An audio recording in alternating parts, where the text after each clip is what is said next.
All right, well, we won't. We won't start with the cast then. We'll start with this other. We'll make our way back.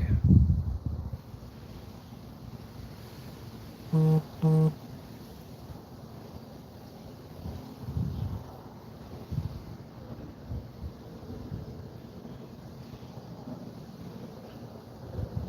about to put you. I'm gonna put you on. But everybody cooperating today, Rhonda. Nigga try to kick my door. I'm gonna shoot through that shit. Don't make me turn birthday cake back on.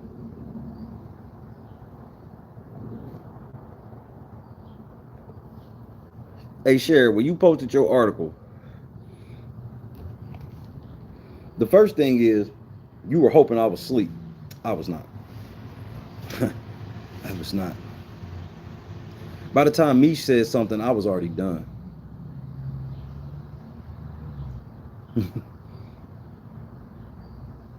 I had already looked at my wife, was like, yo, this shit out of pocket, bro. Y'all gave a racist ass interview this morning? Oh, come on, Shay, it wasn't racist. How did you see racistness? Oh, I got it. I got it. You get the door, nigga. You get the door, nigga. Pat everybody down. Lock the motherfucking door. We patting everybody down. Come on in, Sharon. Come on in, Julie. Lock that fucking door. Them hoes ain't going nowhere. And we not asking for a ransom. That's an extra crime. We just locking the doors for our safety and theirs. Ain't that what the police tell you? No, I want to handcuff you for your safety and mine.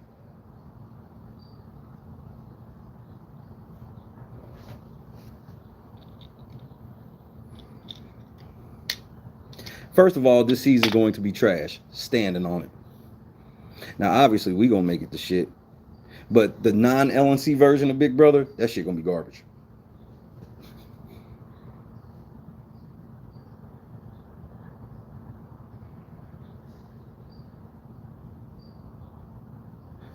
This is like when you know when you go to a store and you like, or you go to a fast food restaurant and you get the sandwich that you saw in the commercial and you like, this doesn't look like the commercial.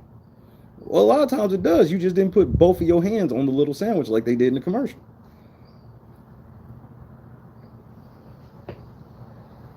They had both of their hands on that little ass sandwich in this commercial, bro.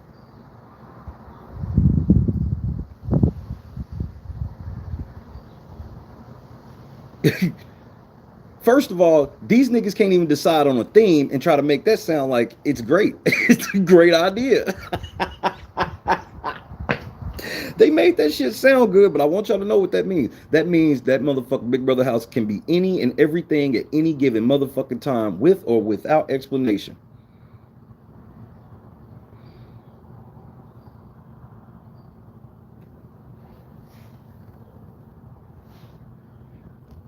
Oh no. Oh no. What's up, Molly? Oh no.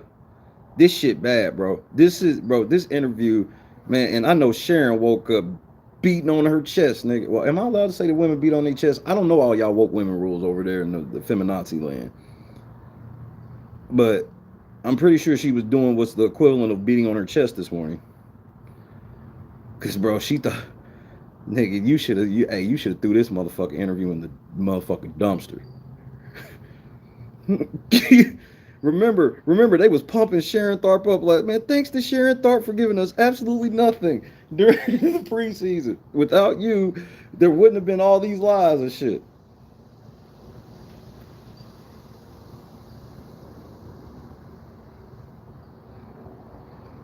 Nigga, nigga, this shit's hilarious, nigga. Now Sharon Tharp just tweet like a motherfucker, bitch. You get ready to take this L. Cause you ain't gonna respond.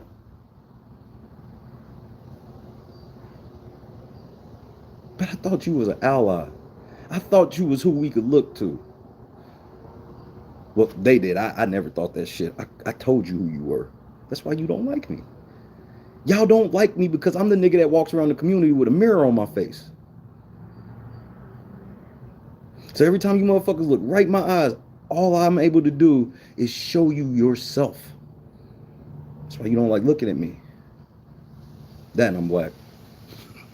I had to, bro. I had to. They laid it up, bro.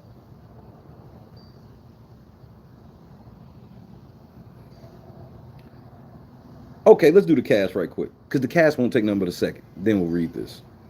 Because this is going to be a doozy.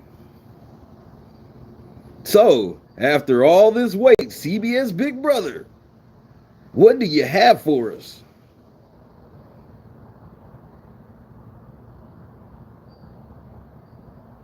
It's almost time to meet the house guests.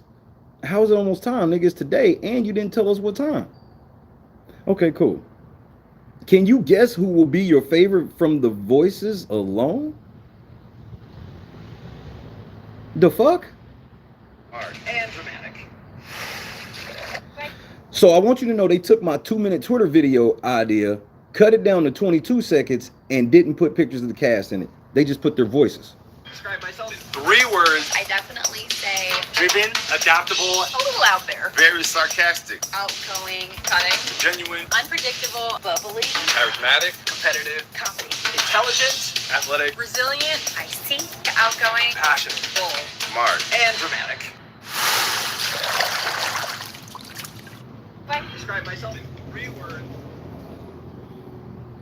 Oh, Sharon Tharp can say whatever the fuck she wants. She got problems on her hand.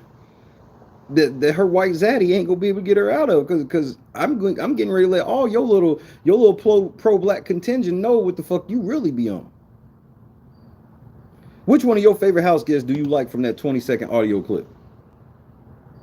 Who is your favorite from this 20-second audio clip? Describe myself in 3 words. I definitely say Driven, adaptable, a little out there. very sarcastic, Outgoing, cunning, genuine, unpredictable, bubbly, charismatic, competitive, confident, intelligent, athletic, resilient, feisty, outgoing, passionate, bold, smart, and dramatic.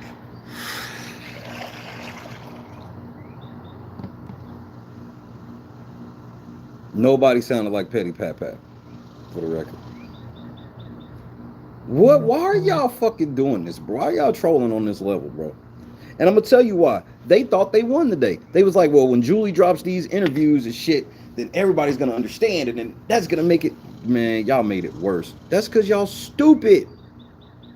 Y'all niggas think just because Mother Julie knows how to host a fucking show does not mean this bitch knows how to do motherfucking online digital marketing. She don't know how to, bro. She is not PR. She is not good at this. Bro, how many interviews have we seen motherfucker Julie just utterly drag production in the interview? What's up, Kristen? We've seen this time and time again. Julie drag, bro, that's bad for business. You don't do that. But they keep trotting her ass out there, and this may be one of the worst.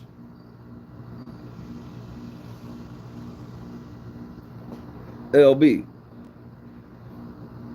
That was a toilet sound that they try to make it seem like it was, I don't know, the ocean coming out of, I think somebody pulled the motherfucking plug out of the ocean is what it was supposed. I don't fucking know. It's good, Shill. Julie Chen Moonves teases Big Brother 24's festival theme, retro BB motel, house design, and surprise eviction night twist. By Sharon Tharp.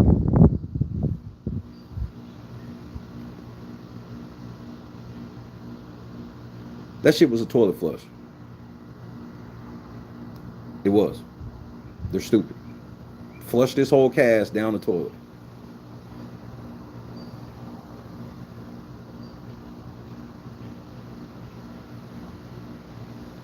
Let's get to the motherfucking questions.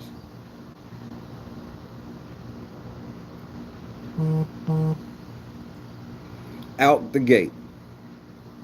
Problematic for me. So out the gate, you have the question. Hi, Julie.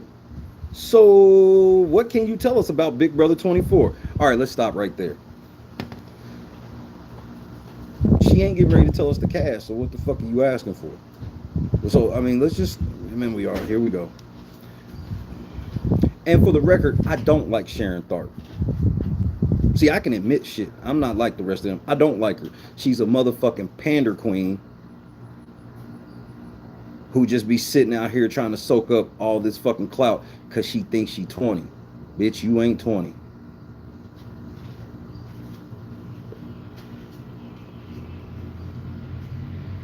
I just want to make sure I get my biases on. But no matter how much I dislike her, I will never lie on her.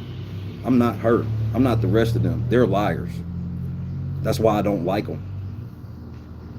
It's just that simple. They're fucking liars. And you done got yourself caught up.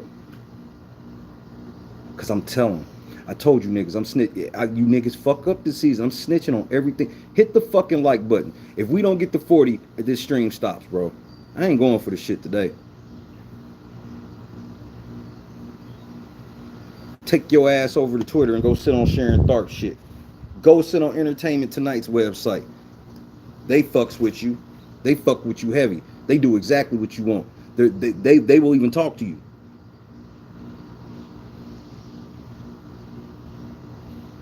If you don't want to hit the like button, then just get the fuck out. It's simple. We ain't even got to do all this today. Or we can. I get paid regardless.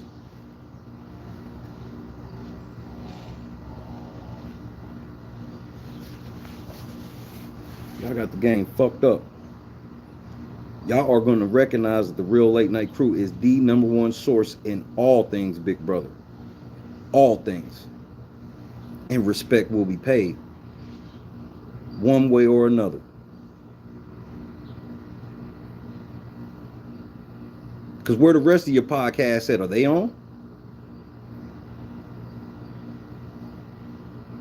That's why it's so easy for y'all to have access to come hate on me, because the rest of the niggas you like are lazy.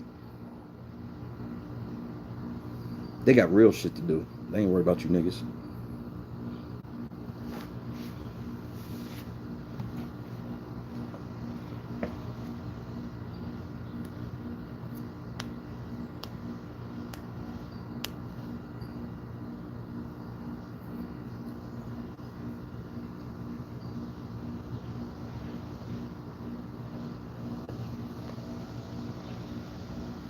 We need 5 more.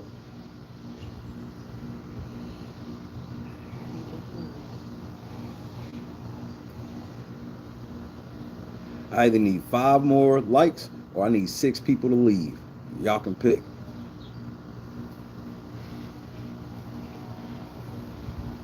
We've never had a channel tell us stuff like this. Right.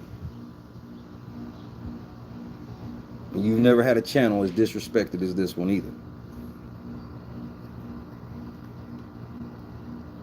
But I promise you I'm going to give you dope, though, when we get there.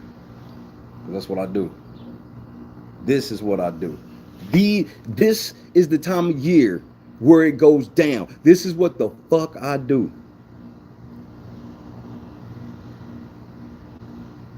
I'm already out working you niggas. 6 videos in 2 days? You niggas are lazy.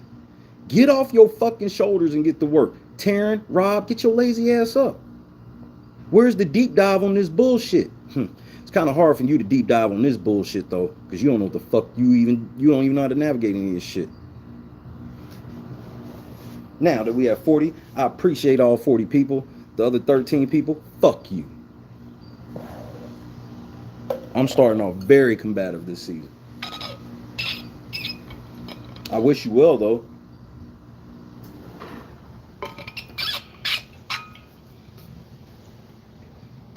Because I got a problem. I'll be honest. I'm taking all of my shit out on the people that didn't hit the like button. I'm actually mad at Sharon and Julie. Accountability.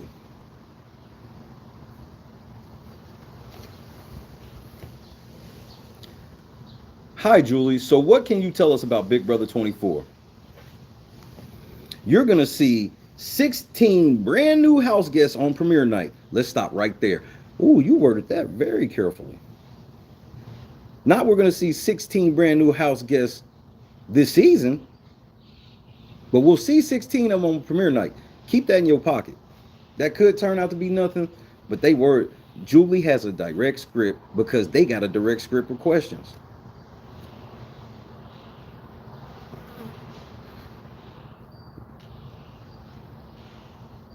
You know, Sharon Tharp independent that way. You're going to see 16 brand new house guests on premiere night, which is a 90-minute premiere. As soon as they get in the house, it's game on. The challenges are next level this season. Bro, again with the challenge. It is brand new challenges you've never seen before. Y'all always say that, and all it is really a challenge we've seen before, and y'all call it something else. But go off, sis. So you really need to be tough to make it in the Big Brother house. So you're TJ Lavin now. These niggas. Julie Chen is TJ Lavin now, bro. Yeah, on premiere night, Rhonda. On premiere night. Remember that. Because here's why I say just on premiere night. Because here's where the shit makes a left turn. Shout out to 43, Steph Curry, Game 4 performance. This is where it gets hokey. I think the big headline is the first live eviction night is going to be unlike any eviction night we've ever had, because it may not be one of the people that you think ends up getting bounced that night. Hashtag PIFE in the chat. So she just told you right to your face. The first week is a sham. The first week is going to be a complete sham. No matter who the fuck you think's going home, both people on the block could possibly not go home.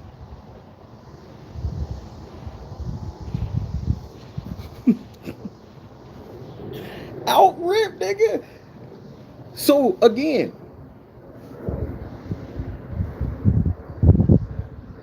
why do y'all be believing that CBS has any motherfucking integrity with this game, bro?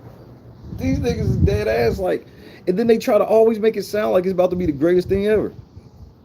These house guests aren't going to learn of this new twisted twist until that night. So your head is going to be spinning this season. So if you're on the block, it doesn't mean you're necessarily going home. Correct. Production in full effect. Literally, we asked for the opposite. We said, can we just play Big Brother for a little bit? Out rip, they like, y'all gonna play Big Brother, but oopsie, whoever production want to stay. And then on top of that, people's games are gonna get fucked up all week long. Get set up. Yeah. Surprise.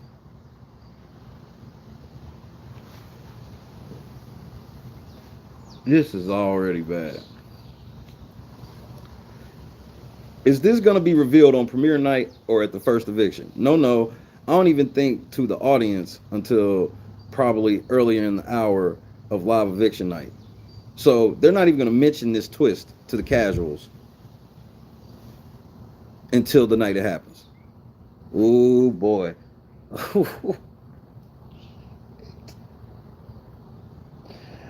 Oh, man. There are so many twists and turns this season and challenges that are... There are so many twists. This is the opposite of what we asked for. We don't want so many twists, CBS. Twists and turns mean y'all niggas are cheating. That's just what it is, man. I'm just going by historical fact. Historical fact. When y'all doing all these twists and turns, y'all cheating. My favorite example is Jeff. I love Jeff. Hashtag Shay hates Jesse. And everybody and their mama know I wanted Jesse to go home and was happy. But they cheated Jesse, bro. Jesse was running the house with the land of the misfits, nigga, and then they just said, ta-da, coup d'etat. Jesse, you've been evicted. What the fuck? The twist gonna have a twist. I want a lemon soda with a twist of lemon and a twist of lime. They are gearing this game for people with the most shortest attention spans of all time.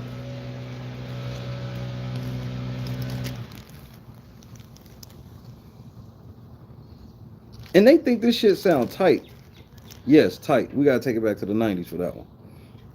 They think this shit sound tight, because that's what they own. They so fucking always in the Stone Age, bro.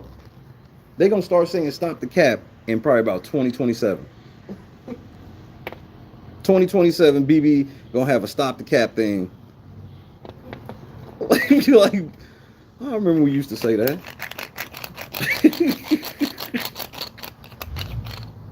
They did it with the power apps. Remember, they did the power apps in Big Brother 20. I was like, y'all act like apps just came out on phones. I was like, apps been on phones for like 10 years now, bro. These motherfuckers like, let's go to the BB App Store. Nigga, what? Nigga, y'all so stone age, bro. Y'all always like 10 years behind on some shit, bro. Go back and look at BB20. They did that app. What up, Sparkus? They did that app Power Store, like apps on phones and shit. Just fucking came out, bro. You can go to the App Store and get you a BB Power app. 8 fucking weeks. Then they gonna put Tyler go to the cloud store, or go to the motherfucking BB Power App Store, and this nigga is free cloud storage for 8 weeks. They be doing this shit every time, bro. And Sharon Tharp, why you do all that hyping up to be out there and you still on the video screen with Julie? You still ain't in the room with Julie. What is the theme this summer? Oh, man. So what is the theme this summer?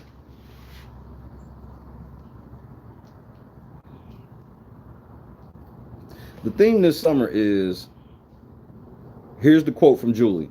There is a theme. I mean, it's not like Secret Summer or whatever. The theme this year is the BB Fest.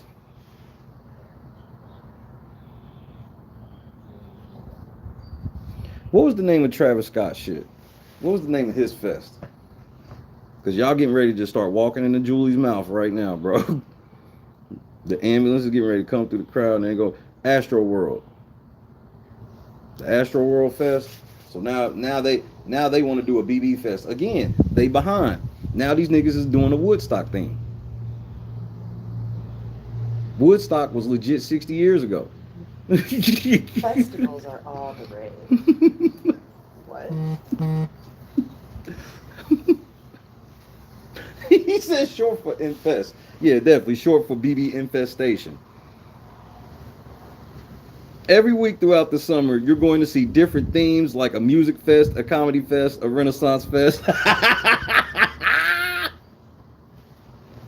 So we just go make it up. So whatever we do, we just go put fest at the end of it. So we'll play basketball. We'll have a basketball fest. We're going to eat food. We'll have a food fest. And then, we'll play a veto. We'll have a veto fest.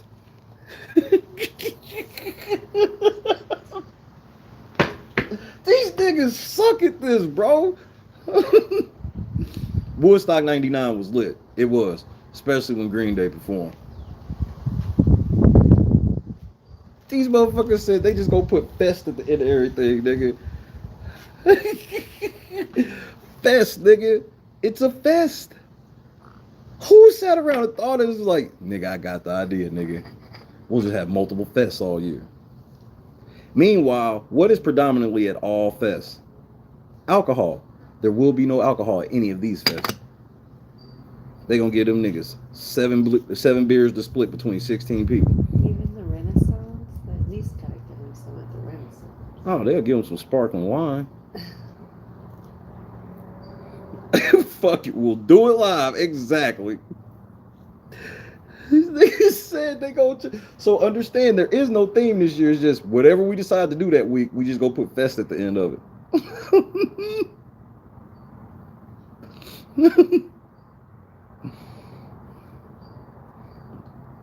This is who they sent out. Understand, Julie in the beginning of her answer says there is a theme. I mean, it's not like Secret Summer or whatever. This is who y'all sent out as PR.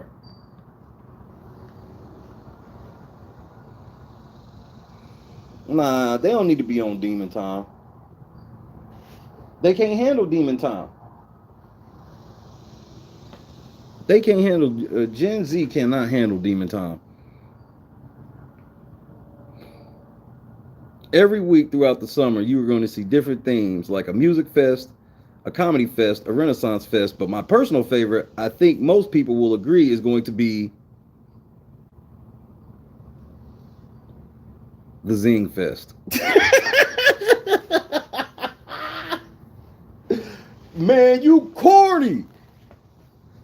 The Zing Fest. Hey man, hit the like button, bro.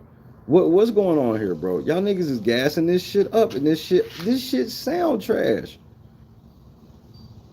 Julie's personal favorite, the Zing Fest. So as new as y'all want this shit to sound, y'all still incorporated Zingbot in it somehow. Will y'all retire Zingbot, nigga? Zingbot's still running off of Windows 95, nigga. Nigga, these niggas out here talking about the Zing Fest, nigga. What white people are making? These are white people. Sorry, y'all. I would tell you if it was the niggas that did it. These are y'all folk. The Zing Fest, now nigga wrote that on a piece of paper, bro. The Zing Fest. We don't even zing, we roast. White people zing. Ba zing. Y'all just took the ba part off. Y'all used to do ba zing, but now y'all just zing.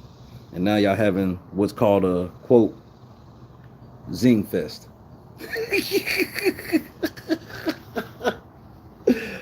Oh man, this is going to be a fun season, bro. When fucking up Big Brother goes wrong. And the zings like mashed all together is like 5 fucking minutes. Zing Fest.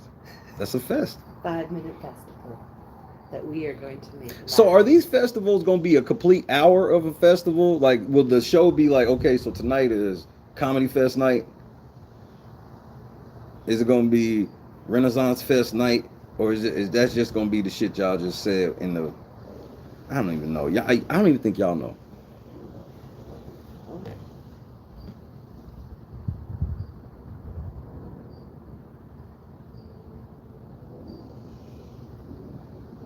Excited for bro. If y'all call that motherfucker stand up Wednesday nights, somebody gonna have to run the fade. If y'all call any of this shit stand up eviction night or anything near my bro, y'all gonna have to run the fade, bro.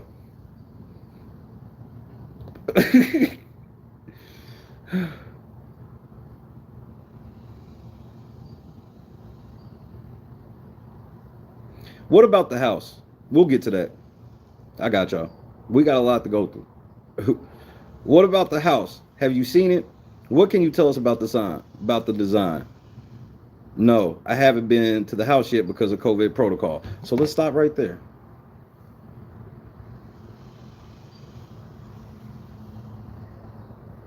Why wouldn't you just go through walkthrough with a mask and all this? You could go through. What are we talking about? CBS got the toughest COVID protocol standards ever. Yes, Borefest, Snorefest is also acceptable. Yeah, they could have also showed her the house with all video, with all the cameras. Exactly. We're trying to keep everyone in their bubble until it's go time. How long have you had these? Everyone's. But I do know what the theme of the house is. This very Palm Springs, mid-century Palm Springs feel. Neon lights. You sound like a shyster motherfucking home interior decorator. No. You should pay the extra $20,000 because it's going to give you a very, very Palm Springs, like a mid-century Palm Springs feel. Like the neon lights. We're calling it the BB Motel. The BB Roach Motel. That's what I'm calling it from here on out. The BB Roach Motel. Why would y'all call that shit the BB Motel? You do know at a motel when you come out of your room, you outside. I just want to make sure we all on the same page about what a motel is. Bro, they made all this shit up last week. They've been so working hard on the challenge, nigga. They started this shit like Thursday, nigga.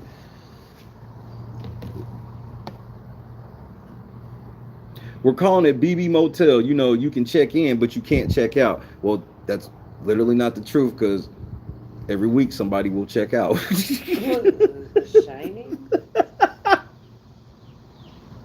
Welcome to the Hotel California, bitch. What y'all all over the place? Y'all the Eagles? Y'all niggas in Motel California, Comedy Fest, Renaissance Fest,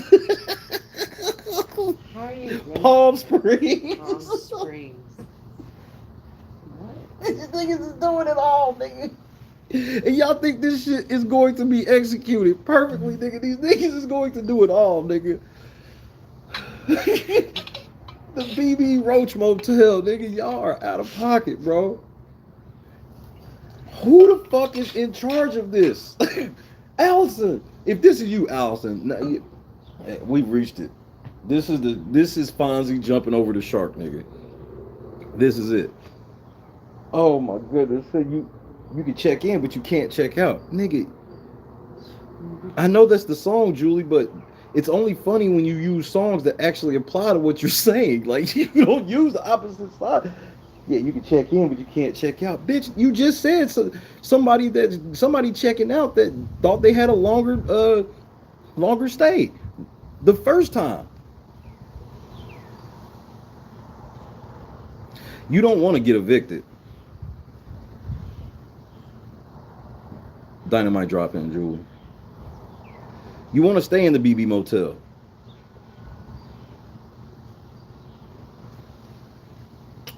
That's the whole sentence. It's two sentences. You don't want to get evicted. You want to stay in the BB Motel. That's Big Brother, right? Man, Julie hot on the motherfucker. Here we go, bro. I can always tell when Julie Percocet, Molly Percocet. This is when Julie get the Percocet. Coin of destiny. I like that. Nigga, the most starting motherfucking Julie supporters was like, yeah, what the fuck was wrong with Julie with that shit? She's on that coin of destiny shit right now, nigga. Coin of destiny. I like that. Like, Julie, what the fuck, bitch? Is you drunk? Nigga, somebody get Aunt Julie off the stage. They've changed the stairs recently. They've added...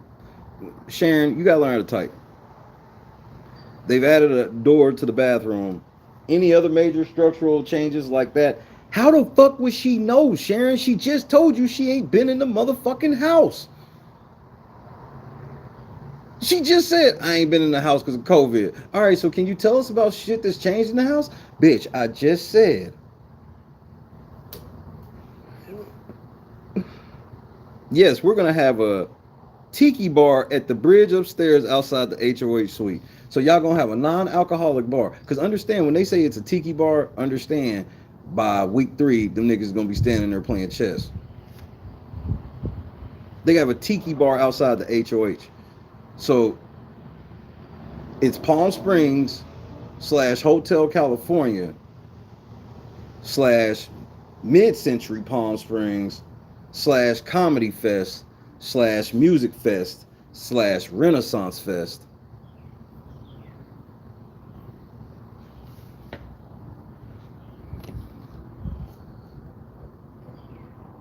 And we're going to have a gym that feels like a spin class.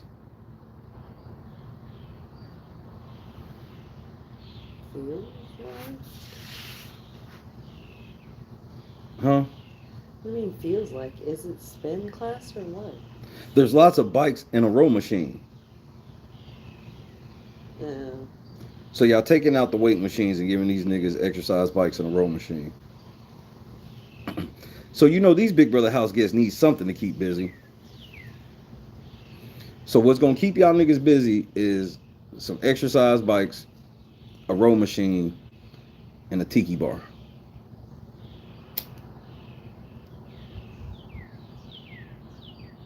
The rollout of this season is the worst in history. This could be the end of Big Brother, bro. What if they bring back alcohol? I'll put it to you this way. If Big Brother is gone in the next 2 years, I will look back at the rollout of Big Brother 24. Because you think they put all their thrust behind the challenge. Let Big Brother have a lackluster 25. They gonna put you gonna see a thrust behind the challenge.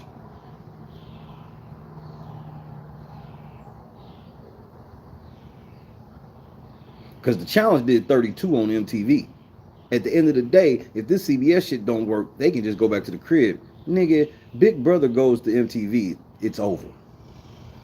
You see what I'm saying?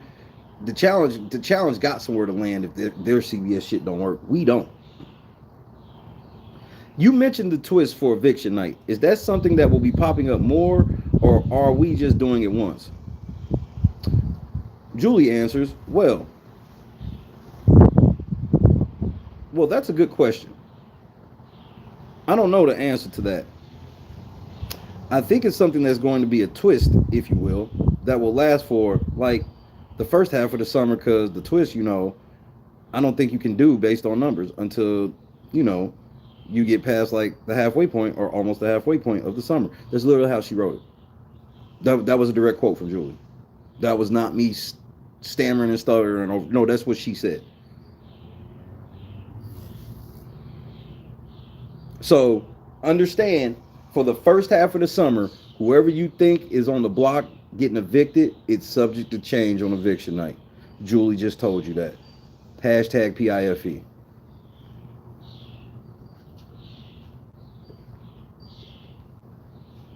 She just told you to your motherfucking face. She just told you to your face.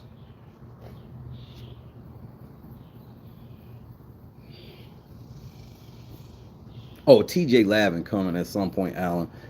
That's a great point. Now that you say that, yeah, I'd be surprised not see TJ Lavin or something from them. They could even bring back like Casey or somebody that's like big on the channel. Man, they'll fuck around and bring somebody from like the Cookout will probably host a competition this year. And they will definitely promote the motherfucking challenge. We have a live move-in again. Tell me about that. We have a live move-in, which is the third time we're doing it. We started that at the beginning of the pandemic, which was a challenge in itself. So live move-in, as soon as these groups move in, they're each going to have their own unique competition. How can y'all prove that when we watch them go in the house that's live, them live going in? There's no way they can prove that. You motherfuckers are going to be on air, quote unquote, for 90 minutes. Y'all just going to do a night, because all they doing is just a 90-minute live taping. That's all they're doing. None of that shit's going to be live move-in. I'm telling you, them niggas are already in the house. They've been there.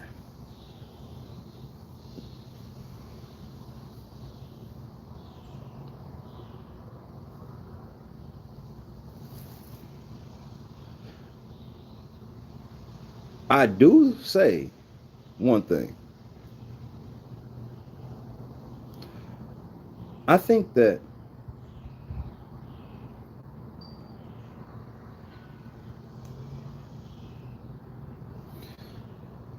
CBS knows their fan base is utterly toxically trash. And I think this is the beginning of them trying to separate from y'all.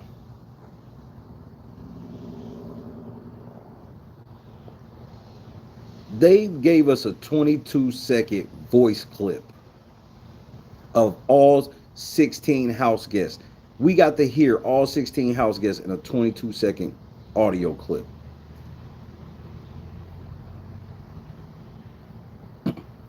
Because this is goofy. This interview is trash. You want me to believe there's this live movie, even though the moment that the show goes off the air, that we won't see the house guests for another like 5-6 hours. And we're just supposed to trust them. I don't either, Sky. Sky brings up another great point. I don't even think it was all 16 of them. That's why I brought that shit up. I'm like, it was 22 seconds, bro. The clip was 22 seconds. And y'all making, which one of these is going to be your favorite house guest? I don't even know if I heard them all. And I'm pretty sure I heard more than one voice, more than once.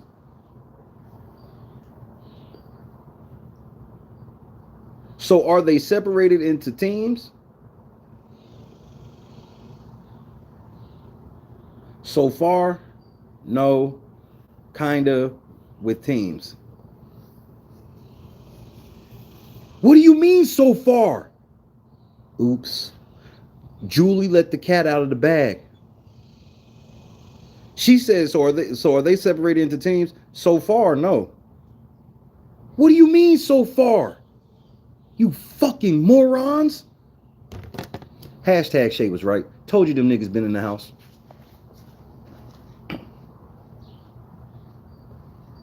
I told you they been in the house. She just admitted it.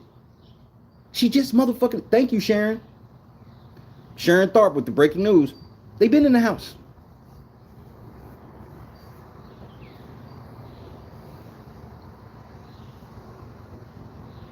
Are they in teams? So far, no.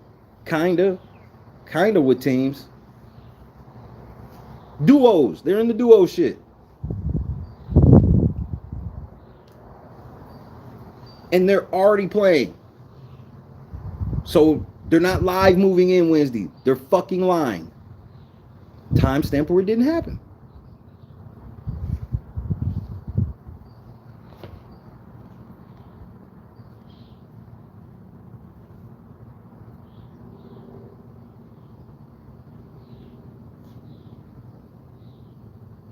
No, Angela's kinda with a twist. This is just utterly embarrassing. And Sharon didn't even catch this and save Julie because she's stupid.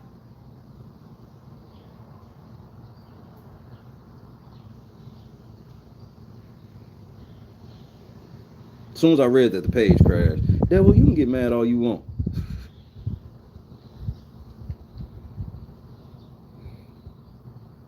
So are they separating the teams? So far? No. Kinda with teams.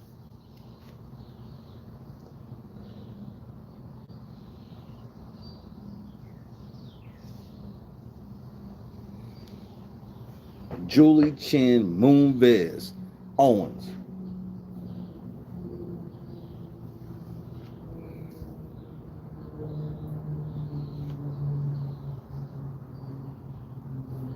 Julie Chen, bro.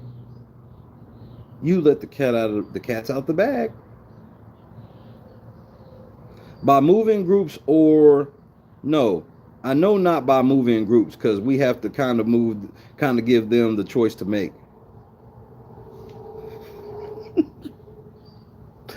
She is a host. This is where I got Julie back. Julie is a host. She is not supposed to be doing this PR shit.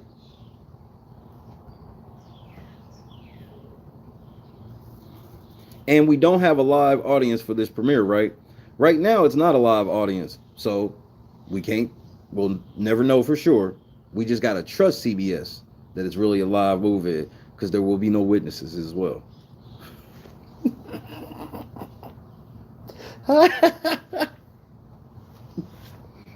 Whether or not that changes by the end of the season, I hope it does. You said the same thing in 22. You said the same thing in 23. We were going to try and start with the live audience, but at the last minute, we had to scrap that idea. Why? Why? Why did y'all have to, of all the things to scrap, y'all didn't scrap the Renaissance Fest, the Music Fest, the Comedy Fest. Y'all didn't scrap the BB Roach Motel, Hotel California, Palm Springs. Y'all didn't scrap none of that shit. But the live audience, yeah, that shit gotta go.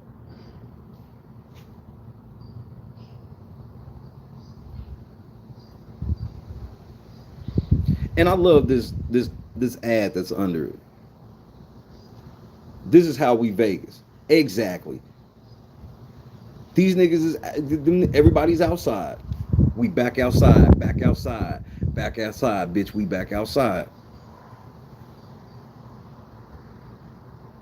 The season will be like 80 something days, 82. Why don't y'all do y'all homework? What do you think about shorter seasons?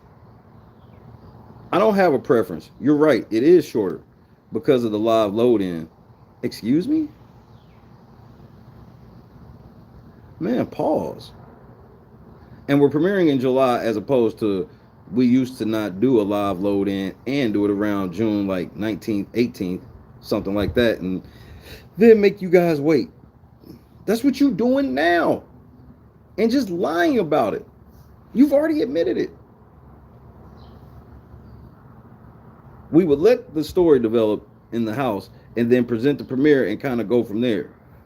I think for the house guests, after probably 1 week probably feels like a month. I think whether it's 82 days or 92 days, they probably could not tell the difference.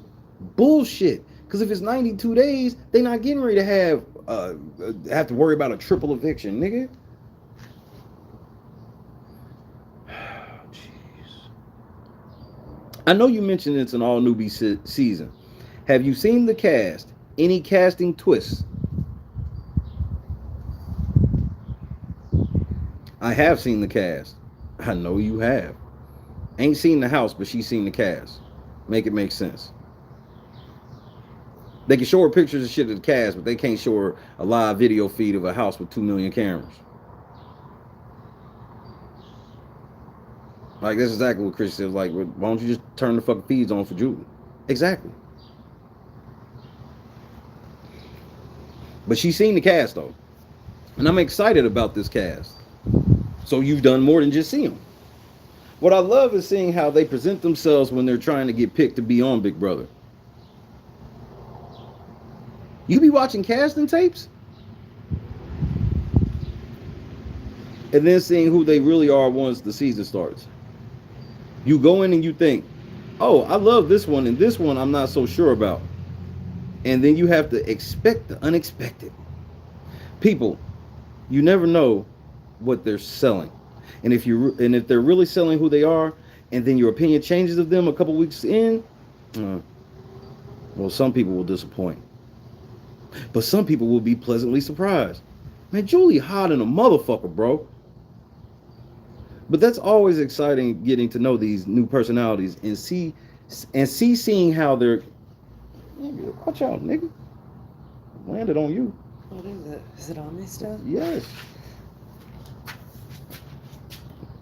There you go.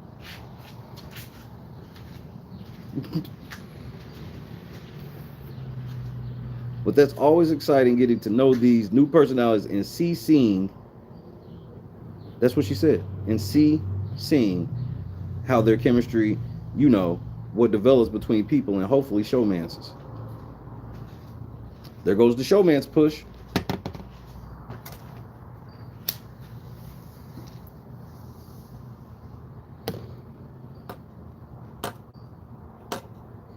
So this is about to be Love and Big Brother.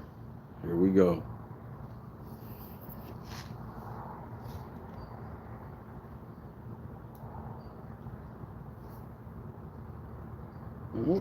This motherfucker article, bro. Here we go.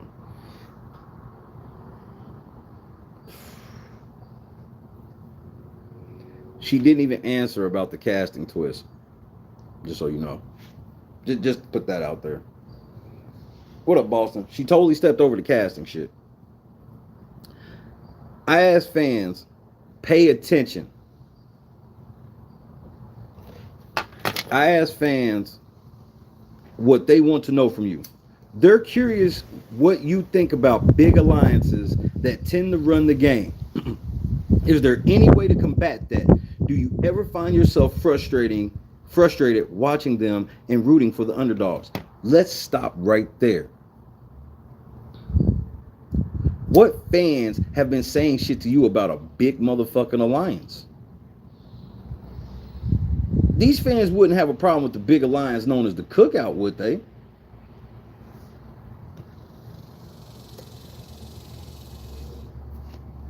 I thought everybody loved the Cookout.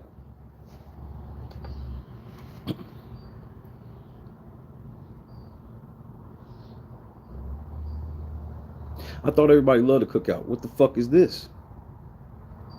Why are you asking Julie about big alliances? Are you anti-Cookout? Because the Cookout was this. They were a big alliance that ran the game. So you want them to start doing shit to combat that?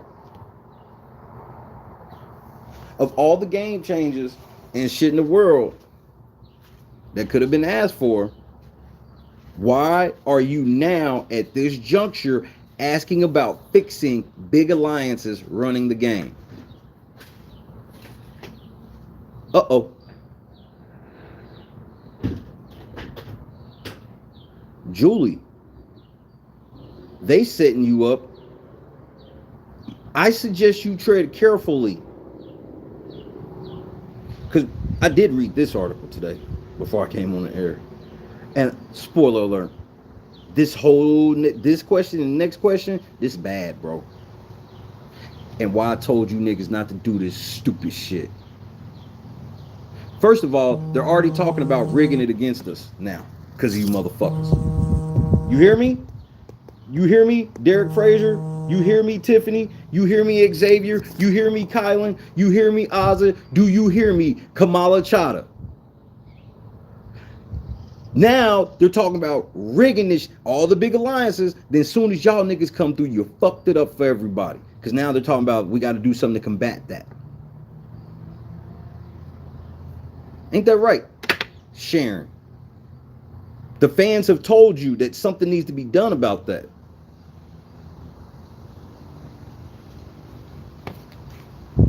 I'm always rooting for the underdog, I think. Okay, let's stop right there. So you are anti-cookout. She just said it. She was rooting for the underdog last year, which was literally no other alliance. Of all them alliances, there was no alliance against the cookout. Not one. It was like 40 fucking alliances, though.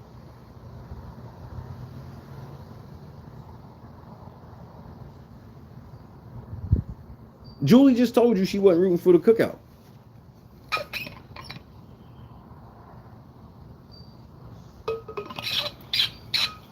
I told y'all that shit be fake, bro. I think the only way to combat that is you need two big alliances that divide the house in half, and they need to be strong. So you want the clan alliance to go against the cookout.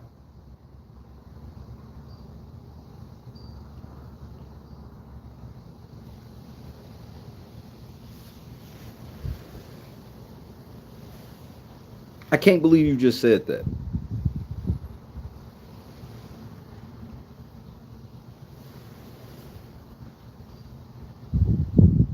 Nigga, let's stop playing everybody for themselves. Let's just start playing team dodgeball. And just 8 on 8, and we see who survives. They need to be equally matched up with each other. That's a dynamic that's hard to create because strong players tend to bond with other strong players and then form a quick group. But you never know. Right. One way that you can get what you're talking about, Julie, is have the cookout go against the clan alliance.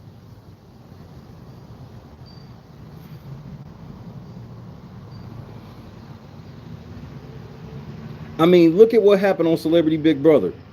Julie, what are you doing? The others had the numbers, and then Todrick and Misha, they kind of ran things. This is why Julie does not need to be doing PR. Because no public relations person would ever advise her to use Todrick to promote this next season in any way. Todrick, that's like cussing in church, Julie. You can't say Todrick's name.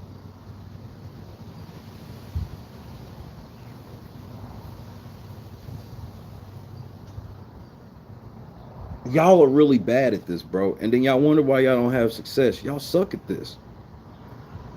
It didn't help that some of the numbers on the other side were literally learning the game as they were going through the motions, you know. Last year, the cookout made it all the way to the end. They made history crowning the first black winner. How, if at all, do you think that might affect the gameplay this season? Why didn't you incorporate this in your last question? Your last question was about the cookout, but since it was about a negative thing that the cookout did, you took their name off of it and just made it about big alliances. But now that it's something that you're trying to pump these niggas up, now it's not a big alliance anymore. It's the cookout. Bitch, you ain't slick. Who the fuck y'all think y'all talking to? You want to try to pander to the niggas and the racist white people in the same fucking article and back-to-back questions. That last question was pandering to the racist white people that got a fucking problem with, and not even all the racist white people. It's the racist white people, along with some white people that's like, why the fuck did y'all have to just be racist against us? I've never had a problem with black people. She ain't gonna tell you that. She gonna be like, man, I've talked to a lot of white people. Some were racist, some were not. And they all had a problem with the cookout and the way that they executed it. She won't say that, but she'll ask about big alliances so that way she can wink, wink, wink, wink, wink, wink. Oh, I got y'all. Wink, wink. I got you. I got you. I got you. I got you. I got you. Then the next motherfucking question. The cookout, they're so historic.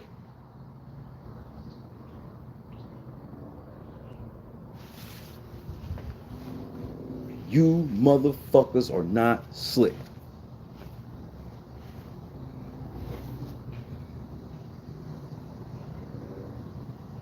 This is why they put Jacksons in the house and Cody's in the house and all the motherfuckers that they're shocked that said racist shit in their house. This is why they put them in there.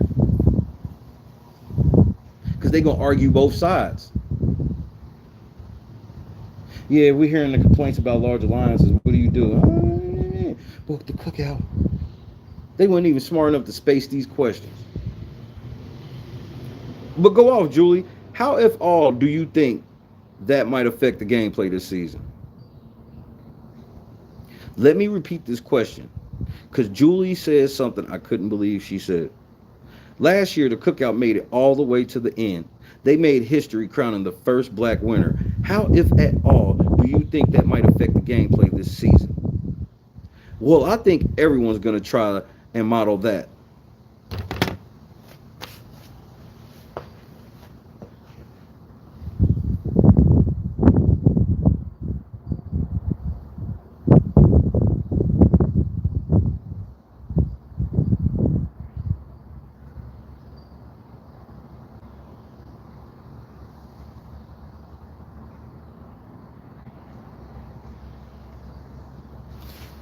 Best case scenario, Julie was only talking to niggas, which is extremely problematic. Because she just told, if she's only talking to black people, she just told you that all black people from here on out are going to try to team up to take out all non-black people. That's going to be how they play. That's how black people are going to play from here on out. That's the best case scenario of what she's saying. That's the best case. The worst case is she's talking to everybody, which she just gave the Klan permission to come on in.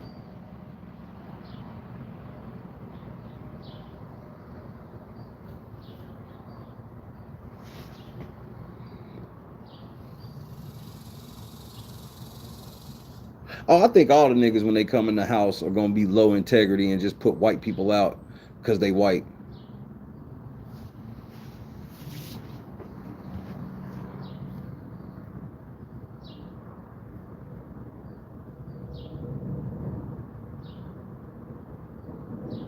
I think everyone's gonna try and model that, whether or not they can pull it off.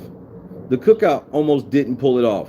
We saw dissension amongst themselves, people wanting to suddenly go into business for themselves and maybe not playing in it totally on the up and up to their alliance members.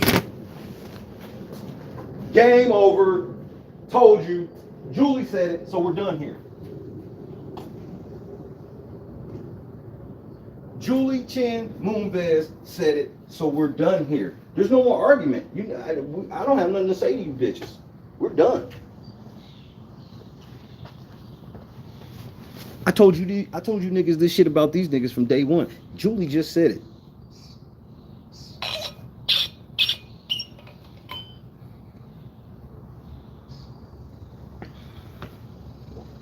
Julie just said it.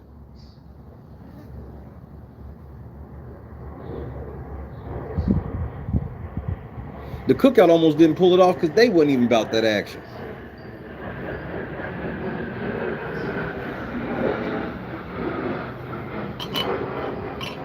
And she talking about Tiffany, nigga, mainly.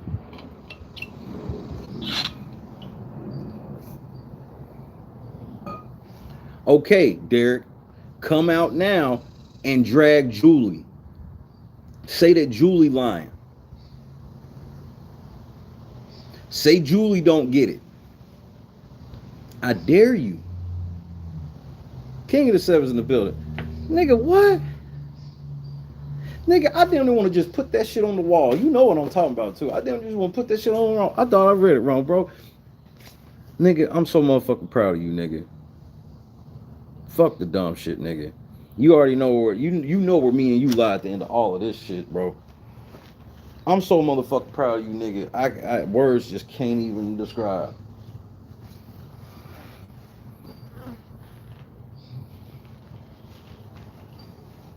Niggas try to come and cast doubt till they seen a nigga cash out. Niggas thought he wouldn't make it out.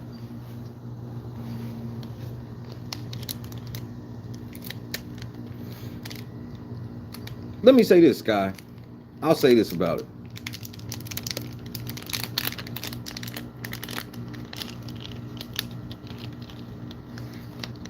It's just them making it was her doing her best TJ Lavin impersonation. It's them again trying to cross market the challenge. They sitting here acting like we haven't seen 8-9 hour endurance competitions before. We sitting here like, so y'all bringing back old endurance comps? Because if that's not what y'all bringing back, ain't nobody trying to hear this tougher comp shit. Because tougher comps generally mean they make him unbeatable. So it's like, all right, you're going to be in this endurance comp, but it's almost humanly impossible that anybody's going to stay in this contraption for more than 2 hours. Max. Bro, they can put them motherfuckers on the... Bro, no, do the wall comp and just let them stand there. At best, you can run cold water down, like a cold shower down on them while they standing there, some shit like that. But just put them on the wall and let them stand there. No leaning it, no shooting crazy shit in their face, none of that shit. Just let them stand on a little fucking ledge on the fucking wall until you want to be out. Last person wins. All they got to do is simplify a lot of these fucking comps to make them more entertaining.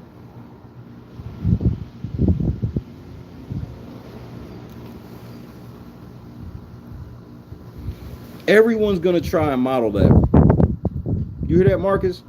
Julie said all black people from here on out are going to go in the house and try to do that cookout shit. She just said it. But they'll tell you I'm making it up. No, I'm not. She just said it. I'm reading from her mouth.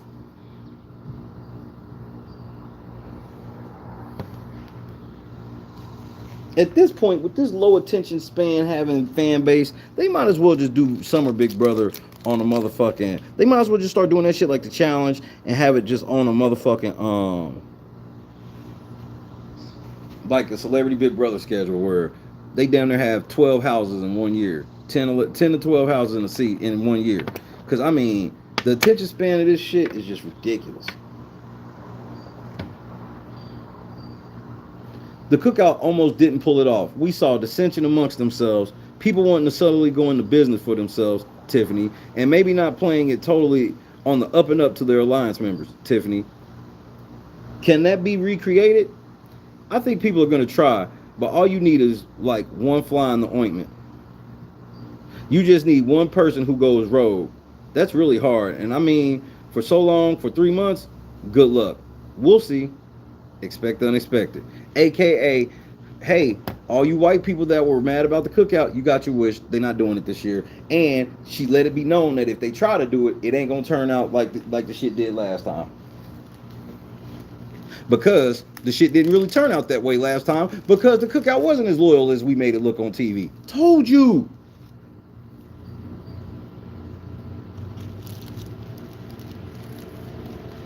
I fucking told you. Now Julie's like, nigga, the cookout wasn't it wasn't just Wakanda. You had people going into business for themselves, Tiffany. You had people that weren't on the up and up with their alliance, Tiffany. You had people that were stealing HOHs, Tiffany. You had people asking to not be judged for the shit, Tiffany. You had people masturbating in the HOH bed, Tiffany.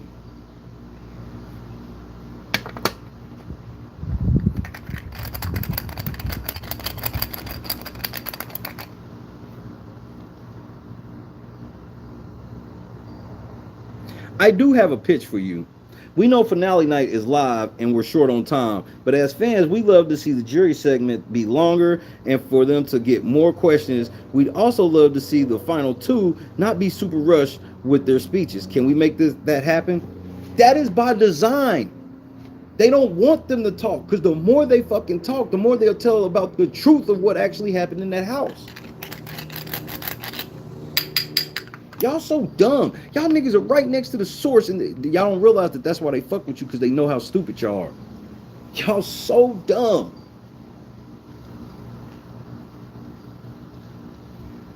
Y'all still ain't figured the fucking game out yet. And you know what? And you know the main reason why they ain't figured the game out yet? Because they be rigging it in their favor a lot of times.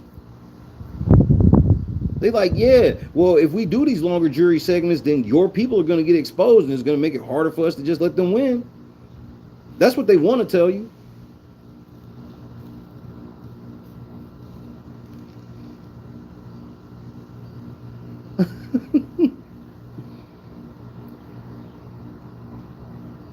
It's all about how you tell a story, bro. See, Big Brother used to be a social experiment of just like average folks and seeing how far motherfuckers would go on a greed and social misconduct level, you know, outside of physical touching, of course, for a certain amount of money, right? Now this shit is turned into Big Brother is a social experiment with Big Brother having 16 patsies. Big Brother has 16 patsies who all think that they are the most popular person in the world because they've gassed them up. And then they just decide who's the most popular and give them the win. It's not, we don't watch normal people play no more. We watch clout chasers hope to curry favor with CBS. Listen to Julie's answer. I will put it more than just in the suggestion box. I'm gonna ask, why don't we do it this way? Julie don't even know, nigga. I'm telling you why. Because we see it so often where you like, well, why didn't this shit get mentioned in it? Bro, if they had time to mention certain shit in their speeches enough time and had real jury discussions and shit, man, a lot of these eviction nights or finale nights would end up in some fucking flips. And a lot of times CBS don't want that. Remember, if Paul had won the season where Cody fucked him over, bro, they would have a winner that wore blackface in his season.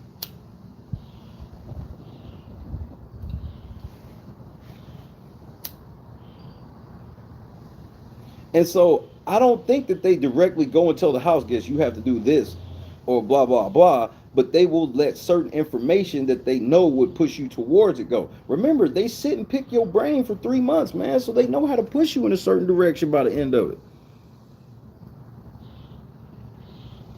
Remember, they do diary room sessions in the jury house.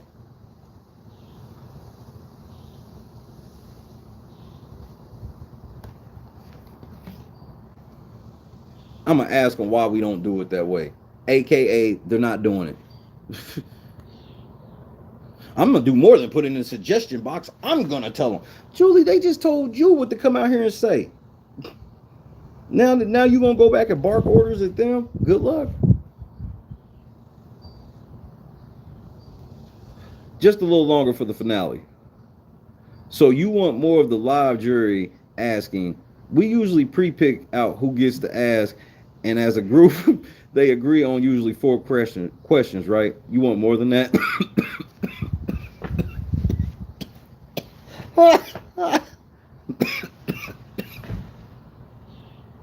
Sharon Tharp, of all the shit y'all could be sitting here asking for, y'all asking for the dumbest shit.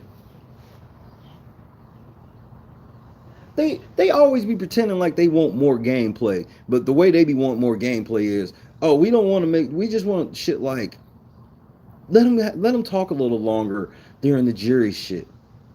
Until it's somebody that y'all don't like. And then when it's somebody that y'all don't like, bodying somebody that y'all like, then y'all gonna be like, man, he shouldn't have been able to talk that long. I don't like that you could talk that long. We should take it back to the old way and just quit.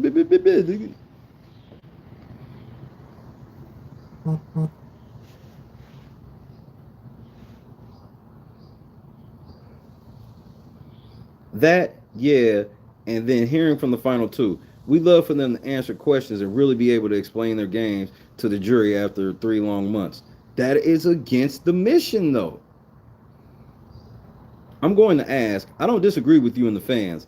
She don't speak for the fans, Julie. She speaks for her woke ilk of racist motherfuckers that pretend they not. And I stand on that, bro. You know why I stand on that? Because I've seen several motherfucking times some people that she fuck with say very questionable shit. And she... We do a Twitter space talking about all the racist shit and fucked up things being said about one of the members of the historic cookout. She said she needed more wine. I gotta drink wine. The niggers are... They're on my fucking nerves. I mean, it's quarters of $1 million. Give them another 30 seconds. Gee, thanks, Julie. Exactly, thank you. And I gotta, bro. So you did all of that to be like, we want the final two to talk for an extra 30 seconds. This is how weak this motherfucking fan base is, and how lame y'all are, and y'all niggas think y'all run shit. I gotta ask, what do you think about these Big Brother players going on the challenge? Of course, you was gonna ask a question about the challenge because you in on the rules as well.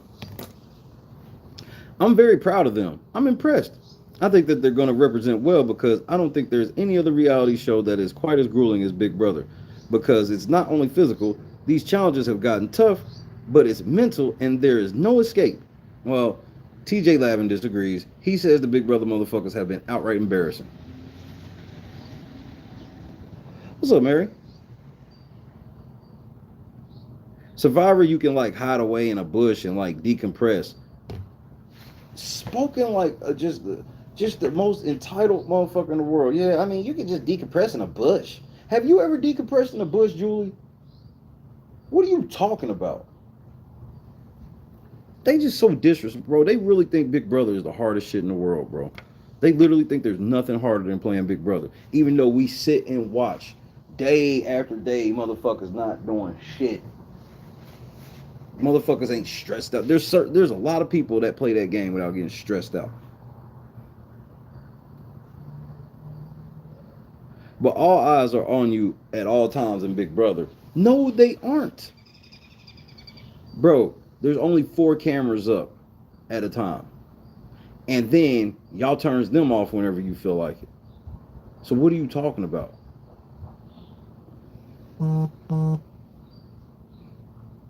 She's making it seem like Big Brother's harder than Survivor. Are you fucking crazy?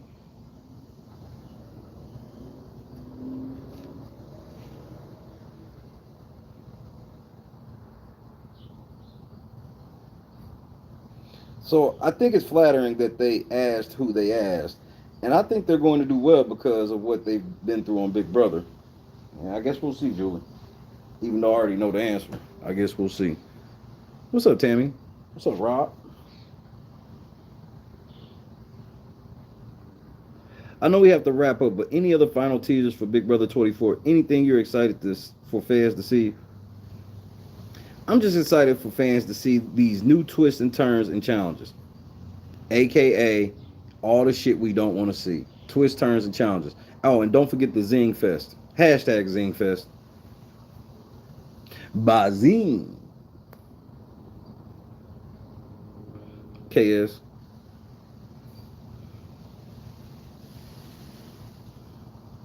Like we always say, expect the unexpected, but this is really next level. Like we've never done before. Y'all say that every year. It's going to keep all of us on our toes, not just the house guests, but us viewers. Keeping us on our toes means production is going to be flipping shit on a whim. Yeah, exactly. Bro, we've had almost 2 people die in the Big Brother house due to exhaustion. CK's a motherfucker. Wow, what's good, bro? So all I got from this interview was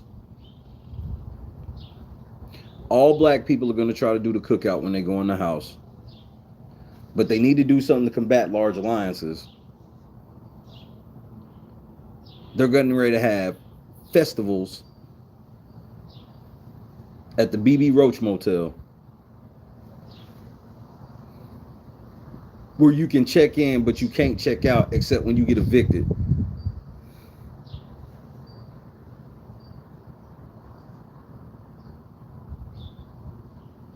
And maybe if we're lucky, the final two will get to talk for an extra 30 seconds.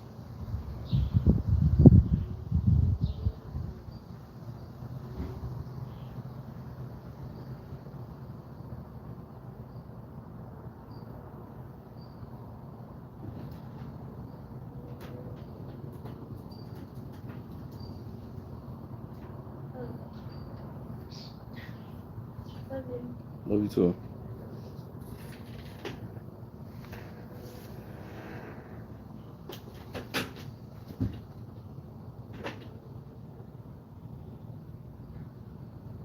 They're gonna have a tiki bar upstairs, and they're gonna have exercise bikes and a row machine.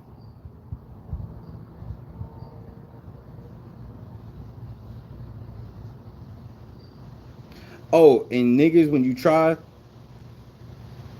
to do the cookout shit, Julie already let you know it ain't gonna work.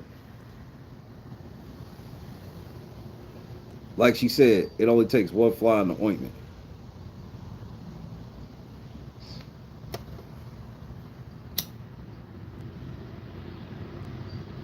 Cast reveal in 50 minutes. All right, we'll stay.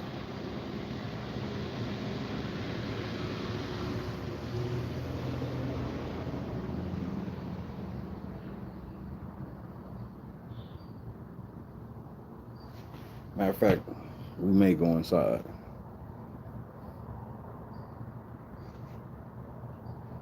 I'm with you, Kristen. This festival situation is absurd. Black people do not do the cookout shit no more. They let you know that card has been played. Don't try it. If it's enough of y'all in there, don't do it. Just play. Just play, bro. Just play. But if you just play, just know that they already told you week one. When you get to eviction night, whoever's on the block, it don't matter. They both of them might not go home. So week one is a sham.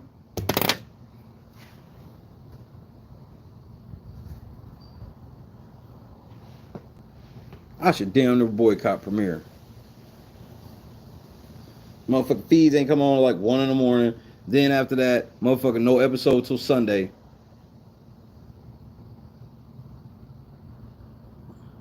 There is no theme. They're going to do several themes. They're going to do a comedy fest, a music fest, a Renaissance fest, and they're going to be in a BB Roach Motel that's Palm Springs, Mid-Century's Palm Springs. And where the pool sounds like a toilet flushing.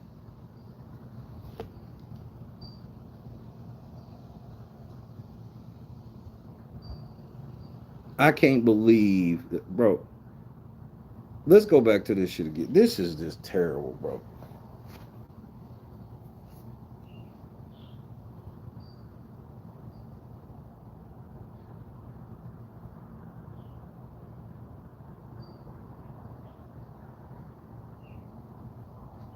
I definitely say. Driven, adaptable. Myself in three words. I definitely say. Driven, adaptable, A little out there. very sarcastic, Outgoing, cutting, genuine, unpredictable, bubbly, charismatic, competitive, confident, intelligent, athletic, resilient, feisty, outgoing, passionate, bold, smart, and dramatic. All right. And there goes the toilet. I got one for you. I got one for you. I can already tell you a certainty of this cast already. I can already tell you a certainty of this cast already.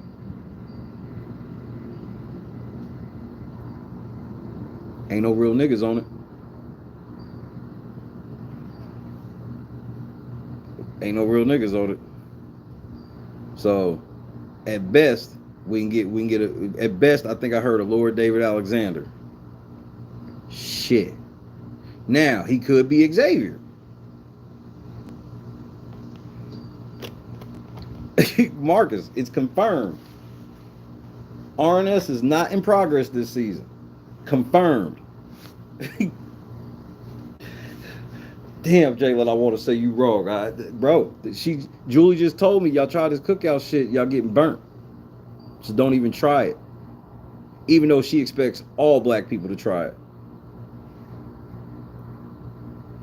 That's the best case scenario. Worst case scenario, she bet all people would try it, which would mean white people getting there and try to do the cookout. That's what I'm saying, rated. Straight up. Straight up. I'm like, we got us a David. If the stove and fixtures aren't abysmal pink, mustard yellow, avocado green, I'm gonna be pissed. Bubba, it might be. They might even have a flamingo on the wall. They might even have a motherfucking bullshit ass flamingo on the wall. They have a bullshit ass flamingo all over that fucking wall, bro.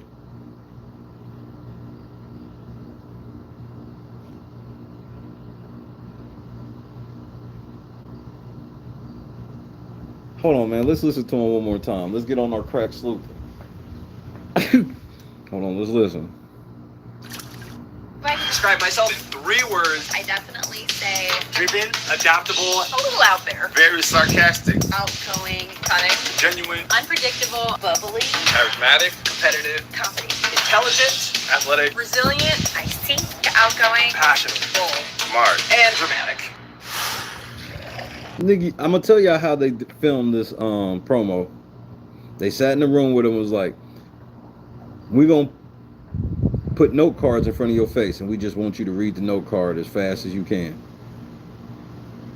Sarcastic, floaty, feisty, athletic. Not if he white. And I very rarely say that about a casting, but I will say that he can be sarcastic if he white. He can be sarcastic if he black, but he gotta be gay though.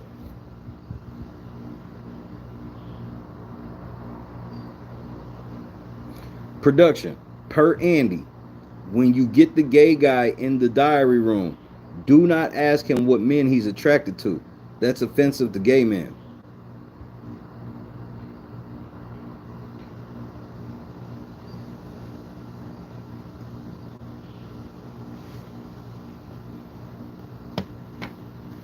Well, if the house will be on ET, I'll have it.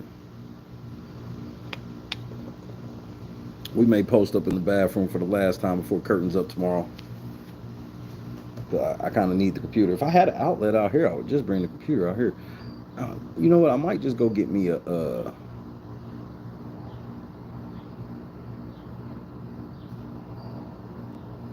outdoor extension cord after this stream. Look, we need to raise $300 today, and we done.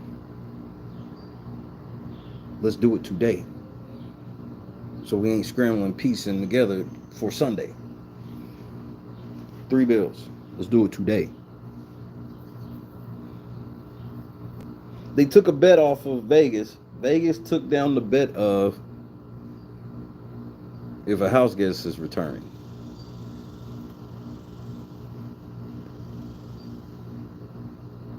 Why would they take it down if they knew somebody wasn't coming back? That's free money for them, right? What are you telling me? Vegas got morals?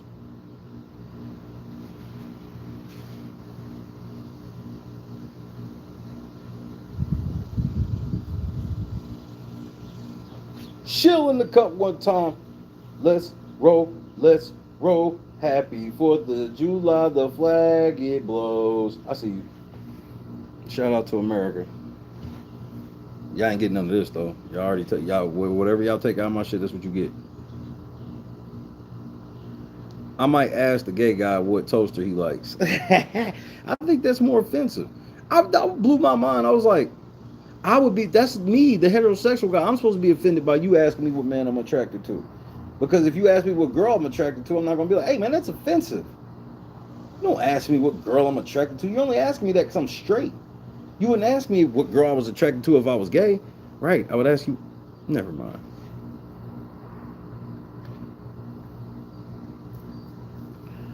Because we got to get on the computer machine tonight, but we're not going to be in the final spot tonight. Okay, no early reveal type shit. Plus, we got to raise those other 300 so we can get these last couple things. Because it's go time. I think again, I'm probably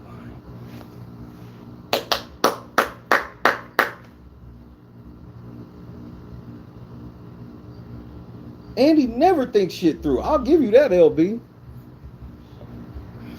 Let me hit this water. I ain't even got my Pepsi Max, man. My Pepsi Max in the refrigerator. I'm like, man, I gotta drink water for this stream. I was like, I can't even do it. I don't need no caffeine right now.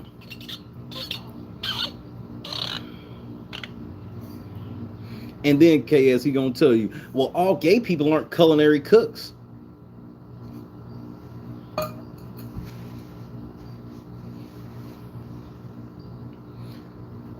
We too blessed to be stressed.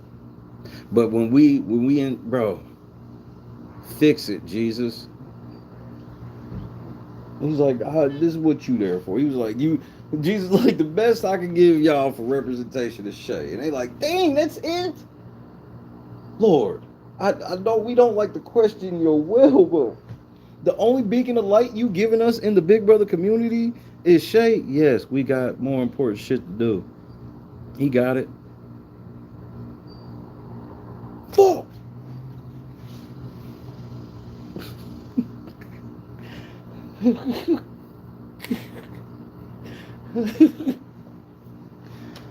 Not Shay, Lord.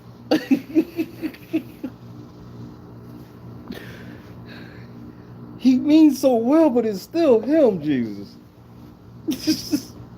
Look, man, I mean, look, we can't, what do you want me to do? I can't send the best of the best to come fix Big Brother. I gave y'all Shay. I'm telling you, it's better than y'all. Go on and get it then. Oh, if you think Jesus don't be on, go on and get it then. Trust me, I know from personal experience. You ever try to do something you know you shouldn't be doing and that shit didn't work like 10 times, you kept trying, then when it finally worked, you're like, how the fuck I do that shit? Go on and get it then.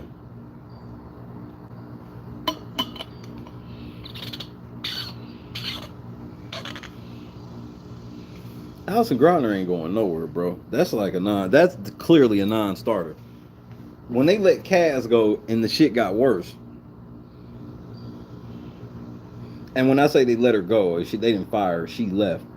But they let her leave. I'd have threw the motherfucker. If I knew what I know now, I'd have threw the house at Kaz to stay.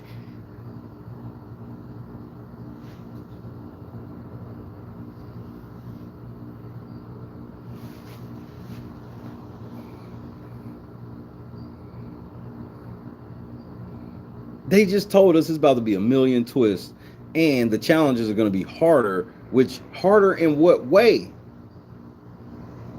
Y'all cast dumb people, so, bro. Here's my preseason pick. Jackson Mickey. Head nigga in charge. That's my preseason pick. Omaha, all season long, bro. Hootieville Soul Chain. Check. 53 is the mic. They just told you. They getting ready to cheat they said we ain't even. Julie told y'all she ain't seen the house, but she has had direct contact with the motherfucking house guests. Why? Why does Julie need to talk to them niggas ever? Or meet them niggas or see pictures or videos? Why does she need to see anything on the cast? It's more important for her to see the house. But like Christy said, why don't you just turn the fucking feeds on so people can see? So she can see the house. It's COVID protocols where y'all got 200 cameras. Turn it on so she can see. But then she's telling you about shit that's in the house. How do you know? You just said you... That was a terrible interview.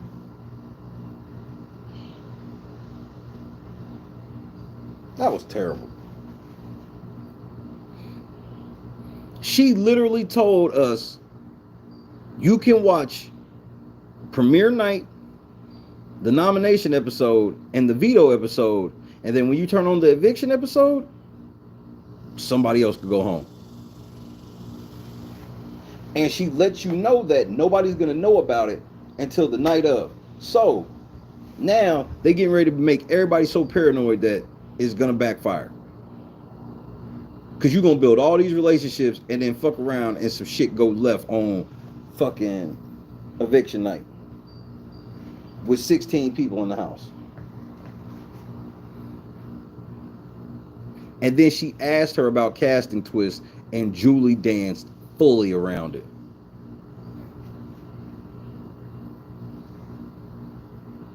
She said the twist was gonna have twists, nigga. I told y'all, and I've been telling y'all this for years, Julie Chen is the absolutely worst person to do PR for Big Brother. This is the first time she didn't drag production in the interview. Last year's interview, she was dragging production. She brought up specific examples where production was fucking up. Yeah, like that time when they showed the motherfucking house guests that it was a double eviction before it was time.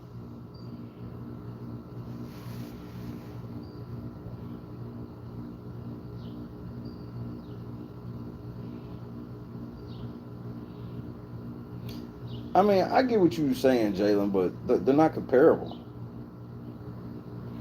That's like trying to convince a basketball fan that football is better. It's like, bro, I'm a basketball fan. It's nowhere near the same thing.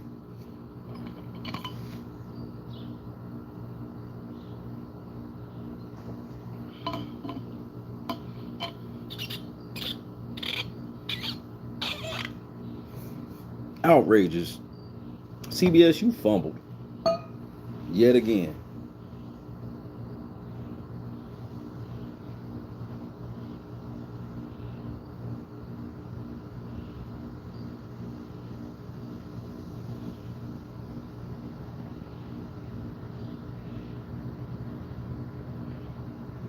Okay, here's your pageant girl I've been going on about.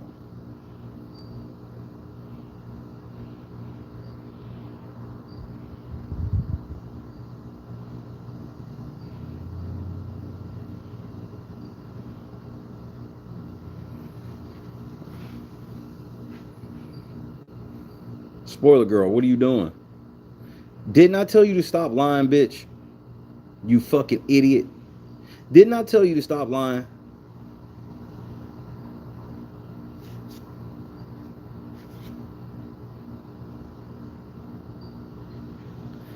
I'm gonna Rhonda, I'm gonna pick earthy and shitty.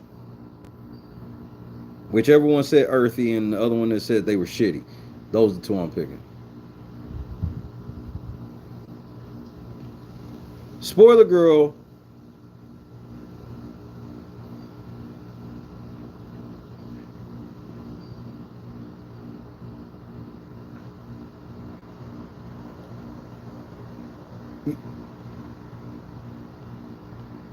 Here's the fucked up part, spoiler girl. I need you to understand two things.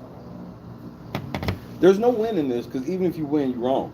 That's what I'm trying to tell y'all. Y'all gotta stop doing unscrupulous shit for clout, bro. Y'all not even getting paid. It'd be different if y'all was like selling this information, which is still super fucked up, but at least I can understand that. To just doing it for attention, this shit weird, and y'all niggas are weirdos.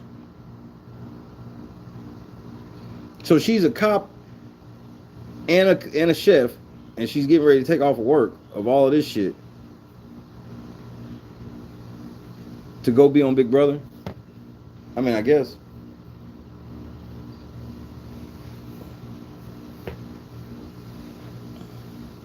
Oh, that motherfucker IG is privated up.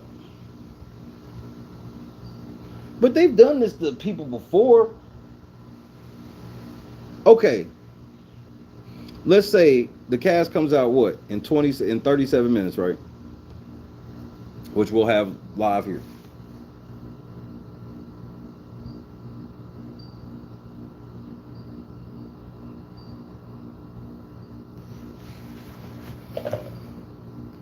What do you gain if anybody you said was in the house is in the house?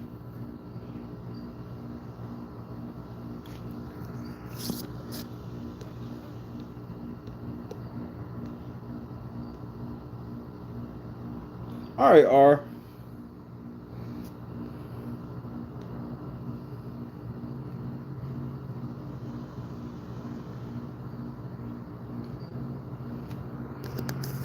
This nigga be dead ass and be like, and the shit be sounding like it be in his mind. That shit be sounding legit. Like, yeah, that make all the sense to me.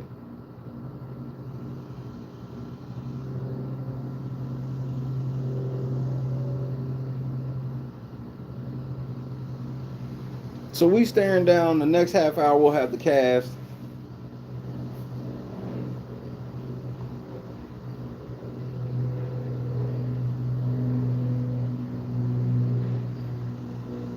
Yay.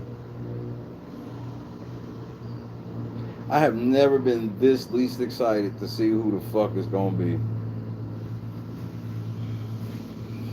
Everybody else sitting around with their bingo cards. The amount of people, first of all, here's the best part about it. Let's say that somebody that said that has been rumored to go in the house goes in, right?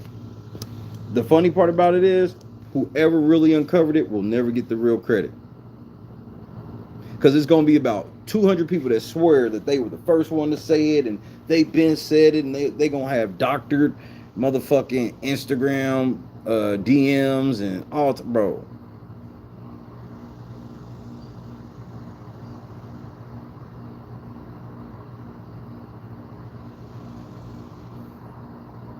Strike three, Mike. I mean, shit. I was sitting there looking. I'm like, man, if he say something else, Goat done told him if he say something else. Okay, fuck.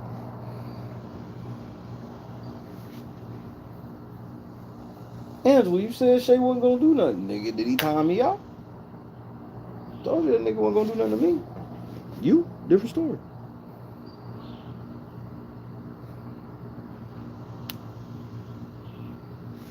And then CBS wants you to, how can, bro, understand that I'm not even invested in this first week because they're telling us outrip that everything we see the first couple episodes is bullshit. It's subject to change.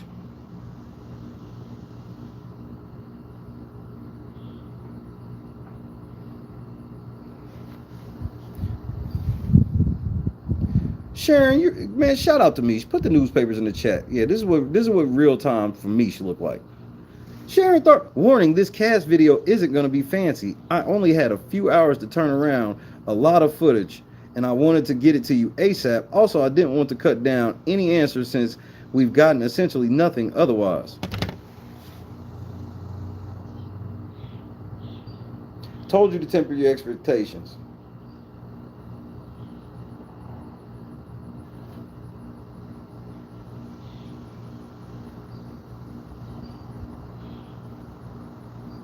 If they cancel the first eviction, that would be the worst idea in history.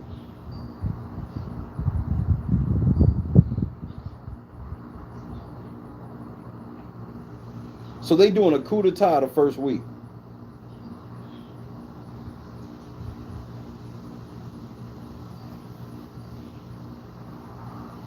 Hey, Bubba, sometimes shit happens, bro.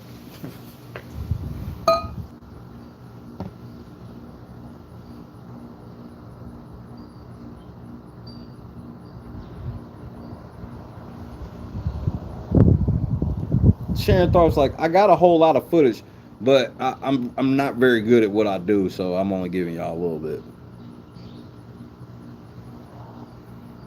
She just wants the clout. She wants y'all to know that she got footage, allegedly, and that's alleged. She could just be lying about that shit. Timestamp where it didn't happen, Sharon. Because I don't just assume shit, because I know you be lying. I've caught you in multiple lies.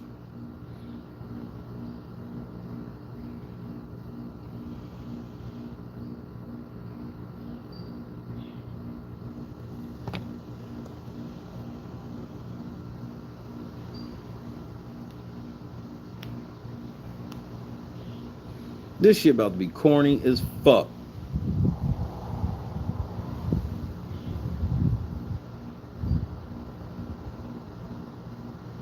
I'm shitty, bro. This is the least excited I've been coming into motherfucking the season ever.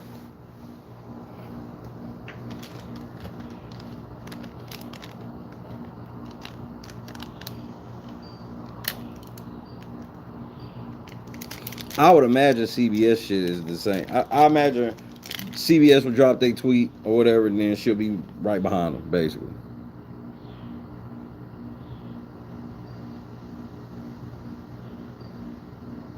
Cash reveal is in 30 minutes. I ain't going nowhere. Motherfucker, back is hurting though. I gotta sit like this for a moment. Oh shit. There we go. Good thing I had on bottoms today. Normally I don't have on bottoms.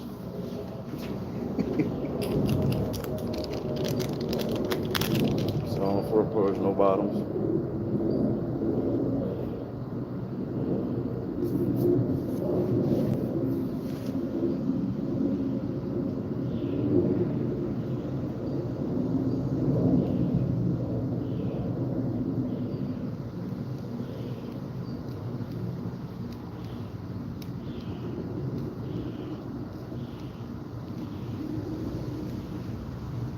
Jayla, why you being so combative, bro? We going through it too, nigga. So calm down. You act like you the only nigga going through it. This nigga sits on a Big Brother channel all the time, and then now all of a sudden Survivor the shit. Nigga, calm down, nigga. Just let it happen, bro. This shit happens to everybody, man. We going through it too. Nigga, everybody in the chat. What, nigga? Nah, nigga, fuck you, nigga. No, nigga, we not getting ready to be fighting each other over motherfucking CBS, man. They did this, man. Don't. And CBS just off to the side. Yes. Let the hate flow through you.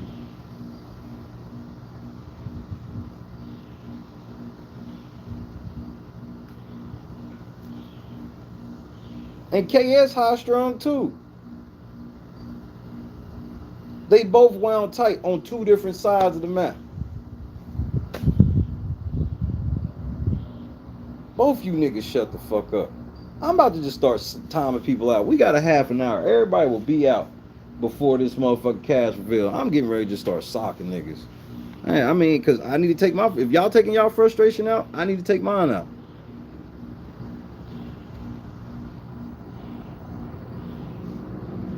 I'm gonna just start rabbit punching motherfuckers as soon as they come in the chat. Hey Shay, fuck you nigga. Time out, bitch.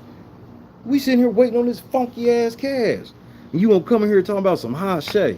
Don't hot Shay me, bitch. I'm not in the mood for that. The fuck?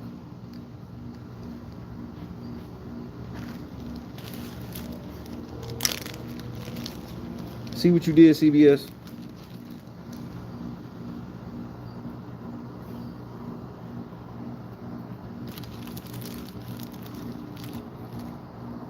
Oh, now you want to be quiet. Oh, now you going to be quiet and shit. See, this is the shit I'm talking about.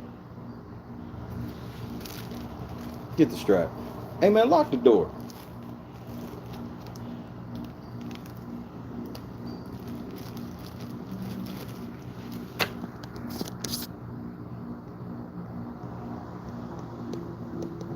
Why do you think I got my pen out, Rhonda? That's right. To put Jalen Black ass back on timeout.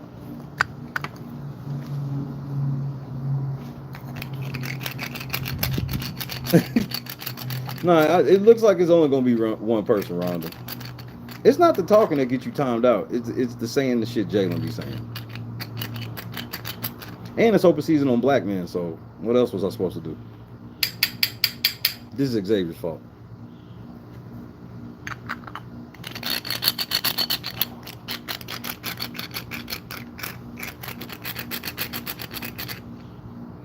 What's the cast makeup gonna be? Girls versus boys. And that doesn't, and we're not doing that. I'm not giving the, bro, if that's, we cross that non-binary bridge if we get to it. And if that offends you, fuck you.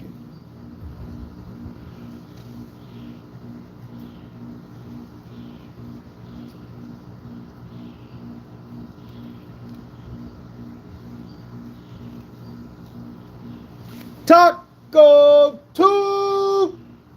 Tuesday. Thanks for the reminder, GOAT.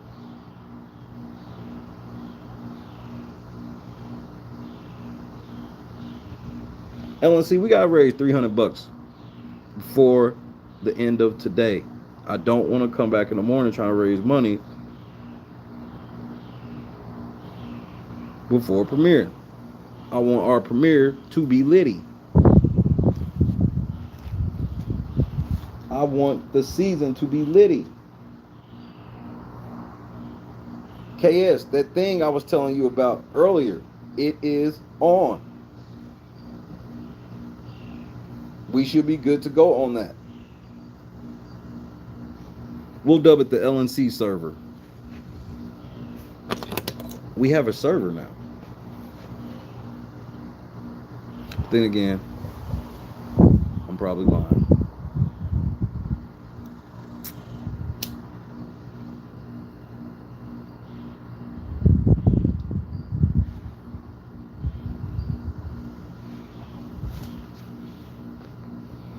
LNC, if all goes how I want it to go for the rest of the day, we will have a meeting in the morning. But it'll be the type where if you can't make it, you can just watch the replay.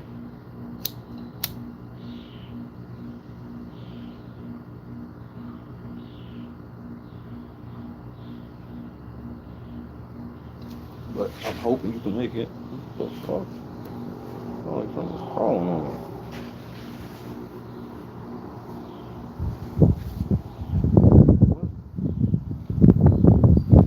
That's weird. Might have been a zipper on the pillow, but it was I felt it digging on me. The great outdoors. This is the most outdoor, the last 3 years, this is the most outdoors I've been in my entire life. And some by choice, some not in some cases. But like, just like, if you want to just talk about in the relaxing setting, because I could easily just be in the crib.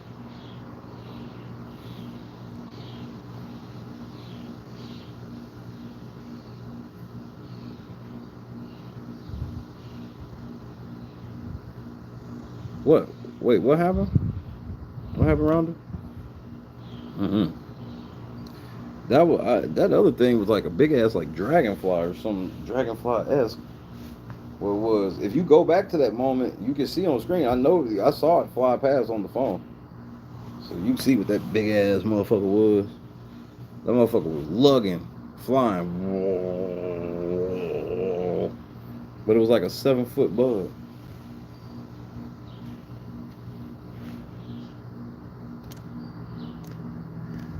This cash shit about to be crazy. We on the clock.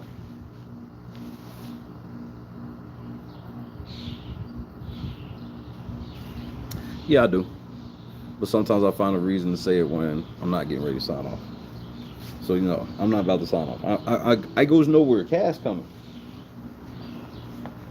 We supposed to be the CNN of this shit. So, obviously, I can't go nowhere even if I wanted to.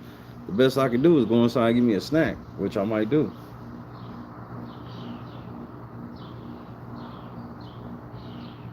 And then after the cast, I'll probably be off the air, getting ready for tomorrow and shit, and taco in it.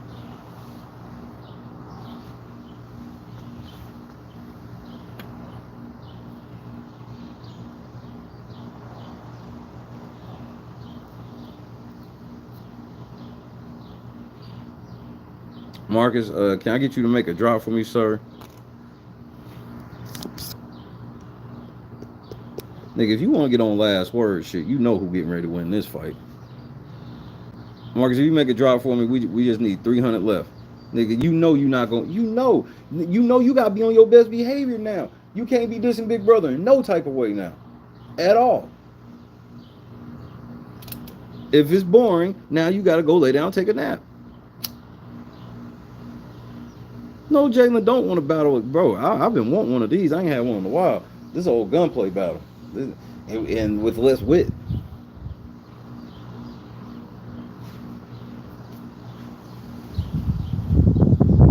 Thank you, sir.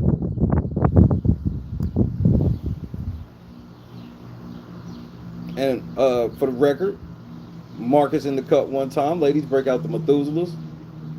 Shout out to the King of the Sevens.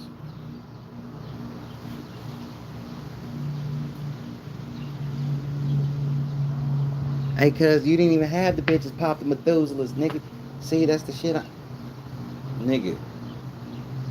Yeah, exactly. That. Yeah, he his great granddaddy's son, apparently, Marcus.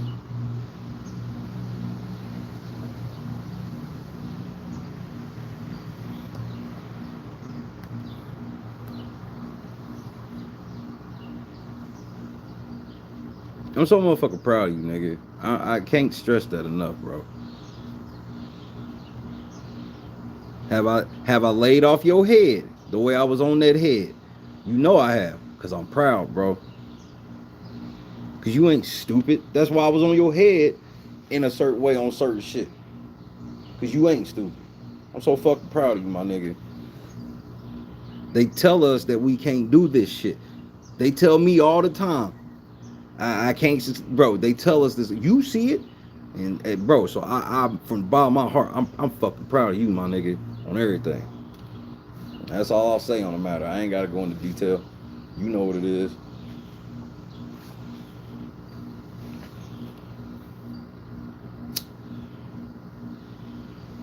Meesh in the cup one time. Ladies, shall break out the Methuselahs. We are under 300.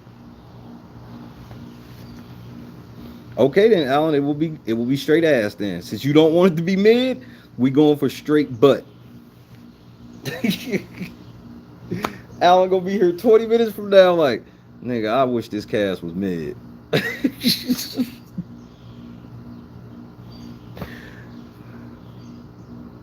I told y'all to temper expectations, bro.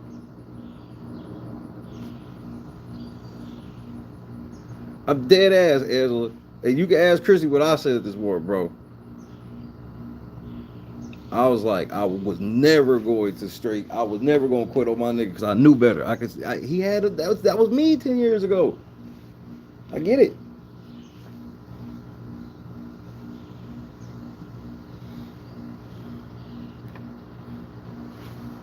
We are under 3 bills. Let's go, LNC. Let's shut this motherfucking shit. Bro, we about to announce the cast, nigga. And for you Sharon Tharp fans, remember, she told y'all to y'all face she already know, but she ain't telling y'all because CBS said no. I'm gonna leave Sharon alone, bro. But Sharon, you should have never just been dissing black problems like that. I know y'all niggas think that I'm not black, and I don't know how you as a white person can ever judge what's supposed to me as a black man supposed to look like, but that's another story for another day. But that's what y'all do. So y'all don't like when I hold the mirror up in y'all face.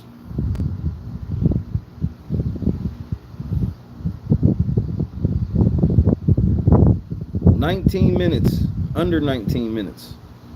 We are under 19 minutes to go. Yeah.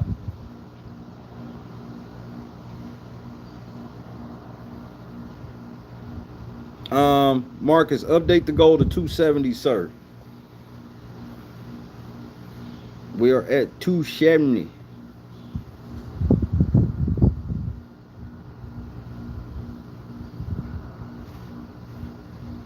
And the devil is a motherfucking lie. Hit the like button.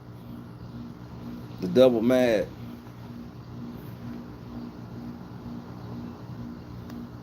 That's what they said, Michael. It's I mean, I'm sure Mish, KS, and everybody in Bobby's World, especially if Bobby's World ain't here, you know where he's at.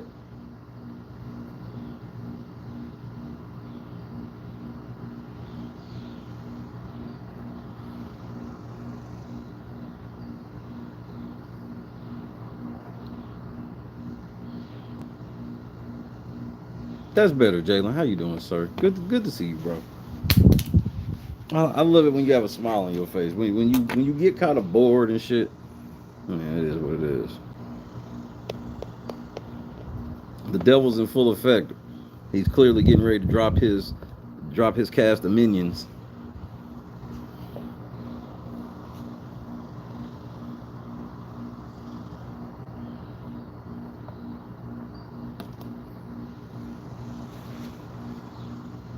Shout out to the whole late night crew. Shout out to all of y'all that are new. Kristen in the cup one time. Ladies, break out the Methuselahs. 265.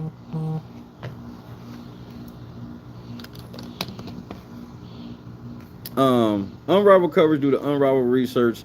Cause I got a motherfucking unrivaled squad. Shout out to KS. KS said he just sent me something that should make me laugh.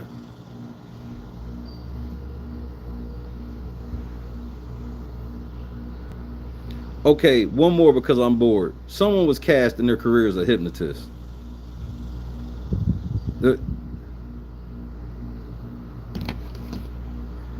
That's okay. So I was right about the devil. If they got somebody that practices hypnotism or hypnosis on any level,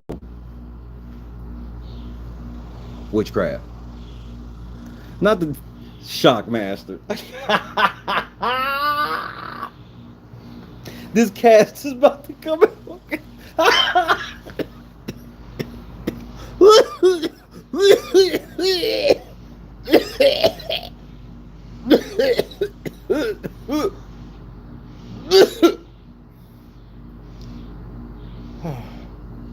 Jesus, you too close for you not to hear me. Oh, hold on. Hold on, man. Oh.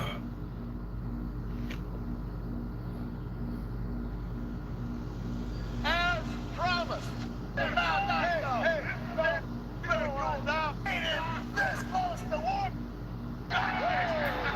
Nigga, here comes this cast, nigga. The world because he is none other than the Shack Master. The Shack Master. I told you.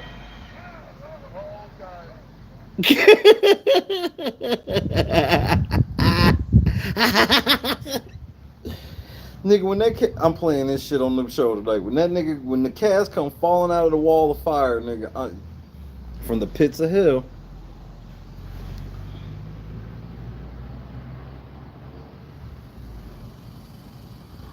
We are under 14 minutes. The Shock Master, nigga. Here it comes. Unrivaled coverage due to unrivaled research because I got a motherfucking unrivaled squad.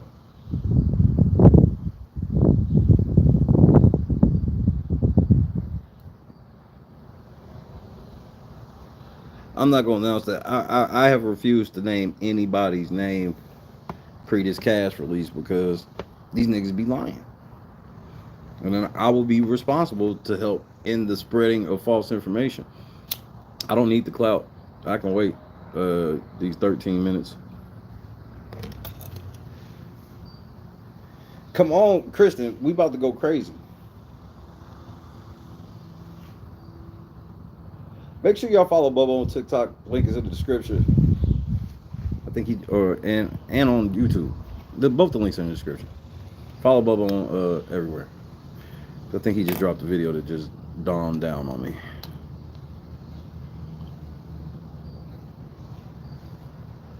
Today gonna be crazy. We about to have the motherfucking cast here in moments.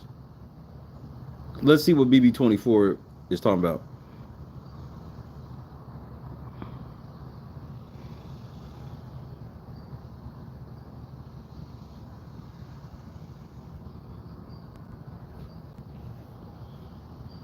CBS, stop playing with me and post them house guests. Damn, nigga.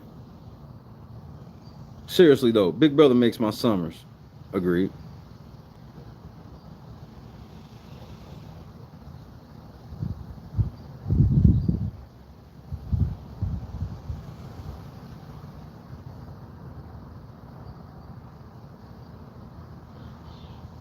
Everybody is right now. All these tweets is just motherfucker. What did I tell y'all? All these people like, just remember when this cast drops in minutes, I am the one that spoiled it all. I'm like, bro, that's why I don't. Congratulations. Y'all all named all 16. Marcus, knock another 25 off of that. Do you know how to do math, sir? That would be 245.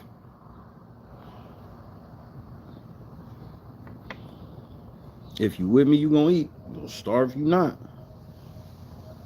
Shout out to the squad. Way to push towards this finish line.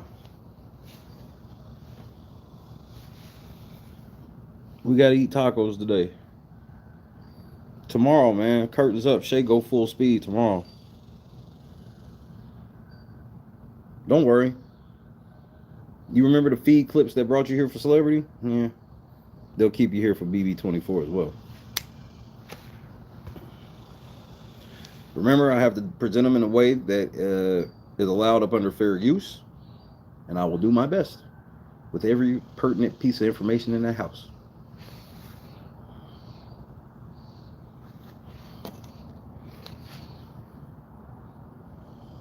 We are under 11 minutes. The hype is real. And in 11 minutes, we will know who's going in the house and absolutely nothing about them, because this isn't fucking Celebrity Big Brother or All Stars. So why the fuck we care about the fucking cast so much? I digress.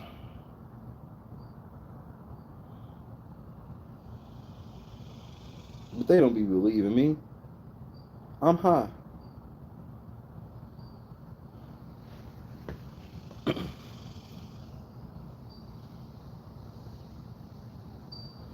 Gunplay in the building.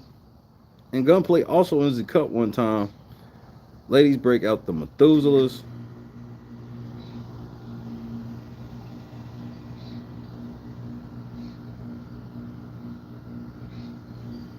So that is Marcus. Take it down to, hold on, let me see. Take it down to 2:30. What up, Carolyn? We getting ready to drop this cast in 10 minutes. 10 minutes. Less than, actually.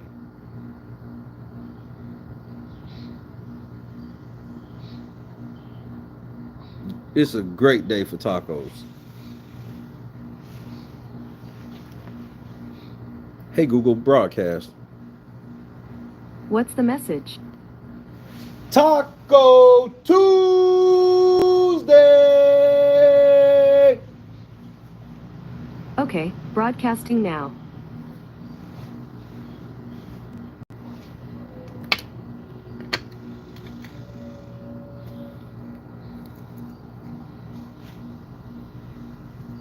I think they got the message.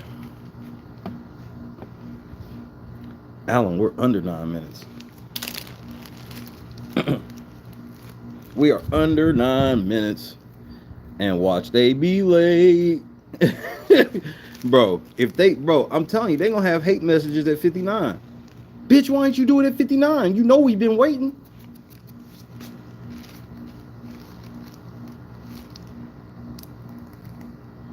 Bitch, you know we've been waiting. The fuck you mean?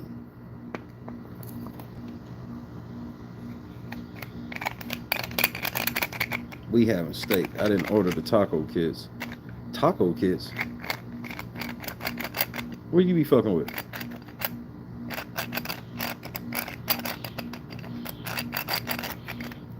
Football hates it. Because football know we gonna go to the store. And she know I'm gonna do it just that loud in the fucking store. It's a celebration, bro. It's Taco Tuesday, bro.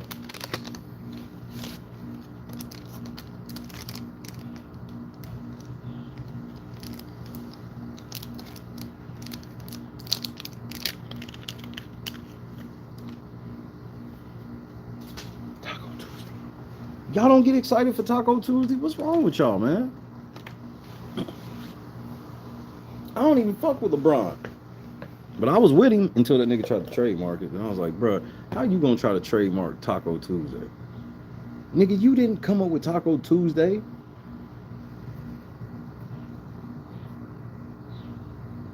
I got it. Yeah, buddy.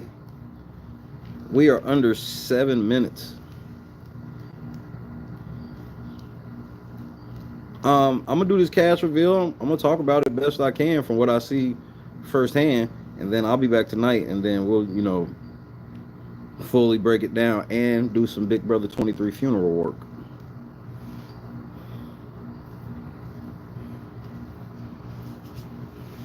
Shout out to everybody who's hit that donation link. We are close to the finish line for the new LNC studio in the new LNC building. God is good.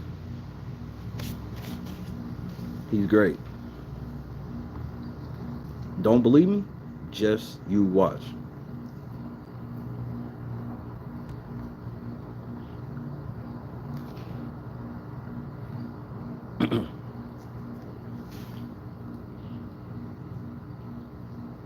My BB-20 funeral might have been my most favorite. Because I had to roast the whole... The BB-20 was one of the rare houses where I had to roast the whole house. That's the plan tonight.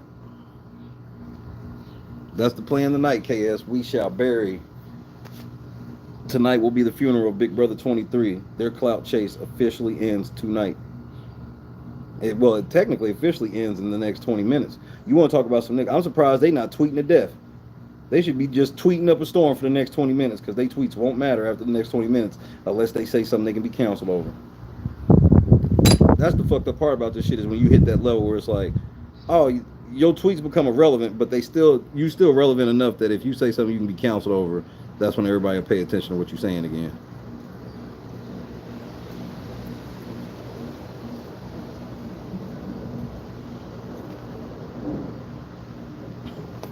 The devil's minions come out in under 5 minutes. Thank you, God, for Taco Tuesday. Amen. Gunplay said there's more coming on. Shout out to everybody who recognized that while I smoke an exorbitant amount of weed, I have the greatest coverage of the greatest reality game show on earth. I have unrivaled coverage due to unrivaled research. Because I'm led by an unrivaled motherfucking squad. Shout out to all my day ones, aka the Shay ones. Shout out to everybody who just came now. Shout out to the people who joined at 23. Shout out to the people that joined at 22, 21. Shout out to the people that joined at CBB. Shout out to the people that joined at Big Brother Canada.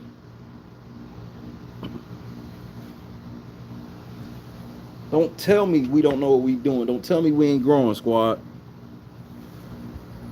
We got folks in Canada that love us. Period, Kristen. Period. I'm a real man. I vouch on that. Period.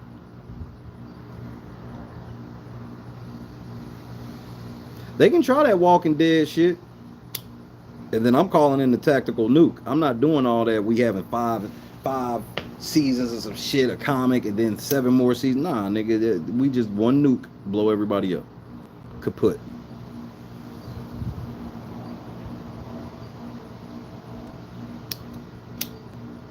I should probably grab my phone charger here in a second. We are under 3 minutes. Shout out to Tony, Joshua, Annie. Shout out to everybody, bro. I love these big moments like this because we do a lot of mundane work. We have a lot of tedious days and nights when people aren't around where it can get tedious and motherfuckers, we push through it and we find shit to have and we do it without lying. So I love moments like these because this is when our hard work pays off. That's why I tell everybody, yeah, we can roast, but calm down. We don't get this shit one time a year, and we gonna enjoy this shit. God protect these house guests.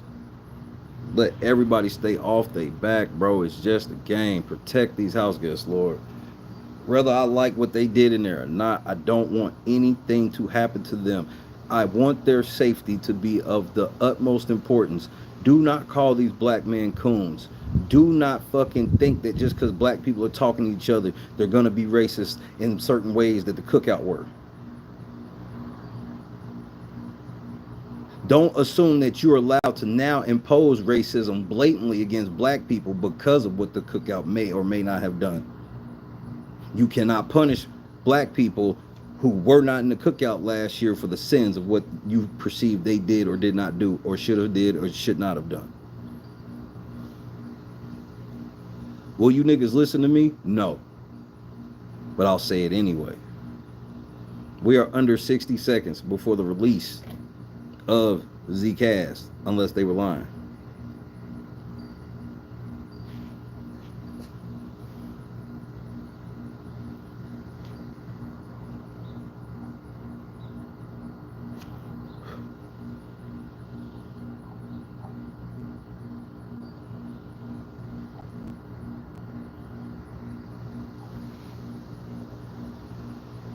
Be safe, Gunplay.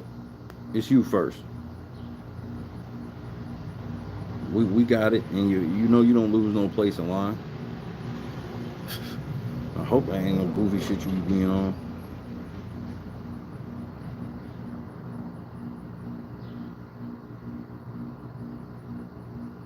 I'm not reading none of these questions. Just get to the fucking video. It's officially time. Here's your cast. Provided by Sharon Tharp of Us Weekly. Here is your Big Brother 24 cast. Put the LNC in the chat. Put the fucking LNC in the chat. If you have not hit the like button, hit the like button. What's up, Pug?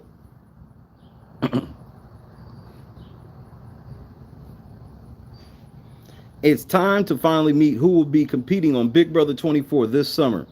CBS has released the names and photos of the newbies moving in for season 24.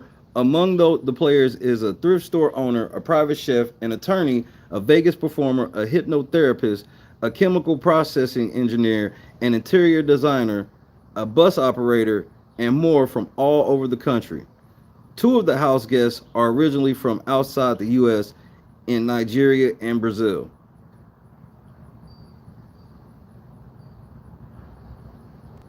I got a theory on something totally outside of this from what I just read that, I may have just cracked something that the Big Brother communities wanted to know for a long time. The network previously committed to casting at least 50% by POC. We're always looking for a diverse group of people to put in this house. Diverse in personality, backgrounds, where they're from, everything. Executive producer Allison Grodner told us last year. Meanwhile, the theme of this summer is called the BB Fest.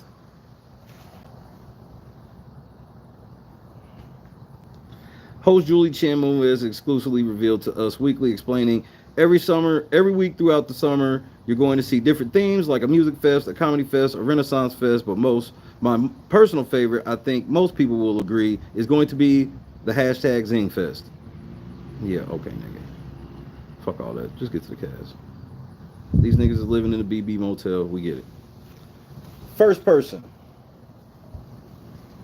Alyssa Snyder, 24 years old, from Sarasota, Florida, marketing rep, aka Catherine Dunn.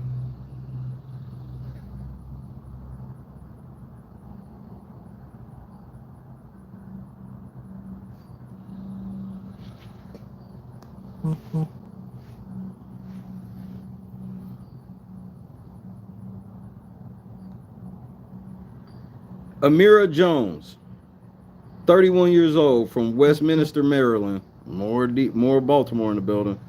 What up, Mike? Content designer.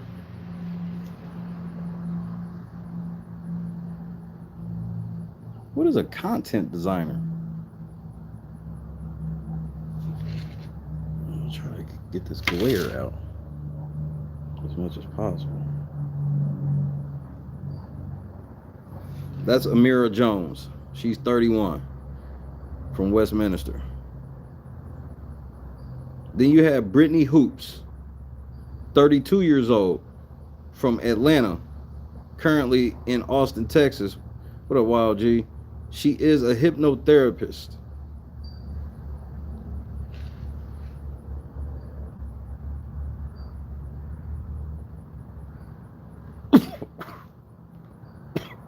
Ooh.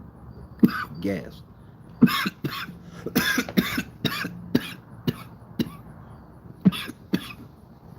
Okay, with her, I guess.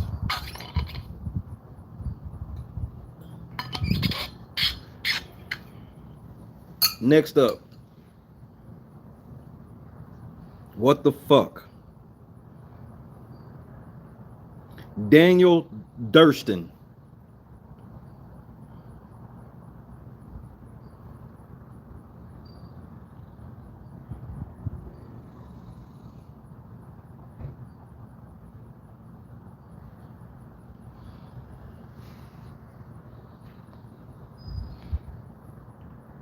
$35 old from Ontario, California, currently from Las Vegas, Nevada.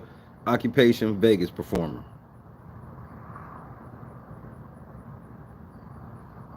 Indy Santos,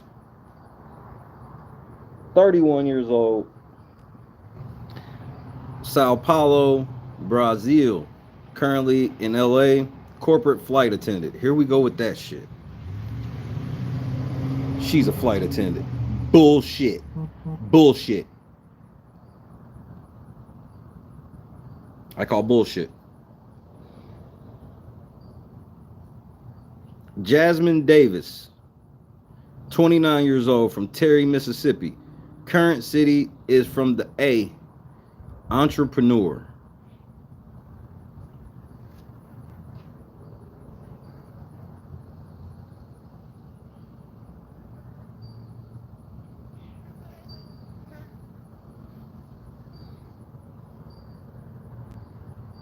Joe Pooch Piccarelli. This nigga has a fucking mullet and he looks like Alan Thicke. Oh my lord.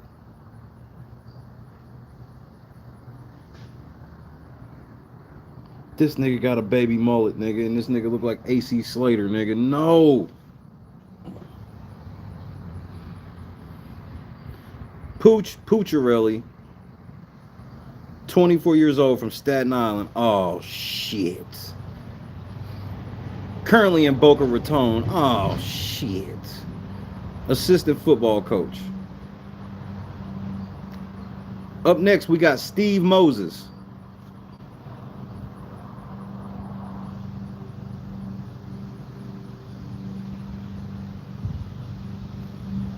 Exactly, Joshua. Nigga, they done put Steve Moses back in the house and call this nigga Kyle Capner. That ain't Steve Moses.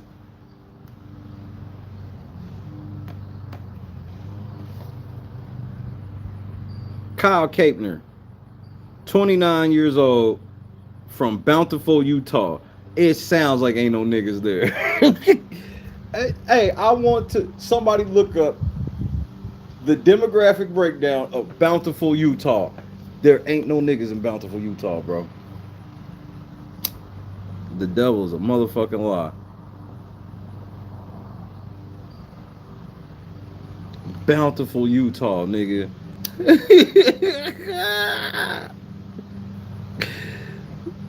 Nigga, now niggas been to Bountiful, Utah and survived, nigga.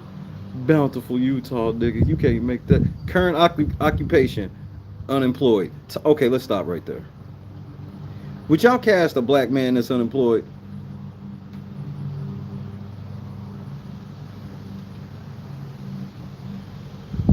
He didn't even make up some shit. He's, yeah, nigga, I'm unemployed, nigga. Yeah, work ain't coming in, nigga.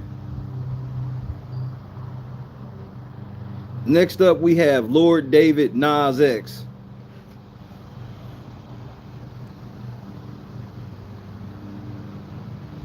Look at this Old Town Road face ass. We got motherfucking Lord David Nas X.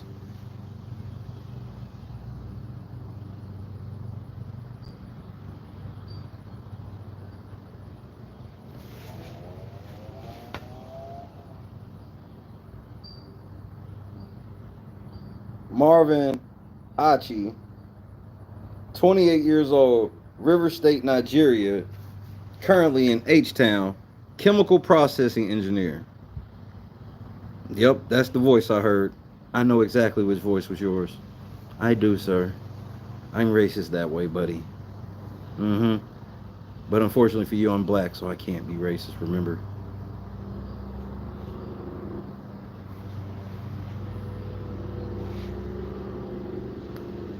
Church out, Rhonda. It's called Bountiful, Utah. They not slick. 0.4% of the people in Bountiful, Utah are black.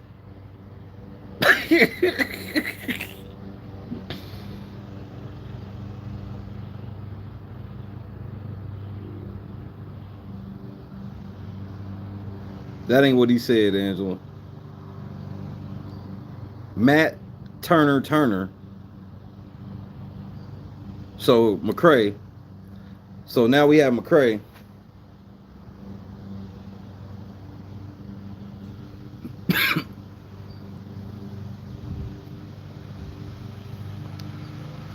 What up, Will?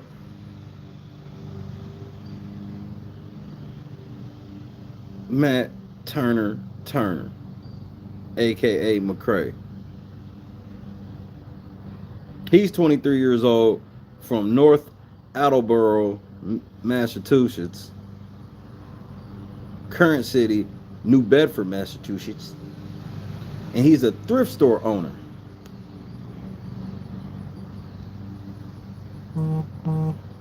Yes, that's 0.4%. See, nope, too late. Nope, Alan, nope, too late. Told you. You know what? Let's go with mid. Hold on, I gotta grab my charger so we can finish up before I plug it up.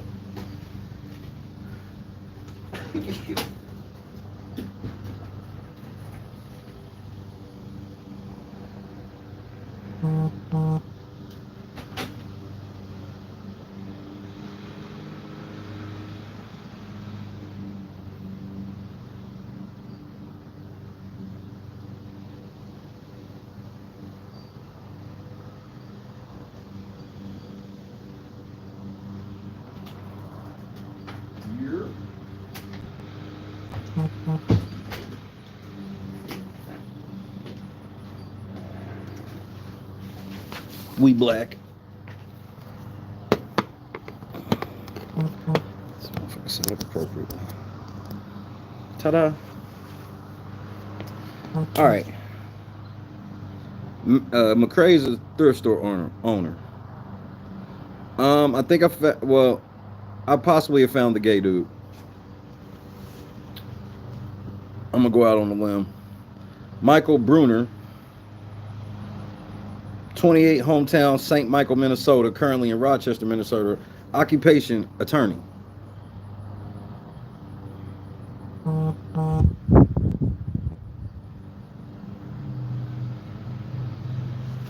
Thanks, Carolyn. And shout out to Cy in the building. Bro, if y'all want some funny coverage this year, y'all better make sure y'all follow my guy. Make sure you hit the like button if you haven't yet. Okay, we got action. We got Monte Morris, aka Monte Taylor. It's Monte Taylor, bro.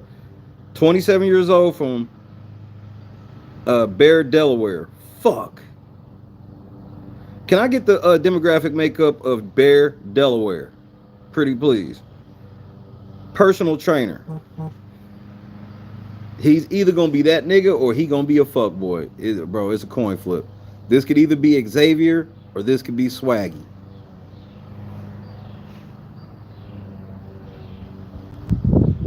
That's why I said possible, KS.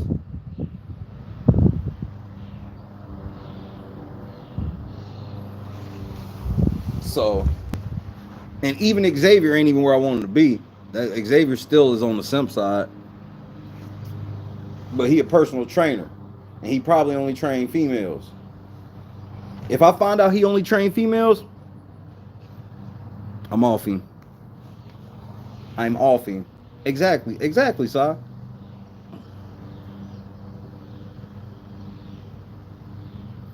Nicole Layog, aka Tiffany Mitchell. Oh, nigga, no.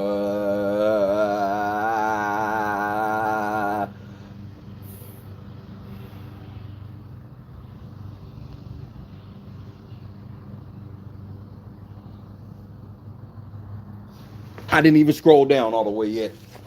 Church out. How old is this chick? Interesting, Rhonda.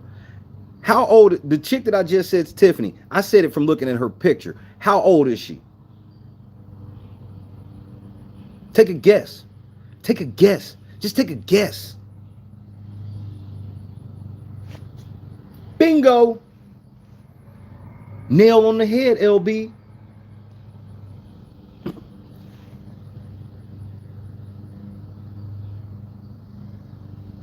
"41 years old, from Fort Lauderdale, private chef."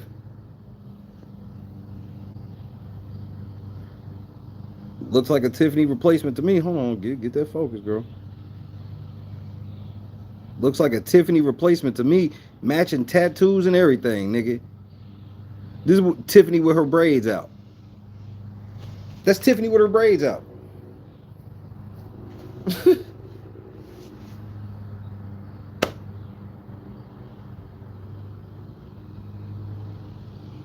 Let's go with what works. Unreal. Pronounced Layog. 41, Fort Lauderdale, private chef. Paloma Aguilar. You misspelled her name. Is it Palomar or is it Paloma? Because you got it spelled two different ways, right up under each other. Age 22, San Marcos, California, interior designer. Oh, there goes side girl right there. Oh yeah, I need me an exotic bitch. Oh, niggas, something wrong with y'all. Mid. Y'all gonna be going crazy over her. She's mid. Oh shit.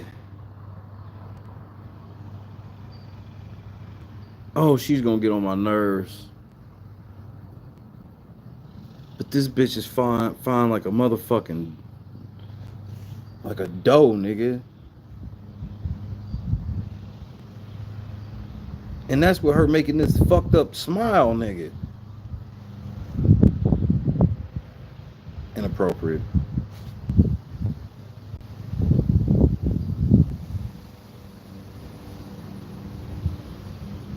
There we go.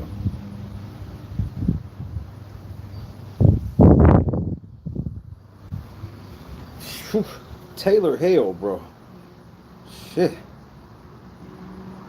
West Bloomfield, personal stylist. Why she gotta be from Michigan? Fuck! You know I don't get along with Michigan hoes. They all don't like me.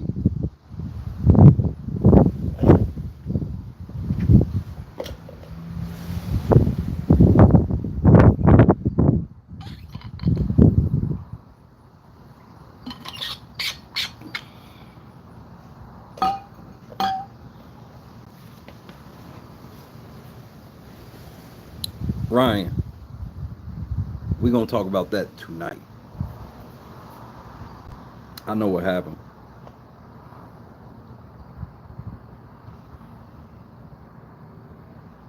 I know what happened. But I want to have all of my evidence in front of me before I say it out loud.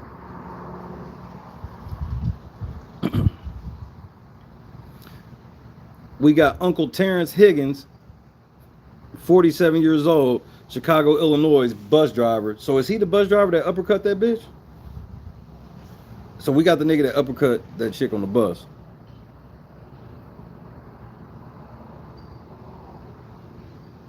Oh no, it's even more goofier than that, Rhonda. It's even more goofier than that.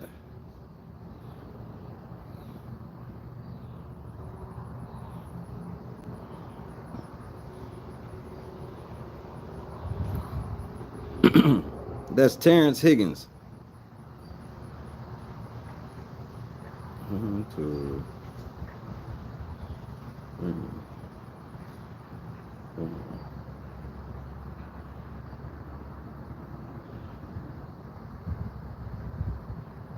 So hold on. 1, 2, 3.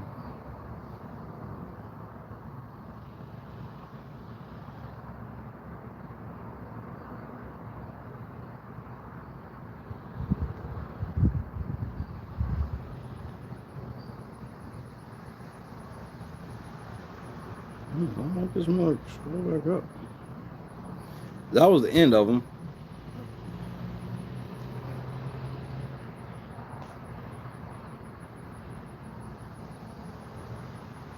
This is what I'm saying, Marcus. So now that the cast is out, do y'all feel better?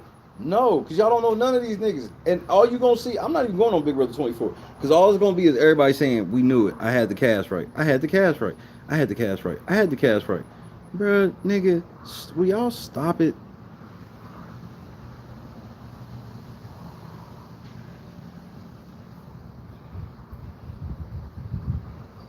Ten people in their 20s, 4 people in their 30s, 2 people in their 40s. I told y'all, bro, this shit, they are trying to age everybody out. That's the real discrimination that happens in the house that they never want to address. Is they just be having a shit ton of young kids. Now I will give CBS credit, is more older people.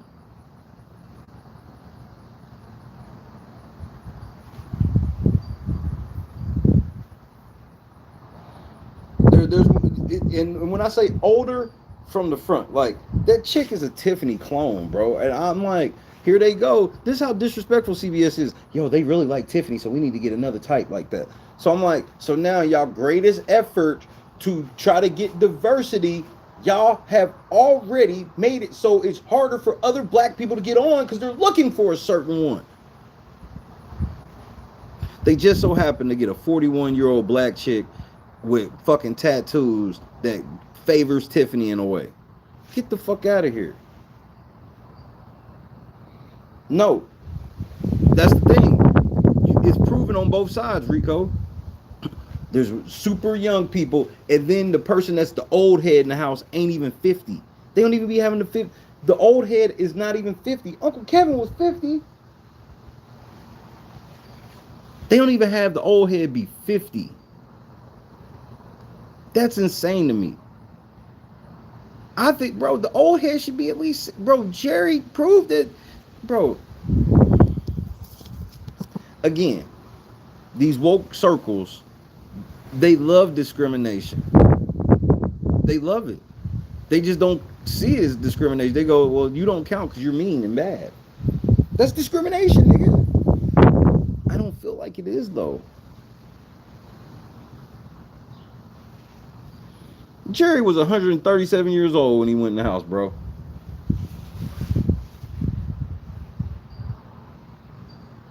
Jerry pushing 145 years old, bro.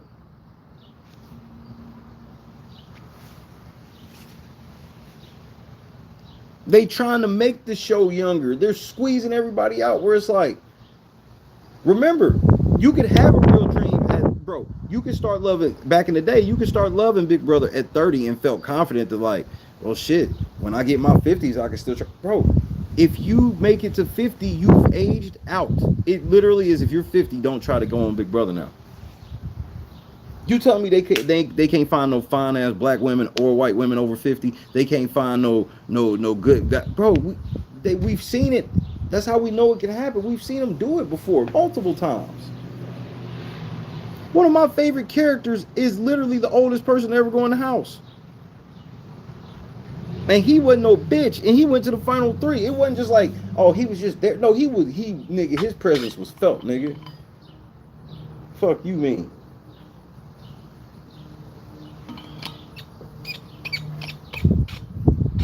Some of these girls are cute. The girls from these pictures, y'all shouldn't have much to complain with the guys, I guess.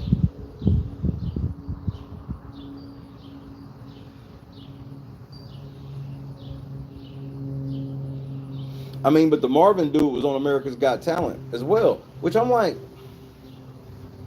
it's no point. Understand that Big Brother is no longer a game show. Big Brother is now just a funnel system inside of CBS.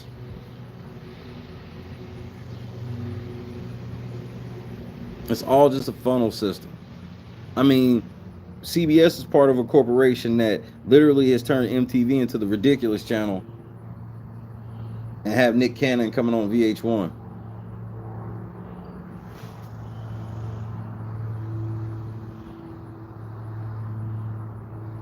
Every season. Now, granted, listen to what Julie said earlier. So now check this shit out. If these two black dudes are heterosexual black dudes and these motherfuckers stick together, Julie already told you if y'all niggas try that cookout shit, it ain't gonna turn out like last time. But that's gonna be them judging it. So like if the two black dudes start fucking linking up, then they can feel like, well, they're getting ready to start a cookout. We don't want that, and we squelch shit out before it happens.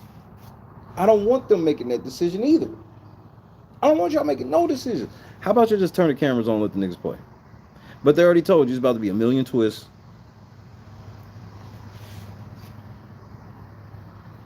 Race war incoming.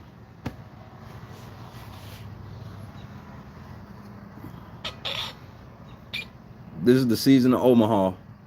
Omaha. Every time something they don't want to go there, Omaha.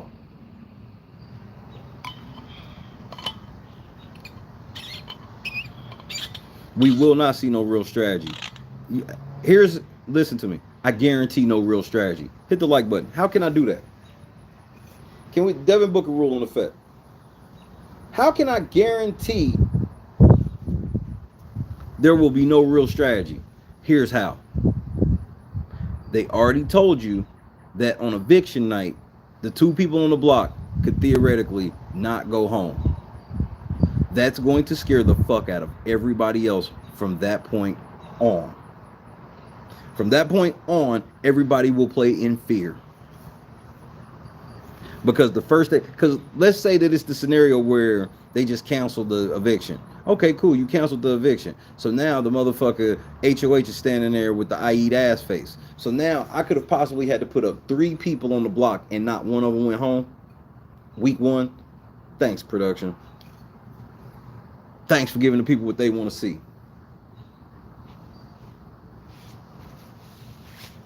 That's just that scenario.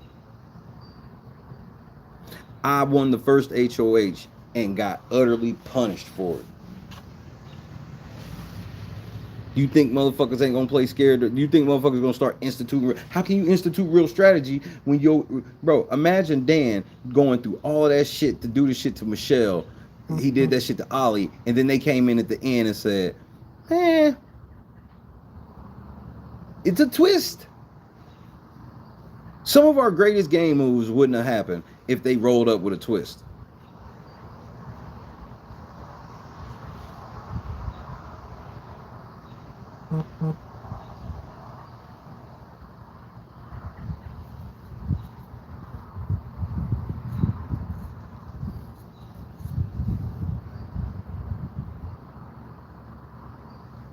I'm not trying to be Debbie Downer. Congratulations to all those that made the house, man. Play hard.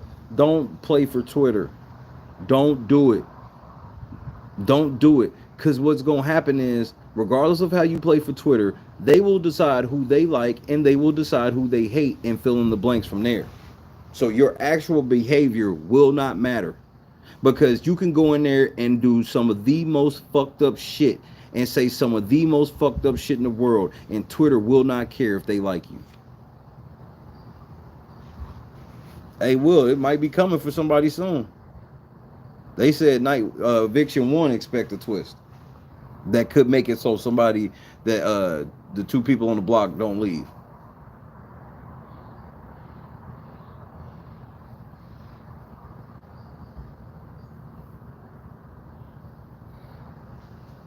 Literally what we asked for was less twist, and Julie this morning guaranteed more. And it's BB Fest, with her favorite being the Zing Fest.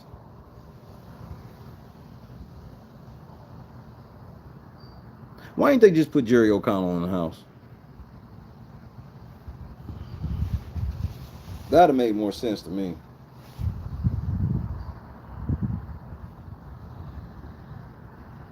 They should just put Jerry O'Connell in the house.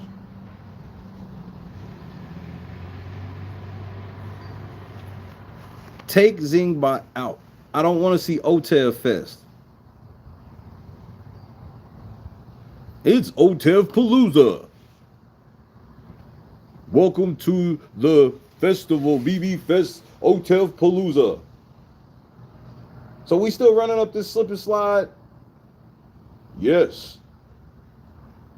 And the last one to bring you the answers out. That is correct. So it's the same bullshit as always, nigga. Take the fest shit off. No petty pat pat. Put the petty pat pat in the chat. We gotta reach out to petty pat pat. Now we gotta get an interview with petty pat pat. It'll be whack for everybody that don't watch LNC. If you watch LNC, this shit gonna be fun as always. Because the more they fuck up, the more we look like rock stars.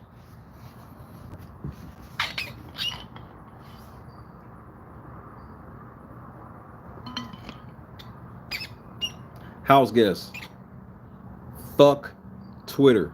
It's the best advice I can give you. You should be playing for your mama, your daddy, your kids.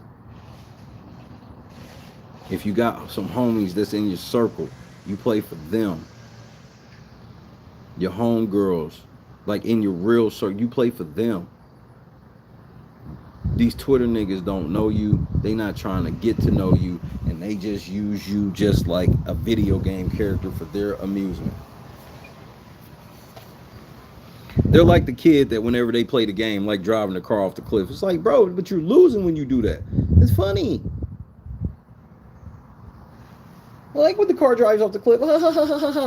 That's Twitter. You like, no, stay on the road so you can get to the finish line and win. No, I like driving off the side. Shout out to everybody on that like button. Exclusive coverage right here on YouTube. Shout out to Us Weekly and Sharon Tharp on having the cast. She will have a video. I will break it down later on. And I'm going to have to do it in a way so she don't be mad, because they mad at me right now. They don't like me.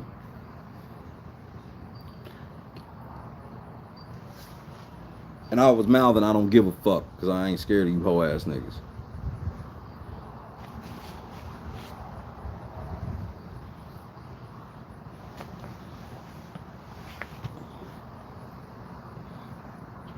That's Twitter. That's Twitter, KS. Let's check out to see what BB24 is saying. Shout out to my beat squad on them, and shout out to Rhonda on that them demographic information. I knew what no niggas in Bountiful, Utah. They called it Bountiful, nigga. I respectfully simp.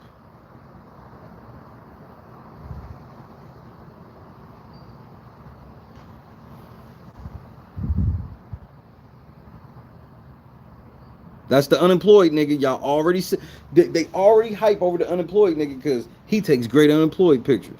Ain't that the unemployed nigga? Steve Moses, the unemployed nigga. Yep. Fuck boy supreme. He got y'all. Yep. Go ahead, Mish. Yep. Thirst trap. Thirst trap.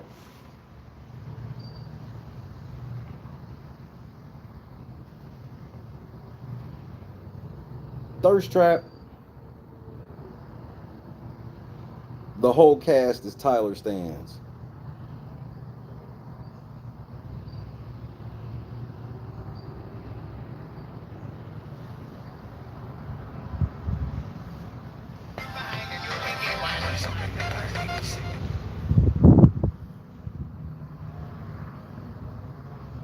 Fuckboy Deluxe with extra sauce, nigga. Fuckboy Deluxe with extra sauce. Fuckboy Deluxe with extra sauce.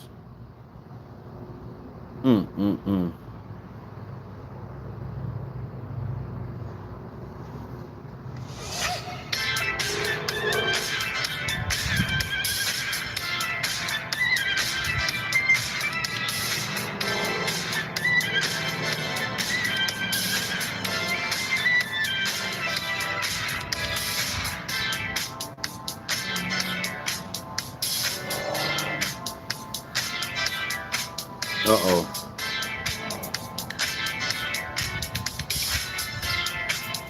Uncle Terrence. I'm fucking with Terrence. I'm going with Terrence for the win. But he gonna fuck it up. Tiff. She's a cross between Tiff and Melina.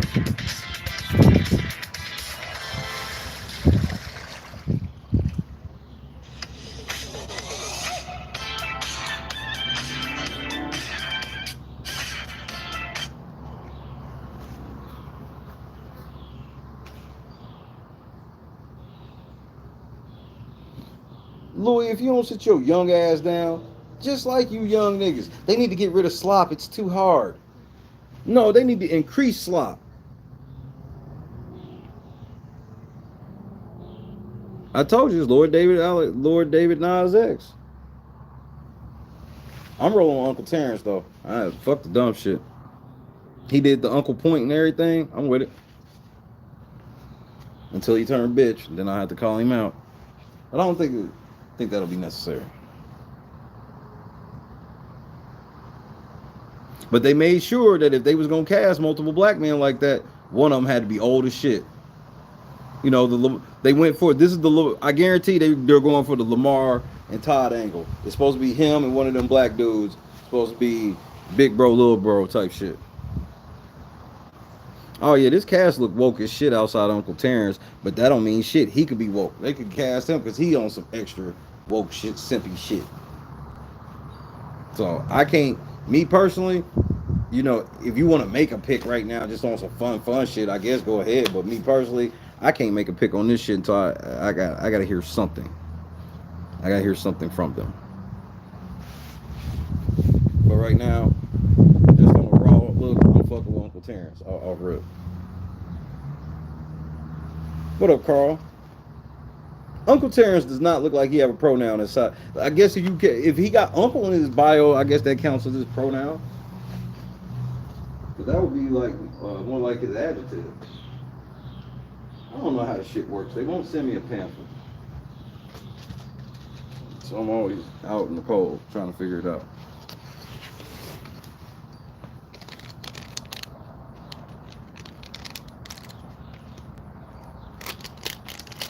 Rockstar sent nudes of Brett online. What? You making that up?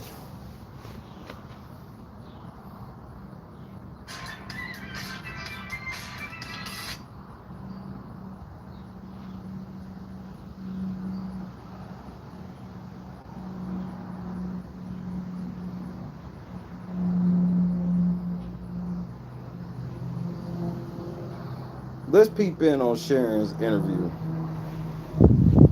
Do y'all wanna have coverage from Us Weekly? This is exclusively from Us Weekly.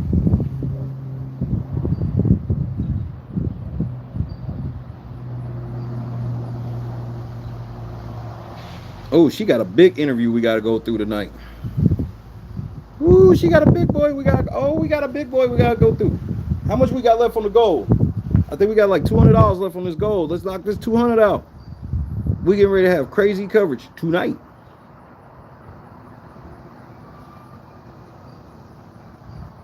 Do you take your number one ally or someone you're not close with? I take my number one ally with me, personally, knowing that it would be a close vote. I'm off Uncle Terrence. Fuck!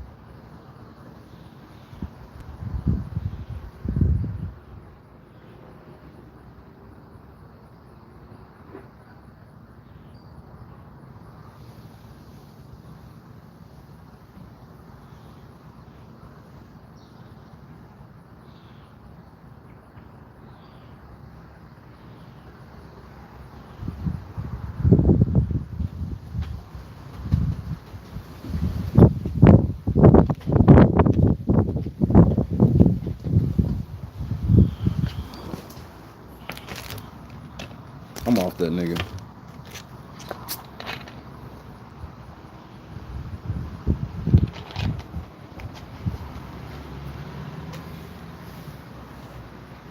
All right, let me let you see what he got on. If that didn't help.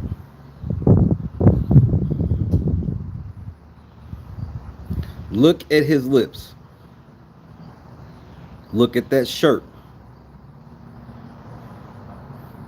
Church is out. Eat one of my fig bars on that note.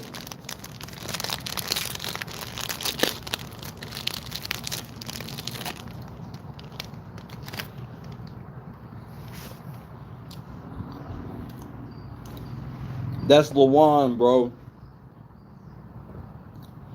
This is LeBron. This is Lawan, bro.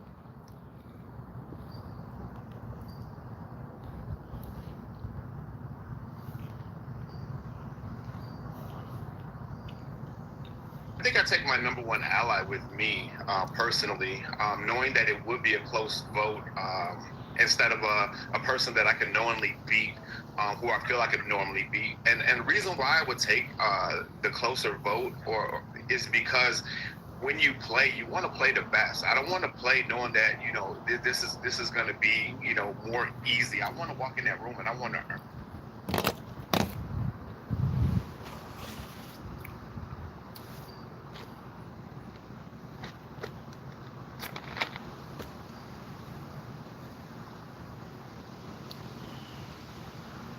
Now y'all see why I say I have to wait till I hear something. First thing out of this nigga mouth.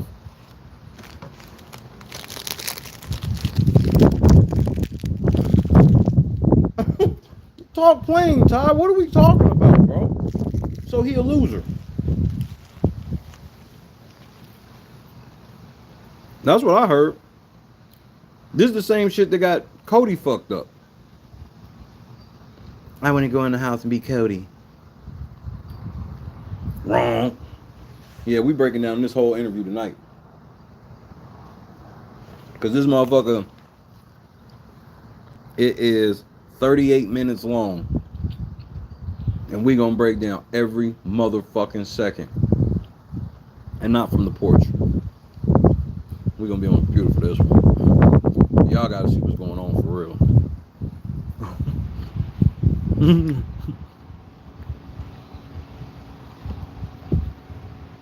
So, and I believe that, you know, I have that when I walk in a room, I can close the deal. So long as I have an audience, long as I can sit in front of somebody, I can sell myself and I can get the votes. So there's two ways that I look at this. As a player, I take someone I'm not close with because I want the person that I have been close with to be on that jury to give me that vote. And who doesn't want to win with a knockout runaway win? That's easy. As a fan, I want to see a close vote. I like the As a fan, you should be the most understanding that the way that the game works is you take who guarantees you to win the money. That's what I don't understand. This was always weird to me. Is like, well, if I was in the house, I'd obviously take the weak person. But as a fan watching at home, I would. That doesn't make sense. Y'all like turmoil. And this is Taylor. Here, I'll give y'all a video peek of her. drama. I like the anticipation, but if I'm sitting up there, final two, which mark my words, I will be, I'm not taking any risks when it comes to 750K. So when it comes to the actual gameplay, I'm sitting out my ally so they can give me the vote and get that jury in my favor. Savage. And honestly, I've thought about this a lot, and I would choose my strongest ally. Definitely, it's easier to take the weakest link, yes, but I believe that it's a way better story to tell if you bring someone who's evenly matched with. It is a way better story to tell, unless you end up like motherfucking Cody.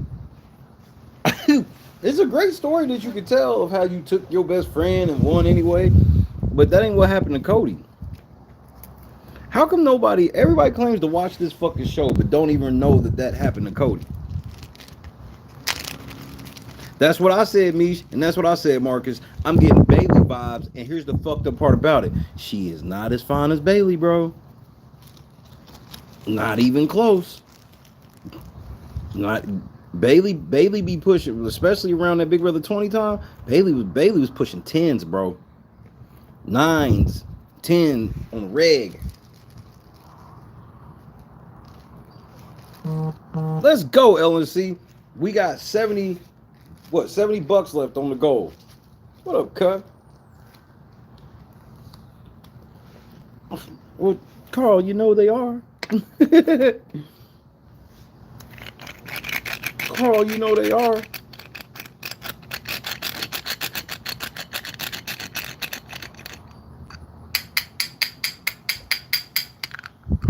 Unreal.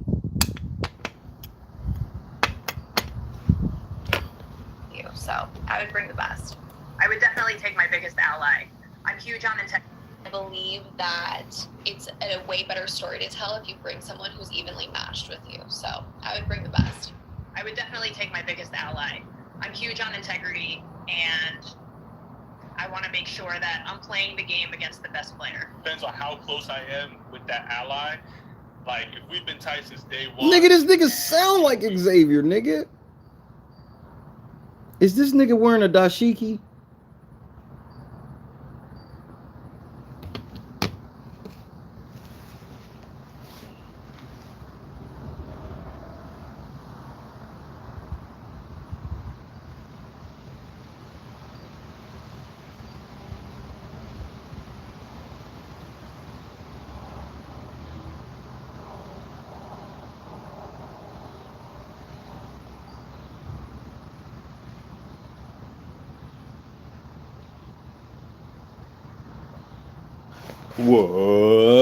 Wakanda. We've gone back and forth saying that, you know, we're gonna make a final two out of the agreement, or out of the relationship. Then I would say I would probably take the close ally and still have faith and confidence that I would win. But Just bad answer after bad that answer. ally is somebody that, you know, we've been saying that we had a final two, but I don't really feel that strong of a connection to, then I'd probably take the worst player because I wouldn't feel too bad about, you know, harming that But that relationship. wasn't the in any question, sort of bro. extent. That's a whole So, different question. I don't know. I guess it sort of depends. So I don't care if that is someone who I'm close with or someone that I can't stand. If I think I can beat you in the end, you're the person I want to be sitting next to. Because ultimately my goal here is to win. And if I hurt my best friend's feelings by evicting them in third place, you know, I'll say my apologies after the show, but I came to play and I came to win. For sure. I'm What up, pretty sure Miss this B? happened last season when Xavier actually took Big D and he had like a pact with Ozza, and I'm pretty sure Cody did that with Enzo and Nicole, where, so I guess this happened a bunch. As far as I'm concerned, I'm pretty sure Cody, Cody. First of all, nigga, you wrong.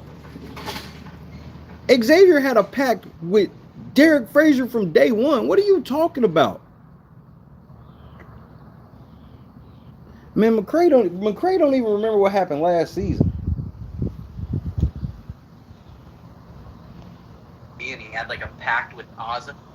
This nigga said Xavier had a pact with Ozza and went against his pact with Ozza to take Derek Frazier. This is what this nigga just said. Nigga, what the fuck? What's up, Chicago? Nigga, what the fuck are you talking about? To win. For sure. I'm pretty sure this happened last season when Xavier actually took Big D and he had like a pact with Ozza, and I'm pretty sure Cody did that. You hear this? This nigga said that Xavier betrayed Ozza by taking Derek Frazier. Like, what are you talking about? He gone.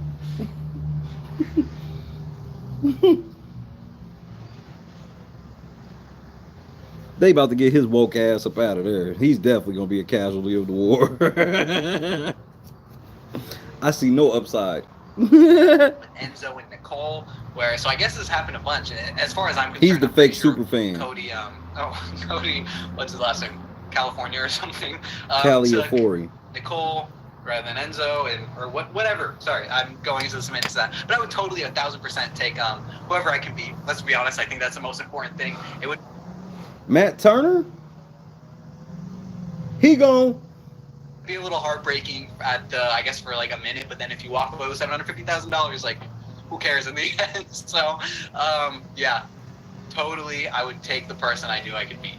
This is a tough question. If I have the option of taking my close alliance to the finals or taking somebody that's not as close but I have an upper hand against, this is a tough question.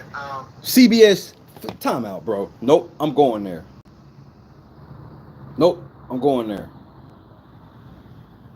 I'm going there, CBS.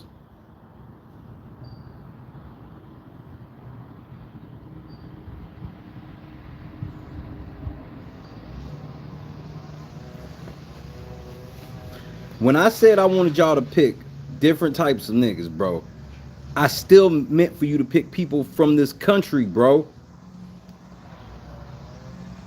Come on, bro. Again, here goes another Cameroon native. So that's gonna be the theme now. We gonna hide a black person within. Again, if I'm gunplay, yeah, I'd be mad. Y'all went and got another person from Cameroon talking about his bi POC. They need to take that eye out. There are no indigenous. Except Hannah, she's Indian. I think I would do whatever favors my game, and if that means, taking my, taking somebody that I'm not very close with, and having a chance of winning that huge amount of money, I'll do That nigga has no chance to win this game, bro. Because at the end of the day, this is a game. I've heard this question before. It's an all-time question. And for me, right now, not being in the game, I'm 100% taking the person that I know I will beat in the end. Now, I realize all that... Again, for the record, tonight, I won't be holding a phone up to a screen. We'll have the actual videos on the screen. We'll be in the stew. That could change once you get into the Big Brother house and you're building these relationships for 3 months. But hit the donation link. We got $70 left. We right there. Now I'm 100% taking the person that I can beat. So this is a tougher question for me because I'm a loyal person and I plan on making, deep relationships and friendships during this game. But anybody who's watched Big Brother knows you have to take somebody to the end or get close enough to the end that, really doesn't have a chance against you. If I play a strong game and I have a partner who's extremely, loyal to me, plays a strong game too. Hold on, gunplay. This nigga's indigenous, probably. This nigga's giving me Jeremy. He giving me Jeremy vibes. Get into the Big Brother house and you're building these relationships for 3 months. But as of right now, I'm after Kyle taking the person that I can beat. So this is a tougher question for me because I'm a loyal person and I plan on making, except he's Italian. Relationships and friendships during this game. But anybody who's watched Big Brother knows you have to take somebody to the end or get close enough to the end. He got a baby mullet, bro. Doesn't have a chance against you. If I play a strong game and I have a partner who's extremely, loyal to me, plays a strong game too, I want to get as far as I can with that person. But at the end, if there's somebody who kind of floated by, per se, as a floater, I'm definitely going to take them. At the end of the day, I'm here to win this money for me and my family. I would probably bring my top ally with me only because I like a challenge and I'm loyal. So I feel like if we both did a good game, then why not go ahead and risk it all? I believe that this question is really tough to be answered right now. Bro, why do we have 2 people on the cast that barely speak English for real, bro? I'm not trying to be mean, bro. This is Big Brother US, bro. And this ain't saying they shouldn't be over here, none of that goofy ass shit. But I'm just like, bro, what is this, man? This is going to, for and I dare any of y'all to sit here and lie, because all y'all motherfuckers that know y'all about to be watching the feeds and shit 24/7 a day, y'all know this is about to be tough between both of them, bro.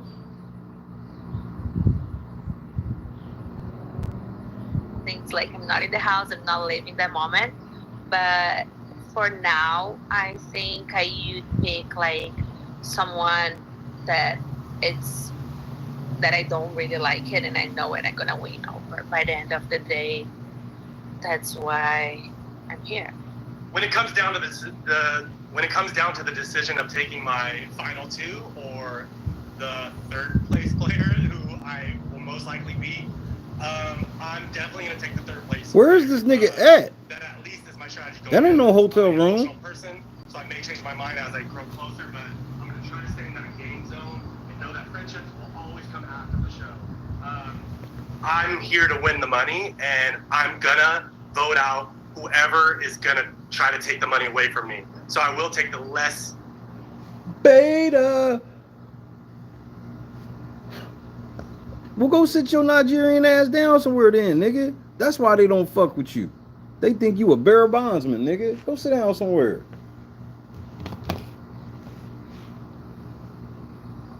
Barrister CK. Nigga, you a motherfucking lie. Nigga, go sit down. This nigga in his, go look at his Twitter picture. This nigga look all of from Chicago, nigga. This nigga look like he posted up in any trap in the USA. Don't believe me? Go look. he sure shit don't look Nigerian in that pic. We are down to $45.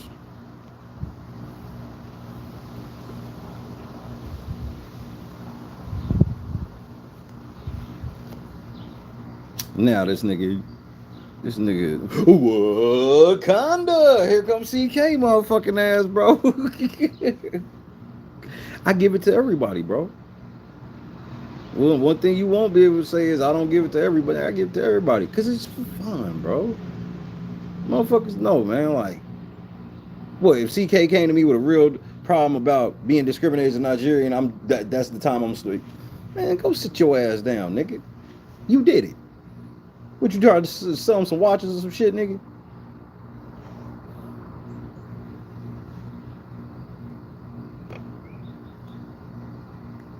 I don't have a problem with them putting somebody Nigerian in there. I'm telling you what's going to happen. He's getting, because I'm going to understand him fine too. I'm more worried about what's going to be said on that Twitter machine and that Reddit machine and that IG machine. They're going to be bitching and complaining. There's going to be passive aggressive racist remarks about this nigga all season. I promise you. Because let the house guests be in there and he's kind of, and like especially the non-black ones, and he's kind of on some shit they don't understand. Some people will take that as he's coming across as dumb. A lot of people be like, if you don't speak my perfect language, then you come across as dumb to me. It couldn't be just because of the fact you're from somewhere else. No, it's because you're dumb. Even though if they start talking to you in their native dialect, you would melt. You would fucking melt. So that's what I'm more worried about than me on some real shit. We've been around this motherfucker enough, bro. They gets on niggas for just using certain slang and shit. I remember when they was trying to get mad at Swaggy because he was saying nigga on the feeds. And I'm like, y'all gonna lose that battle. Of all the shit you ever heard of me get on Swaggy about, I ain't ever got on him for that. Because that would be me pretending that it's something that it ain't. That's not me. Passive aggressive racism can come from that shit. I've seen it in that house. And it's going to be online for sure. And remember, he now you got him as the lightning rod for the incoming race war. Because soon as somebody on Twitter say something passive aggressively slick about how that nigga's talking, kaboom.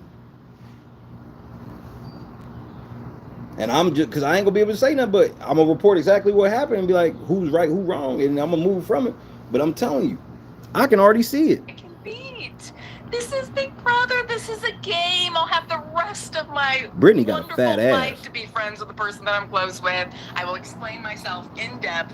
But no, this is Big Brother. This is a game. I'm going But to this is the I love you. That's her. with me. End of discussion. The person that I have a better chance to beat. That would break my heart and I would be really sad about it. But the whole point of this is that I'm trying to win this money and it's a game. So I'm going to do everything that I can to put me in the best predicament to do that. So I think that I would be taking down to $34. Ally, but the person or what is it, $39? Don't hate me, America. Wow. Gosh. Number one ally all the way to the end because I'm very Or 34. confident that I will play a good game this season. I'll still be able to beat them when it comes down to it. Which Big Brother seasons have you watched and who are your faves?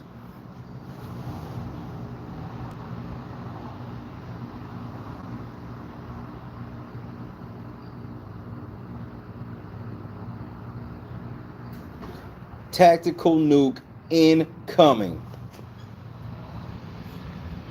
Let's see what players they model after. This is always very telling. I've watched a lot of seasons of Big Brother. One of my favorite players, two, is actually Derek and Derek and Xavier, because both of them have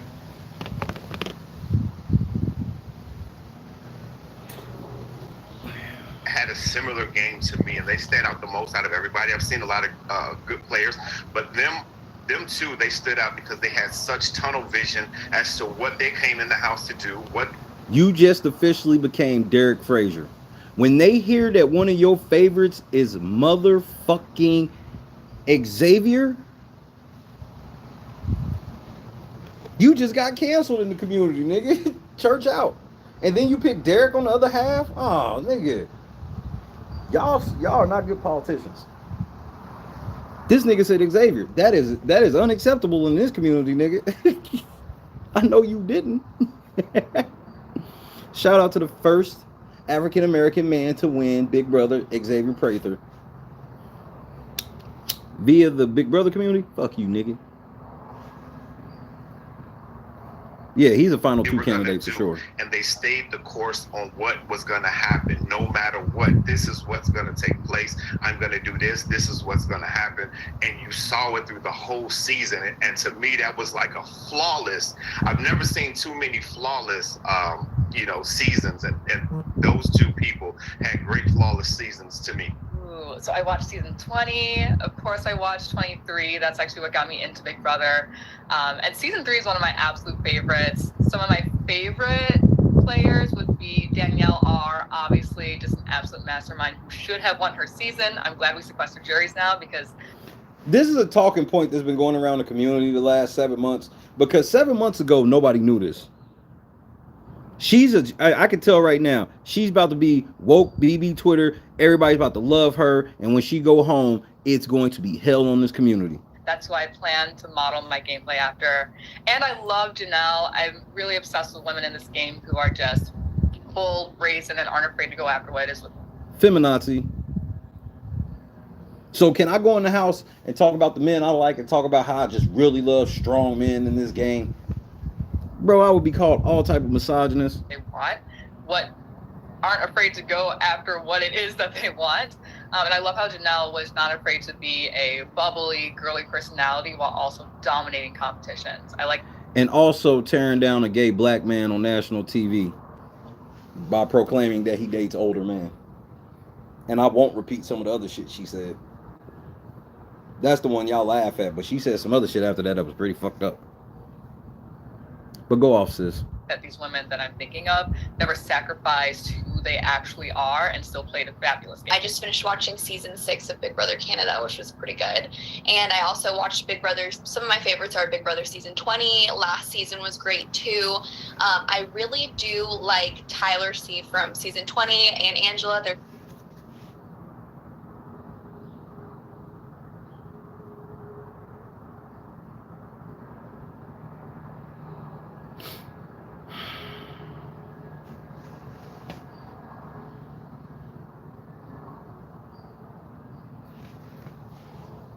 so cute. Their little romance now outside of the show. But I really like Tyler. Did you say Tangela had a bromance outside of the show? Tyler C from season 20 and Angela. They're so cute. Their little romance now outside of the show.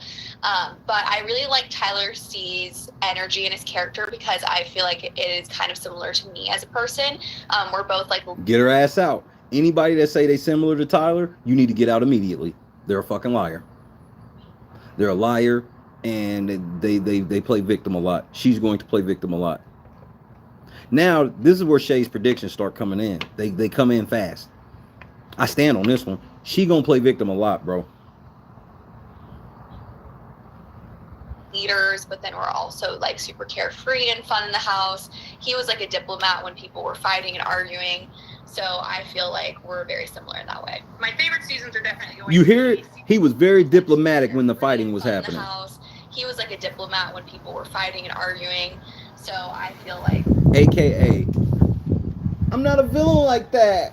This is going too far, Bailey. I'm not a villain like that. I'm not a villain like that. No, man, it's going too far.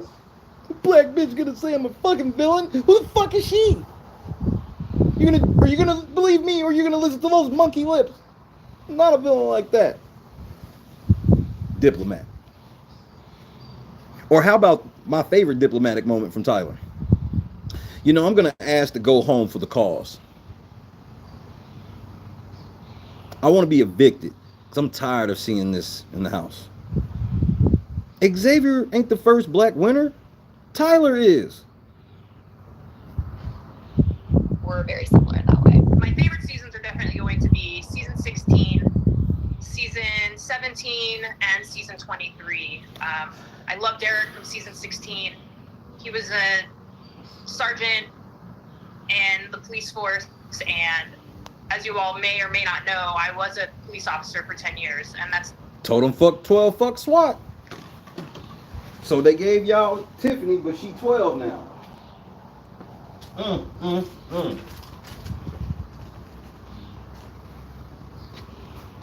Hey Google, play The Box by Roddy Rick. The Box by Roddy Ricch. Sure. Playing on YouTube Music.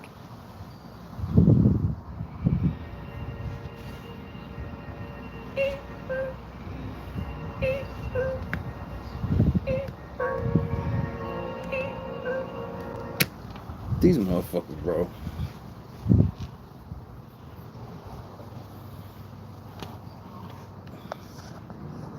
The Blue Shield has arrived. Something that I'm not going to tell any of the house guests. And I love Xavier for his gameplay as well. He was able to play a game with a lot of respect, a lot of integrity, and then of course... Ooh, you just turned into a pick-me bitch. You police and you fuck with Xavier? BB Twitter in they feelings right now, nigga. Tiffany and Nicole are two of my other favorite players. Cool. So I've definitely watched around 6. How are your favorite players, Tiffany and Nicole? So I watched season 6, season 12, season 16, season 20, a little bit of 21, and then season 23.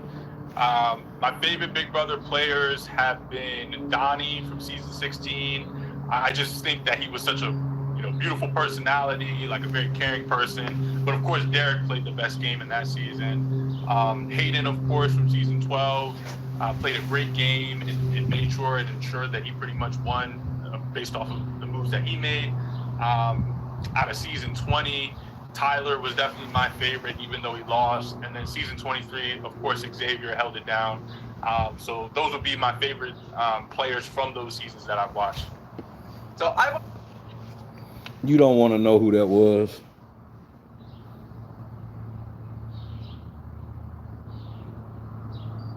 You don't want to know who that was.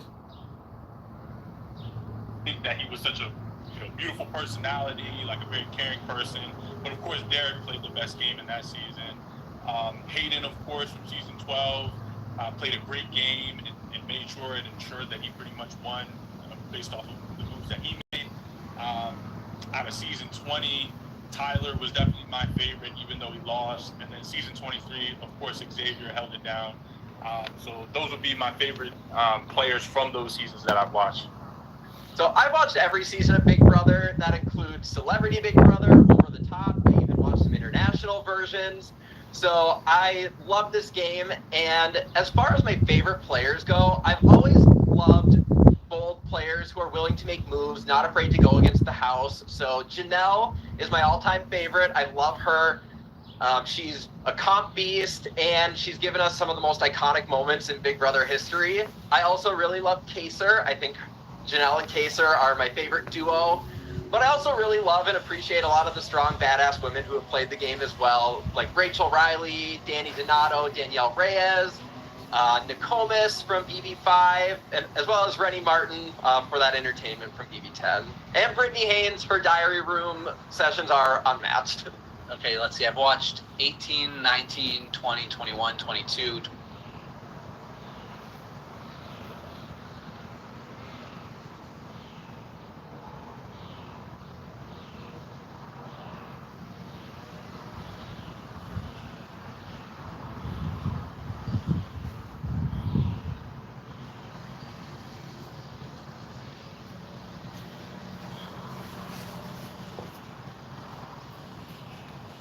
Hashtag Shay was right.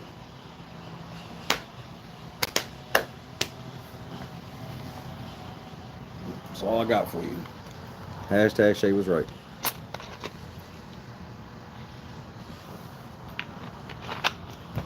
Wokey woke, woke, wokey woke, woke.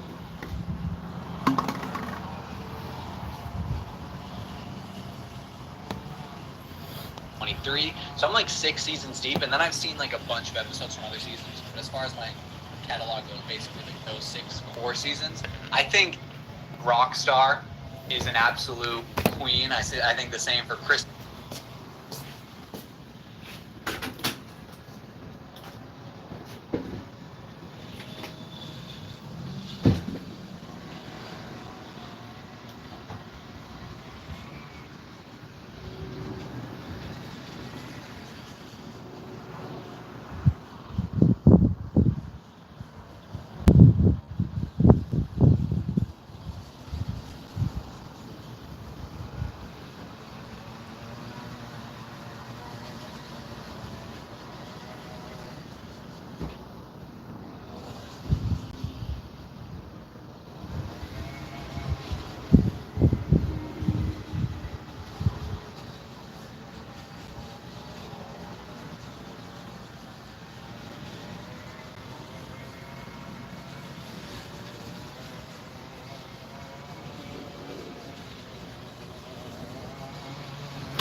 This motherfucking show been on the air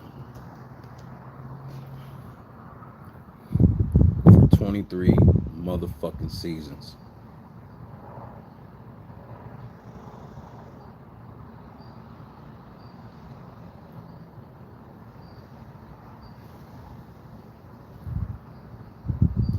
And they cast a nigga who said Donnie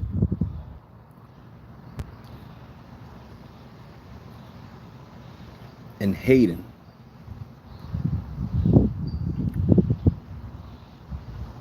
We cast a white boy that names every female he can think of.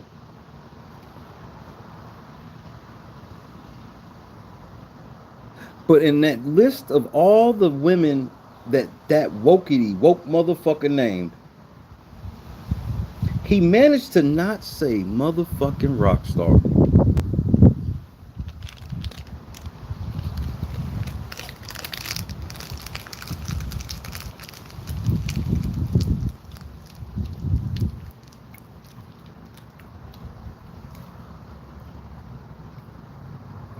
Rockstar.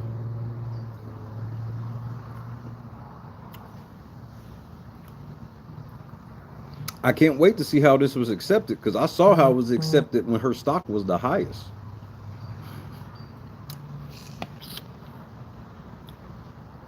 The nigga said Rockstar. The duh face ass. Oh, hold on. The Dutta man face ass.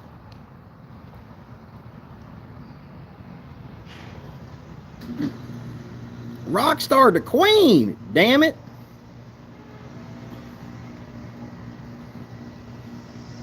This nigga might be non-binary. We gotta ask. Murphy, I love her.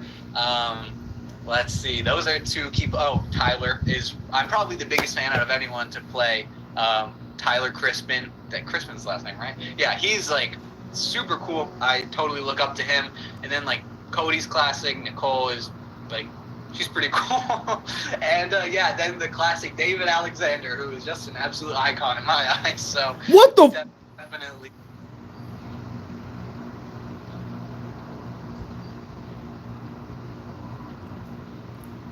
He gotta go. He gotta go today. Fuck that live move-in shit. If he ain't in the house yet, he can't go in. Nah, we gotta stand on business.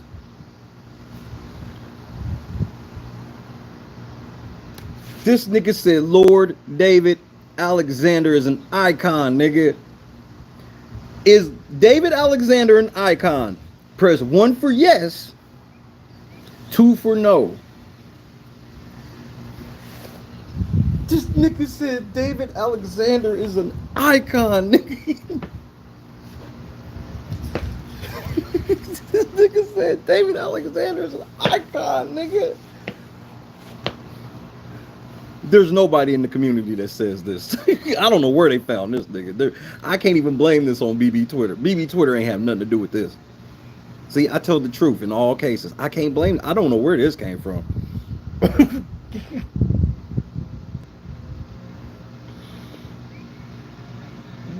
Nigga, this is how bad it is. It's so bad with $750,000 on the line. These niggas like he trolling. Nigga, it's a whole bag on the line. Nigga, this nigga, hey, he definitely trolling. Nah, nigga, he's not. Hey man, he gotta go, bro. All lives matter, nigga. No, bro, stop playing with me, bro. The nigga said David is an icon, nigga.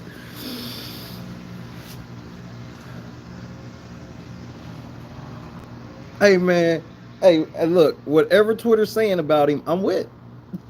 Outside of anything in Demon Time, you know I don't vouch for Demon Time, but the premise is set. Hey man, he said David Alexander's a motherfucking icon, bro. Understand, the nigga that does a show for this ain't even about me, but I just want you to. It's a real comparison. I literally 365 days study this shit on air. 365 on air. Multiple versions. I got fans in Canada. I got people I got literal safe houses across the country I can pull up at because of my love of Big Brother and how great God is. But then they go for somebody that knows so little about the game. They ask who their favorite players are. They're naming Rockstar and said that David Alexander is an icon. Listen to this rundown again. This is one of the worst rundowns of this question in Big Brother history. He gone.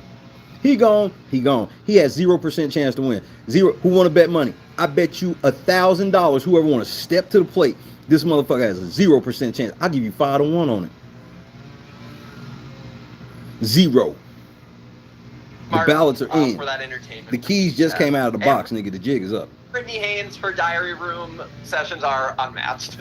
Okay, let's see. I've watched 18, 19, 20, 21, 22, 23. So I'm like 6 seasons deep. So he's 6 seasons deep. And what seasons has he watched? What was the vote? Man, I'm so... Man, God puts it in my head and I show y'all.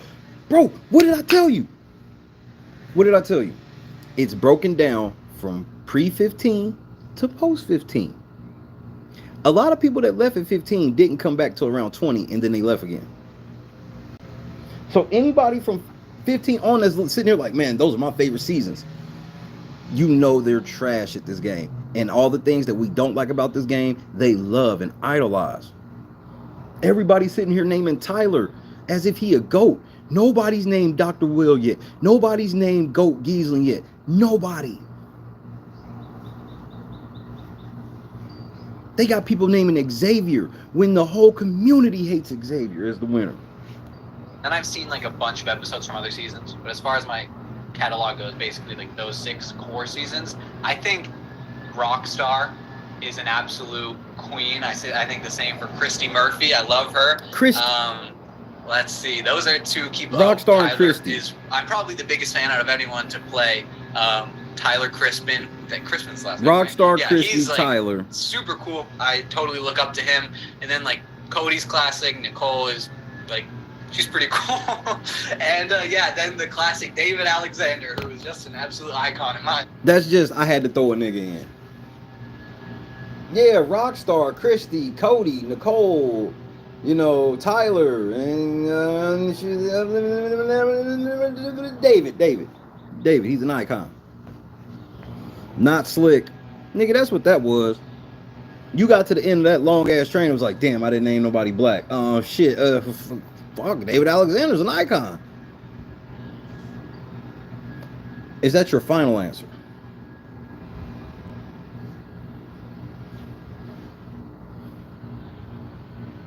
This nigga realized at the end of that long ass answer he ain't named nobody black, and the first black name he could think of was David Alexander. Nigga, you tried it. So definitely, I'm probably the biggest fan out of anyone to play Tyler Crispin. Crispin's last name, right? Yeah, he's like super cool. I totally look up to him. And then like Cody's classic. Nicole is like, she's pretty cool. And yeah, then the classic David Alexander, who is just the classic David Alexander.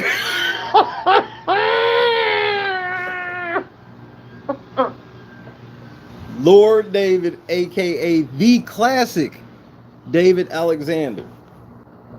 What the fuck does that mean, bro?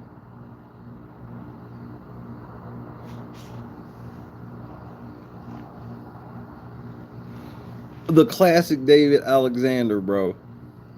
Icon in my eyes. So definitely that core group. I've watched a couple of seasons, actually a lot of seasons, in my opinion. The Greek Freak. Season 16, season 12, season 10, season 21, 20. You know, I've jumped around all seasons. But my favorite player definitely would be Derek from season 16. This guy is just tremendously smart. So Thanasis Antetokounmpo. Look, Google Thanasis Antetokounmpo and tell me that's not him. He talked like him and everything. That might be one of the Antetokounmpo brothers. That's Thanasis. And his favorite player is Derek. And he's just like a puppet master. That's actually what I call him. He's a puppet master. He's absolutely great. And after that, I would say Cody, because you know, if Cody was not in Derek's season, I can definitely see him winning as well. So just him ending up in Derek's season. Google Thanasis. Hey Google, Thanasis Antetokounmpo. There you go, Ray. And then you can look in your history and look at a picture of him. Or if y'all got that WPS version where they put a hologram in the air, you're welcome. I think that's why he didn't get a chance to win. But if he was in a different season, he would win easily. So definitely Derek number 1 and number 2 Cody from season 16 as well. So I started watching Big Brother pretty consistently around season 16 and on. I've seen some older seasons. There's some classics, a little bit unfiltered in those early days, like season 6 with Kaser and Janelle. But as far as my favorite players, I'm going to have to go with Tyler Crispin. I think he is an amazing player. I want to replicate his game where he's just friends with.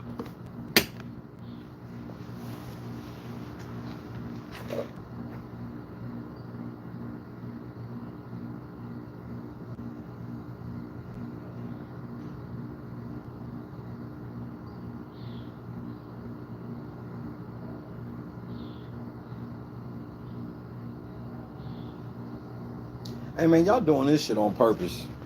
Y'all doing this on purpose, bro. Everyone, he had final 2 deals with half the house and no one knew about it. I think he's an all-time player, and I think I can kind of replicate that game style. Yeah, so I've been watching Big Brother since middle school, so probably around 11, Big Brother 11, 12, all the way through. I actually recently went back and watched Big Brother season 2 and 7 and absolutely fell in love with Chilltown. And it's kind of funny because I don't think me and Dr. Will are very similar per se, but I loved his gameplay, especially in season 2 when there was no veto competitions, and he still somehow managed to get through and win when, you know, you definitely shouldn't have. So definitely Chilltown, definitely Dr. Will, and then guys that are similar to me and where I'm from, like Enzo, the Meow. Damn it! You can't make this shit up. This nigga gave Chilltown all the credit in the world and then turned around and said that his game is more like Enzo's. That shit took a left turn like a motherfucker, bro. That shit was sounding good, the motherfucker. Then he took a wild left, nigga. He took a wild ass left, nigga. That shit was going okay. I thought everything was going fine. Next week, yo, I thought it was going fine. Definitely shouldn't have. So definitely Chilltown, definitely Dr. Will. And then guys that are similar to me and where I'm from, like Enzo, the Meow Meow is hysterical. And then Cody too, also love those three guys. Pretty much all the seasons, but I would have to say my top players would have to be Derek from season 16, Cody from season 19. I would have to say Whoa. Stop. Rewind. What was that? No, she didn't just say what I thought she just said. Pretty much all the seasons, but I would have to say my top players would have to be Derek from season 16, Cody from season 19. Cody from season 19. Oh, brother.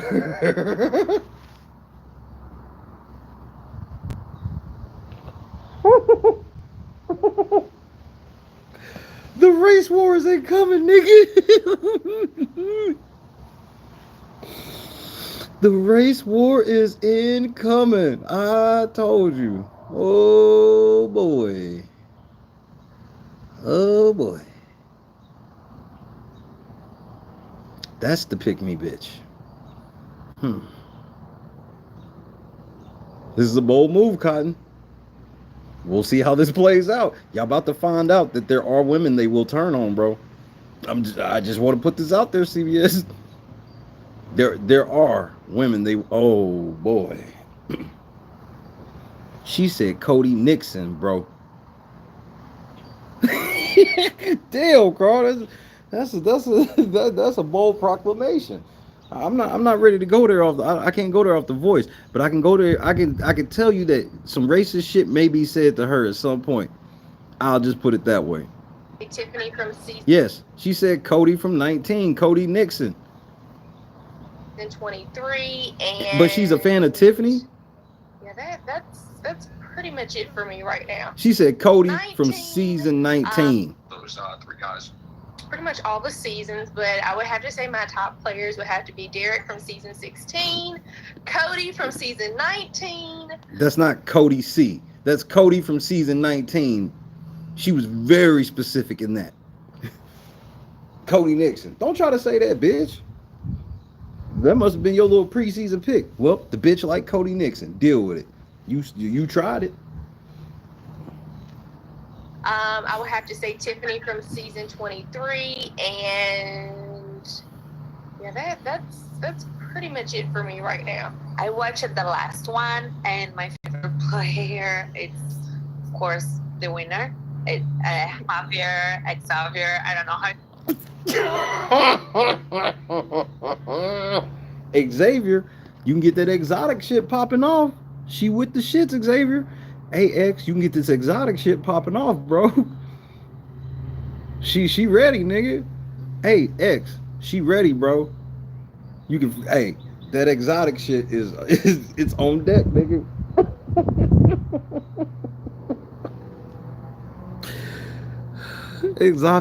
Javier. Put the Javiers in the chat.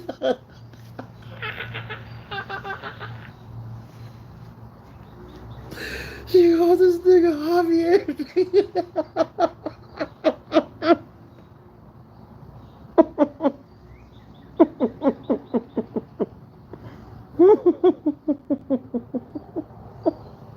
You call the nigga Javier, bro.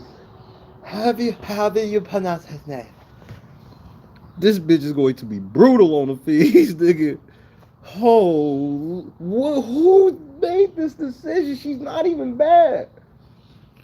Hashtag Javier with an H, nigga. Oh man. Oh shit.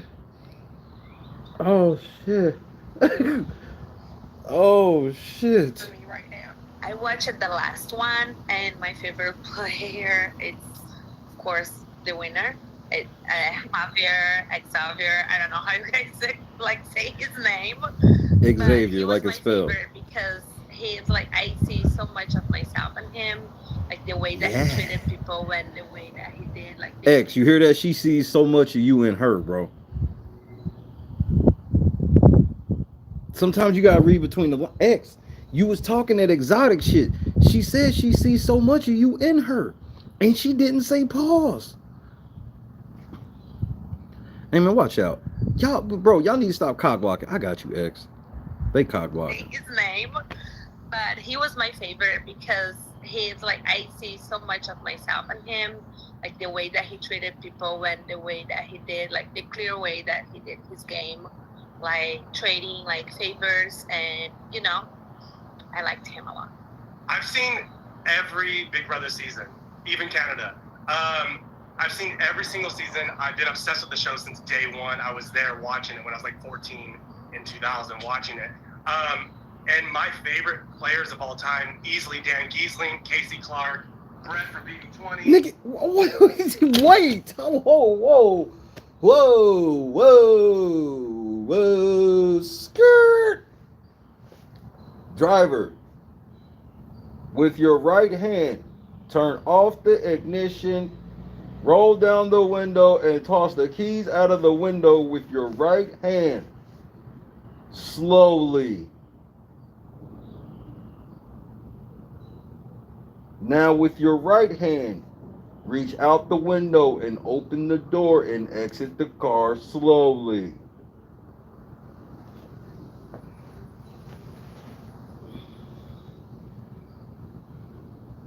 How the fuck did he go from Dan to Casey to Brett? That might be the most eccentric top three. This nigga, and he gave the long spiel of, yeah, man, I've been watching this shit since bro, and it proves my point of what I've been telling y'all. Motherfuckers, when they be like, they watched this shit since it started, but they was like 14 and 15. I'm like, bro, you weren't processing it properly. And if you ain't went back and watched it at all, then you don't know what you're talking about. Proven here. He's watched every season, and his brain says Dan, Casey Clark, and Brett Robinson. This ain't even real. This is watching it when I was like 14 in 2000, watching it. And my favorite players of all time, easily Dan Giesling, Casey Clark, Brett from BB20, Janelle, Brittany Haynes, Dr. Will, obviously. No, not obviously. But let's keep it concise. Dan Giesling, because he was very strategic and very socially intact with everyone in the house. And I think nigga Dan spent half the season reading the Bible, bro. He played up his social game, and then he started winning comps when he absolutely needed to. And the same goes for like Casey Clark. Nigga, he won one of his most epic HOHs when he literally didn't need to. See, he know that Dan's one of the GOATs. So he's just Dan. This is like when you tell a motherfucker, hey, I want a book report on George Washington tomorrow, and then they just try to go off of their memory of what they can remember about George Washington. And all the people I just named, who I absolutely love. The list is too long. I'm sorry. I'm a huge fan. I have watched every single season of Big Brother since I was 10 years old, day one, season one. I have so many favorite players. I couldn't even begin to mention them all. But my absolute favorite, and I think I'm biased because I kind of want to be your best friend. So if you're watching this, hear me out. Nicole Anthony. I love her.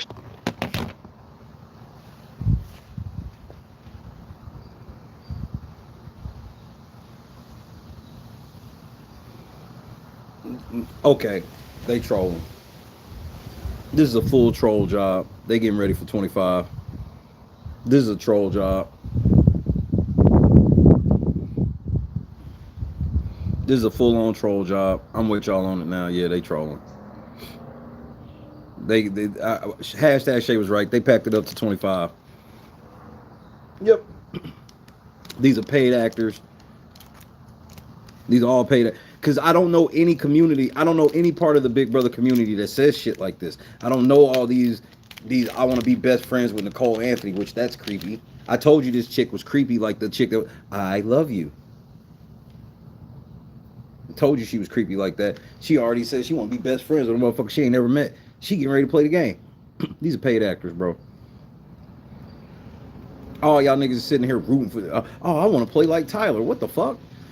All y'all, bro, how do all of them sit here and pick Tyler and Derek, but then turn around and be like, oh, but Janelle and Kaser? I promise you, I think they just be telling these motherfuckers who to pick.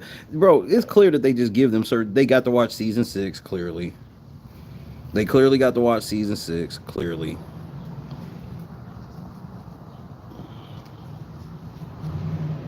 And all post 15. The only thing pre 15 they got to watch was season 6. Everything post 15 was what they got to watch.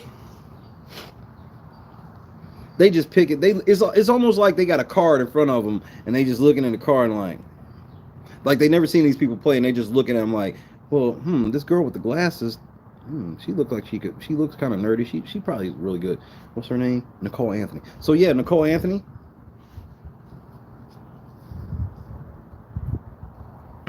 Yeah, that's what they say, CK. But here's one thing I do know.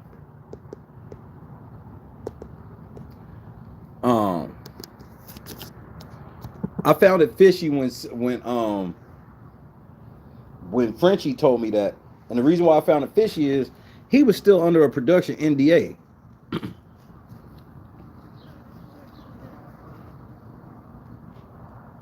Because we know coming out of the house they under an NDA for 2 years, right?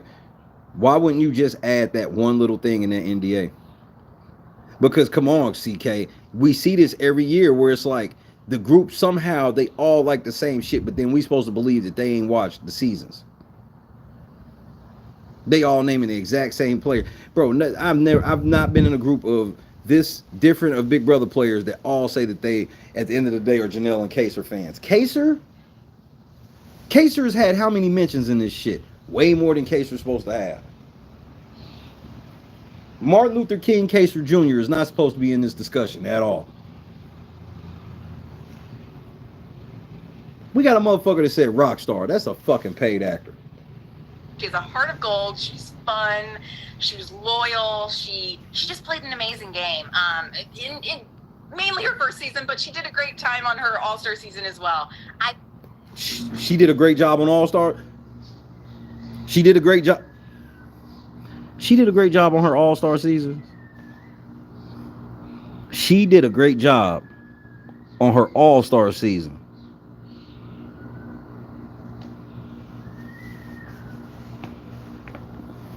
They say anything for clout. They say anything for clout. Except she's even scarier. She just say it because she crazy. She just want to be her friend for whatever reason, which that's creepy. They asked her who she really want to play, who's her favorite players of all time. She's like, I want to be best friends with Nicole Anthony. Bitch, what? That wasn't even crazy. That wasn't even a question, ho. I think she's awesome and one of my favorite players for sure. I have watched season 23, season 16, season 10, and then I watched Big Brother Canada season 6. And so two random people. So you telling me two people, CK, randomly has watched Big Brother Can 6? They got this two people with a spotty ass. I watched these seasons of Big Brother, this spotty ass shit of Big Brother, and they both watched Big Brother Can 6 in the middle of these spotty records. What are the odds of that? Just on, if we go to believe it, what are the odds of that, bro?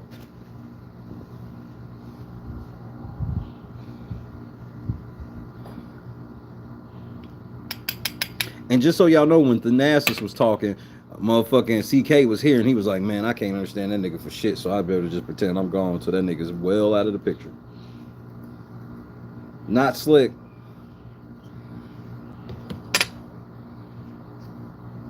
Yes, they are. CK. What if they want them on that shit? Remember, they're not publicizing it. Remember, these are the same people. That's like saying CBS wouldn't give them like Friday and other movies that they couldn't watch to watch. Yes, they would. They just can't. They just not gonna promote it publicly.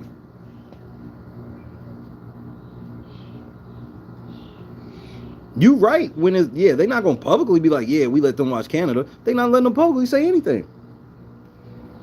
But the players make sure to tell us they not, because that reveals the scam. Because the first thing you would say is if they gave them 4 seasons of Big Brother, no matter what season they gave them, you would be asking why.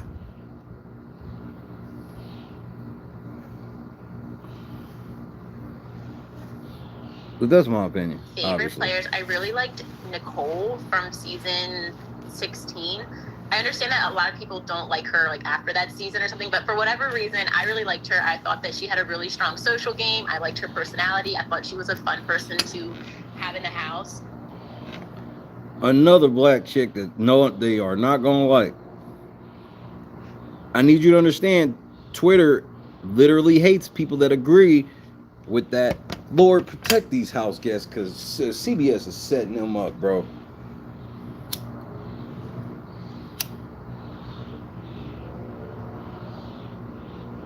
Lunchbox. Man, we're going to have the full video breakdown here in a few hours. Something that I always I'm think gonna finish about this is like, question out. yeah, I'm trying to win this game, but also like, who would I want to have in the house just as like a fun person that I enjoy being around, because, you know, we're stuck with each other. And so I think that's a huge part of the game too, is just like, who do I actually want to be stuck in this house with? And I think Nicole would have been really fun.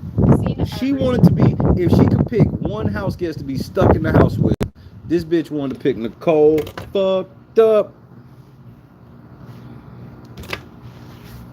Yeah, he's definitely a fucking plant. That fucking football picture's fake. Where's Michelle at? Michelle, I need you to get on Twitter and call all these plants out. I need you. Ollie, where you at? Dan's a fucking plant. That fucking football picture's fake.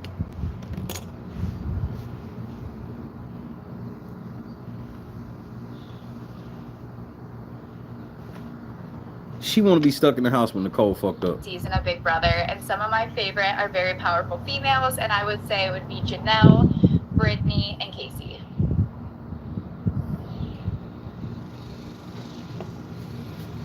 That's all for that question. We will break down the rest in full tonight with, you know, the video be on the screen instead of just my ugly mug. But don't you say that shit, little nigga. That shit come with the smoke, nigga. Your mama like it. I am in utter disbelief at how horrendous their answers were. I'm not ready to just write the cast off yet. I'll just say they had really fucking bad answers. Some of the worst answers I've ever heard. You got a motherfucker. Who's your top Big Brother players? Nicole, Rockstar, Brett. Like, people that should never be named under any circumstance. Nicole, you want to name? I can disagree with that. At least she won, almost 2-time winner, even though it was some bullshit. Bet. When you start bringing up David Alexander, the classic David Alexander icon, who's an icon. When you start bringing up Donnie and Hayden, and I mean, at least Hayden won. But how you the black dude bringing up Hayden, that already lets me know what time it is with you, bro. It already lets me know what time it is.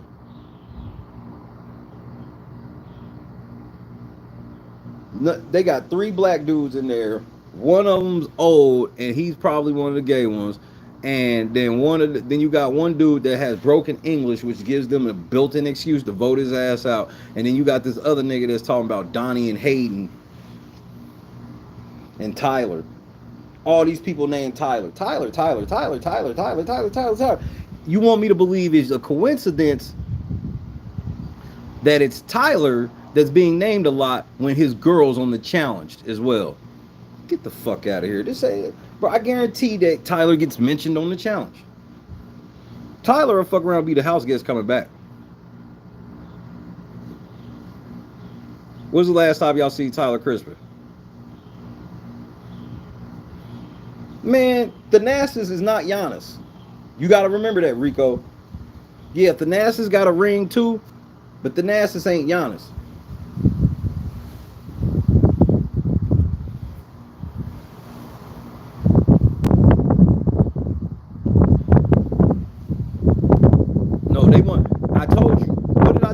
the younger kids that watch post 15, if they can find people that watch post 15, they know they're easy to manipulate. Anybody that they would select that goes, man, I love the post 15 people. I love what Tyler did. Bro, you got black men up here vouching for Tyler, who did one of the most racist things in the history of that game. And y'all up here like, Tyler, though.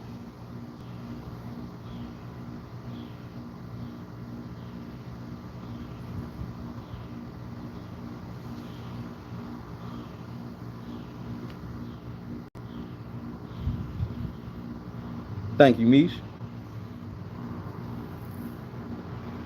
They literally get people that don't know anything about the game that think they. That's why I told you. They get patsies. What makes them a patsy is they don't know they're getting used. They really think that they got picked because they know about the game. Bro, it's a movie or something where it was like they would get these people that would think they were like dinner for schmucks type shit. Invite these people to dinner and let them think it's serious, all while y'all just sitting there laughing at these goofy motherfuckers. This is what CBS be casting. They cast people that, oh man, post 15 is like, oh, you fell for what we did with Tyler? Sweet. And yeah, cool.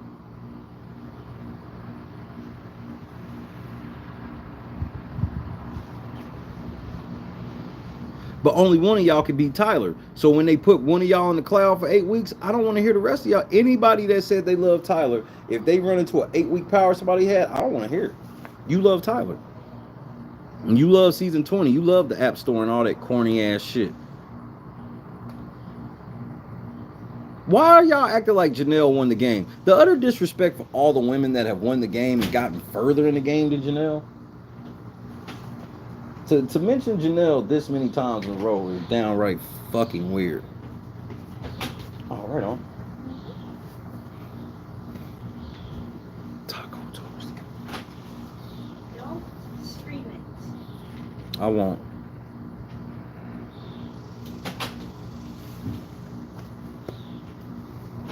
Until I'm done eating.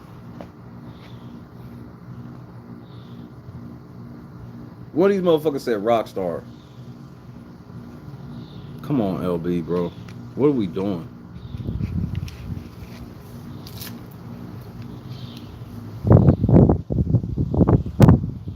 But the women.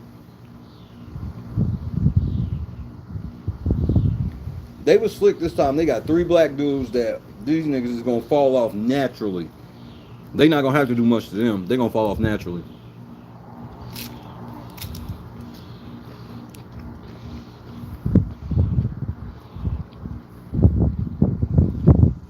Somebody said the classic David Alexander, and they said David Alexander's an icon.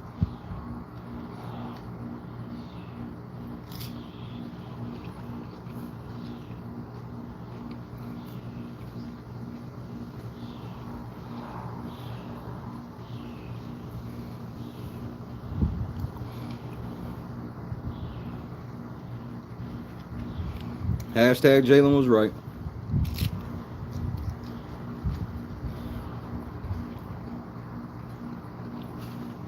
The classic David Alexander, nigga. Nigga, that's not a thing, bro. Hey, my nigga, that ain't a thing. Nah, it's not. This is like, remember when I tell y'all the story about Swaggy? Swaggy was the only one that gave an answer that bad.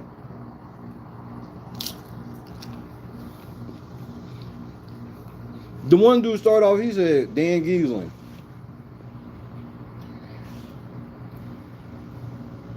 Then Casey Clark. You know why a lot of them be picking Casey Clark? Because they be, they cross over her being on the challenge and shit. Most of them don't even remember when she was on the game like that. How could you? They never showed her. Except when she was in that peanut costume.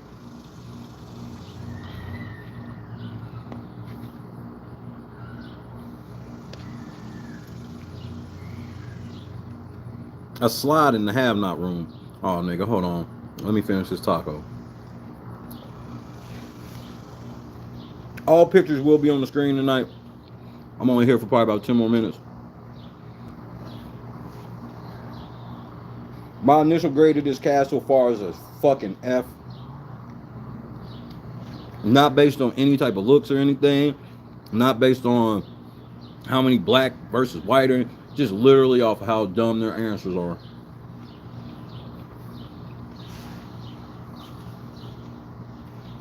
JC played a better game than Casey and Brett combined.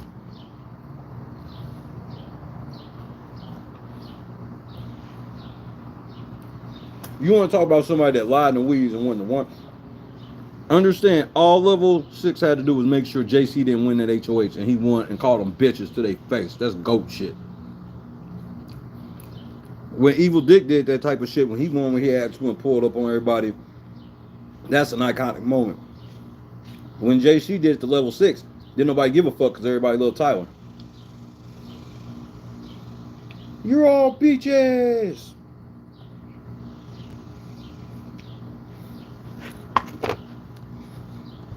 And as much as I don't like JC, I never thought I would have to defend him, but I do, man. He's underrated. He might have been the best player on that season, for real.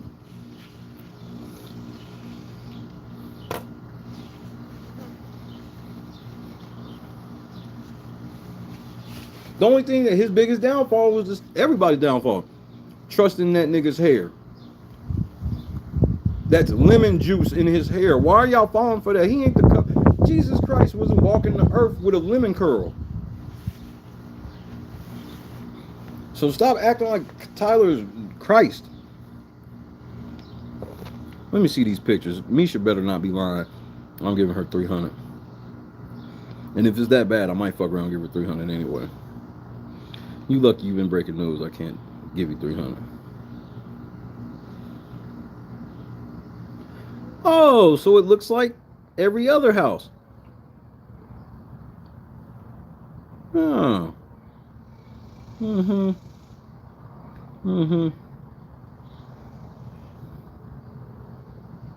It looks like every other motherfucking house. Ooh, the BB Motel. Roach Motel. I'll have the pictures on the screen later. So I ain't gonna be able to really see them.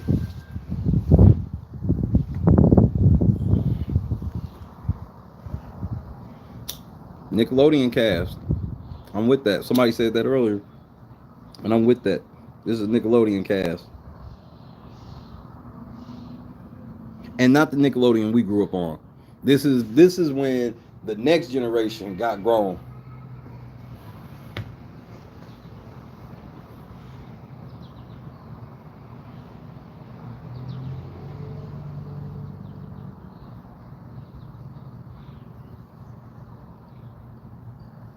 Welcome to the BB Roach Tale, California.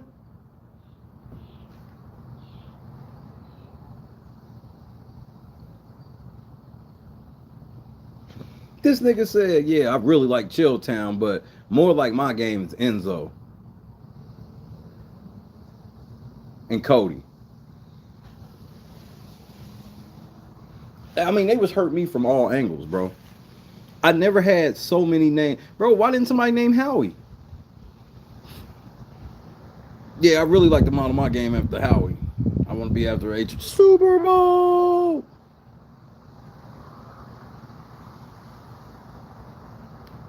You know what? I've been watching. You know, I did watch season 13, and you know, I really, really, really like to model my game around Keith and Willie Hans from 14.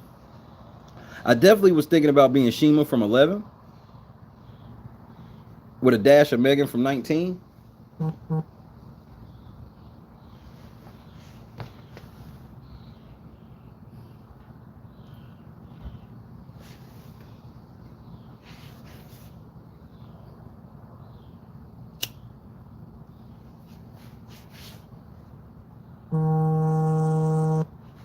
The Wakanda Alliance is already a third of the way there.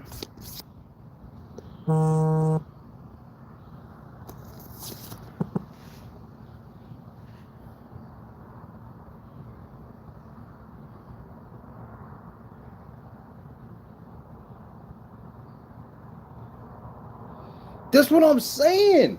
That's my whole point is That shit be weird to me. It's like, that's why I go, even though I don't really like Nicole, but I'm like, I can see you picking Nicole in the sense of, at the end of the day, she won. Okay.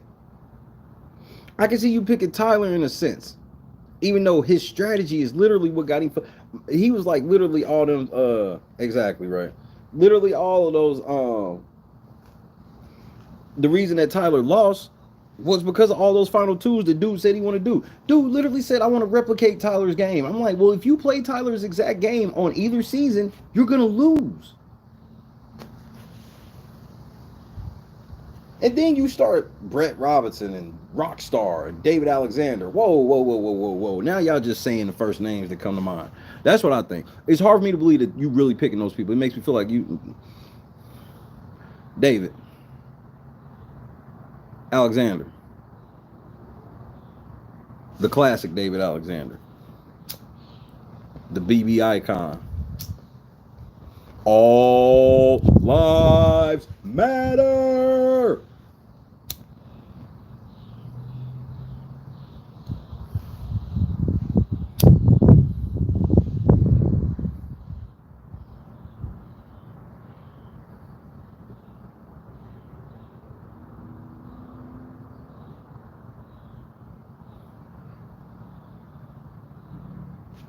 Maybe.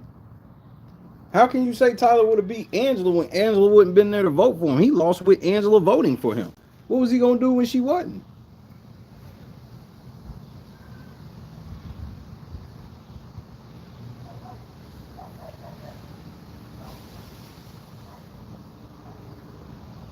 They cast gay black man as literally the most disrespectful shortcut ever. Because they are blatantly afraid of what they conceive as aggressive black men, but in their eyes, most heterosexual black men are aggressive.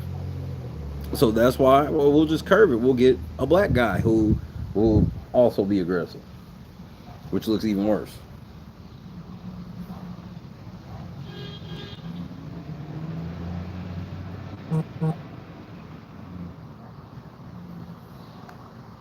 You turn around and gave us a nigga that's been on America's Got Talent, an old nigga that's wearing Hawaiian shirts. This nigga had a shirt with raised sunflowers on him.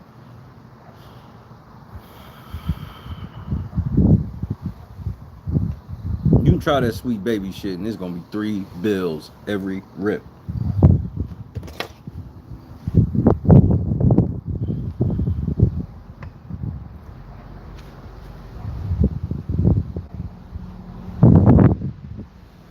Then the one black dude that I thought we could have some hope, this nigga talking about Donnie and Hayden. Oh, man. Yeah, okay, Ray.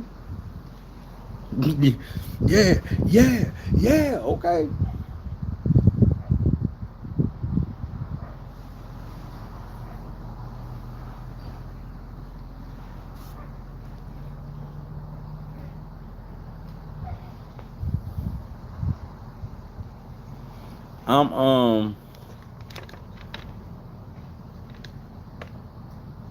Somebody post the backyard link in here, please.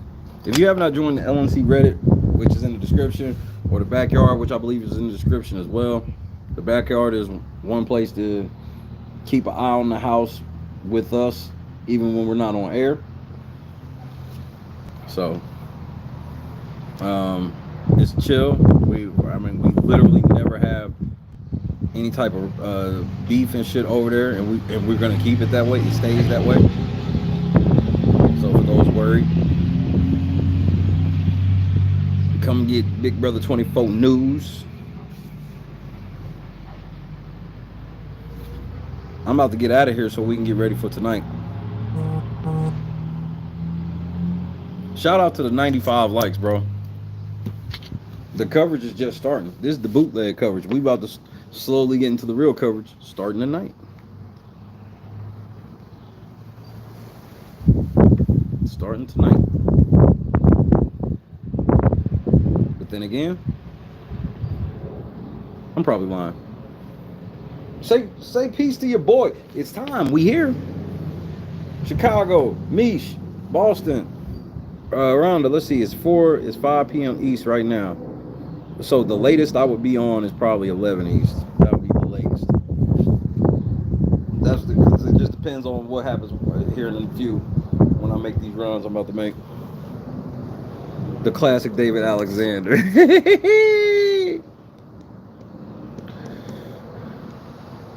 The classic David Alexander. Donald, Lunchbox, Annie.